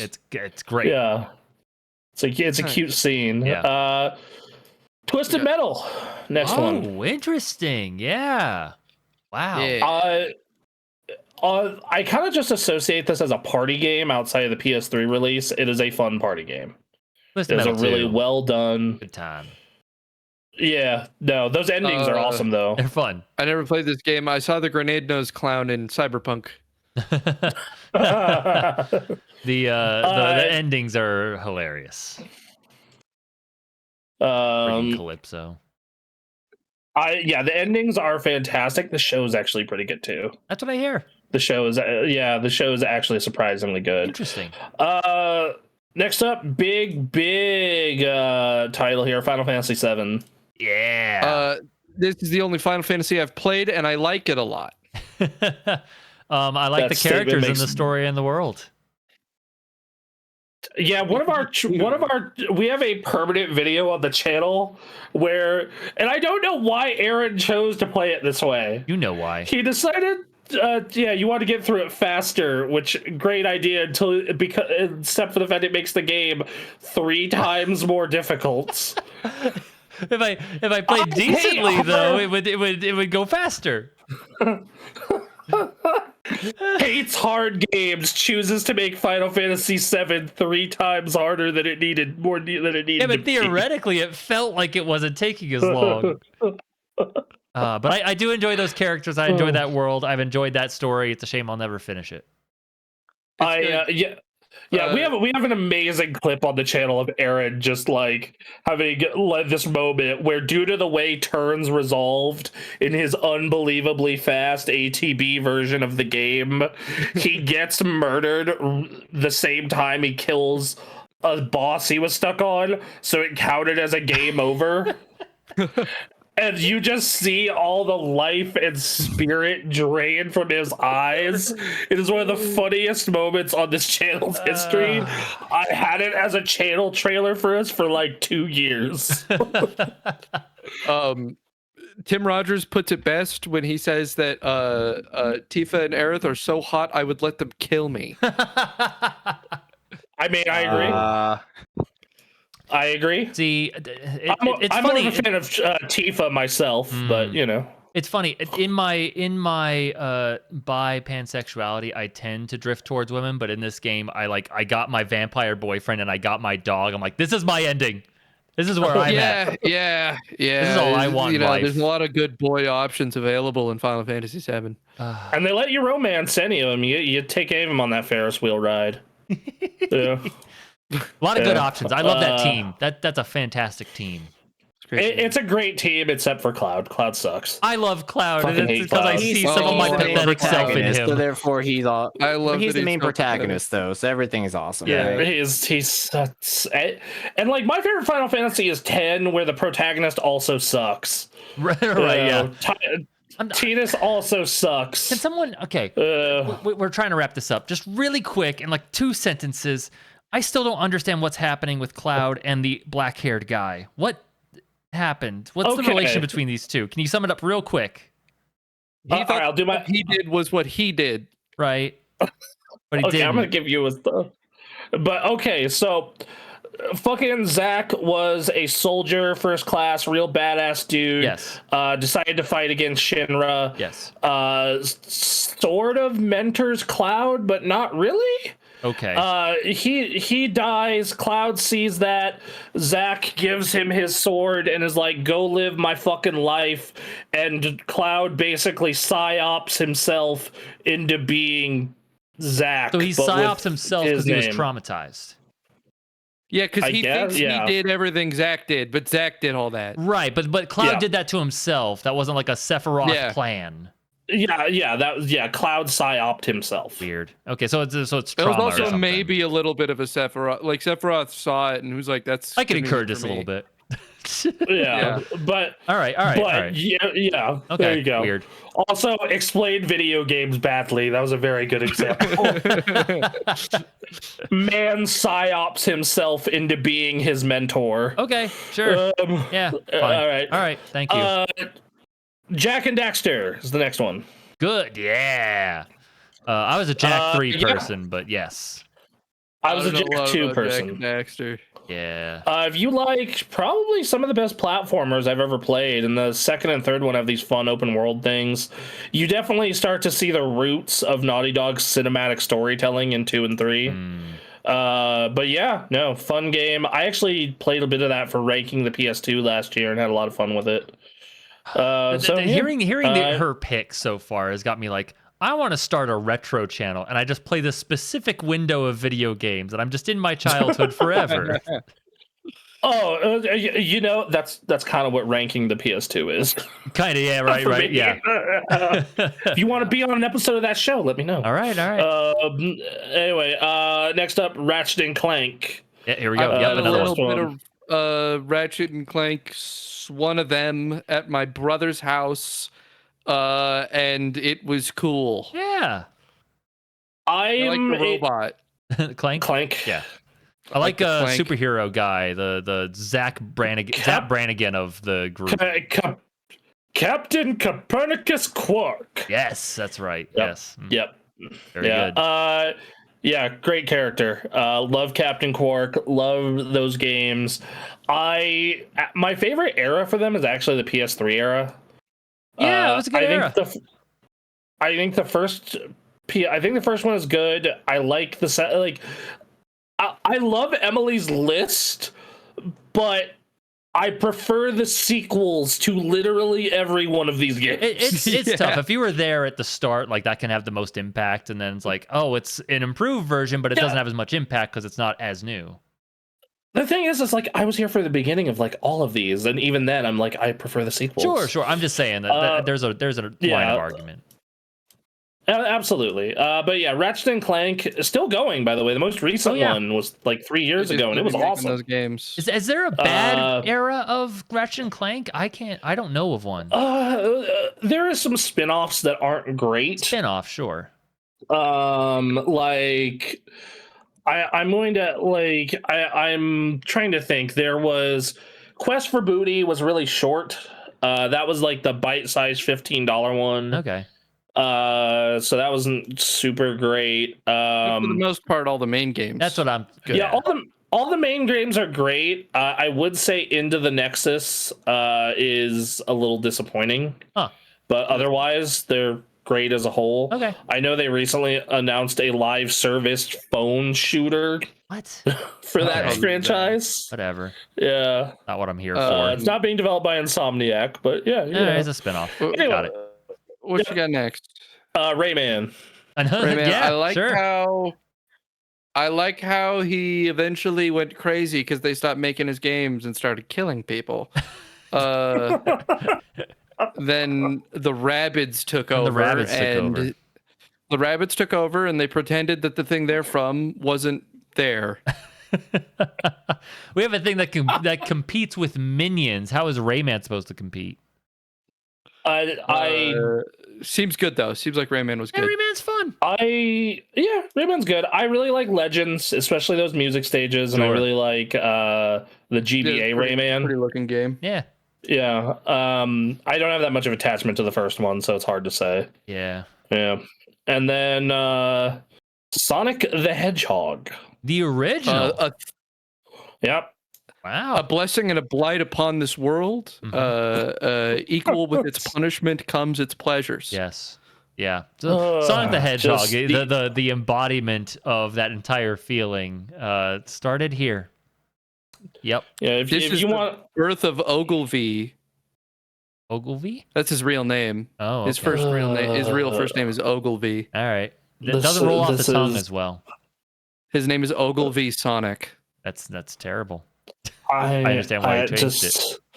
With this game, a great evil was released upon the world. Is all I will say. Yeah, a blessing and a blight. Exactly. No. Think of all the furries that were made because of this franchise. 100%.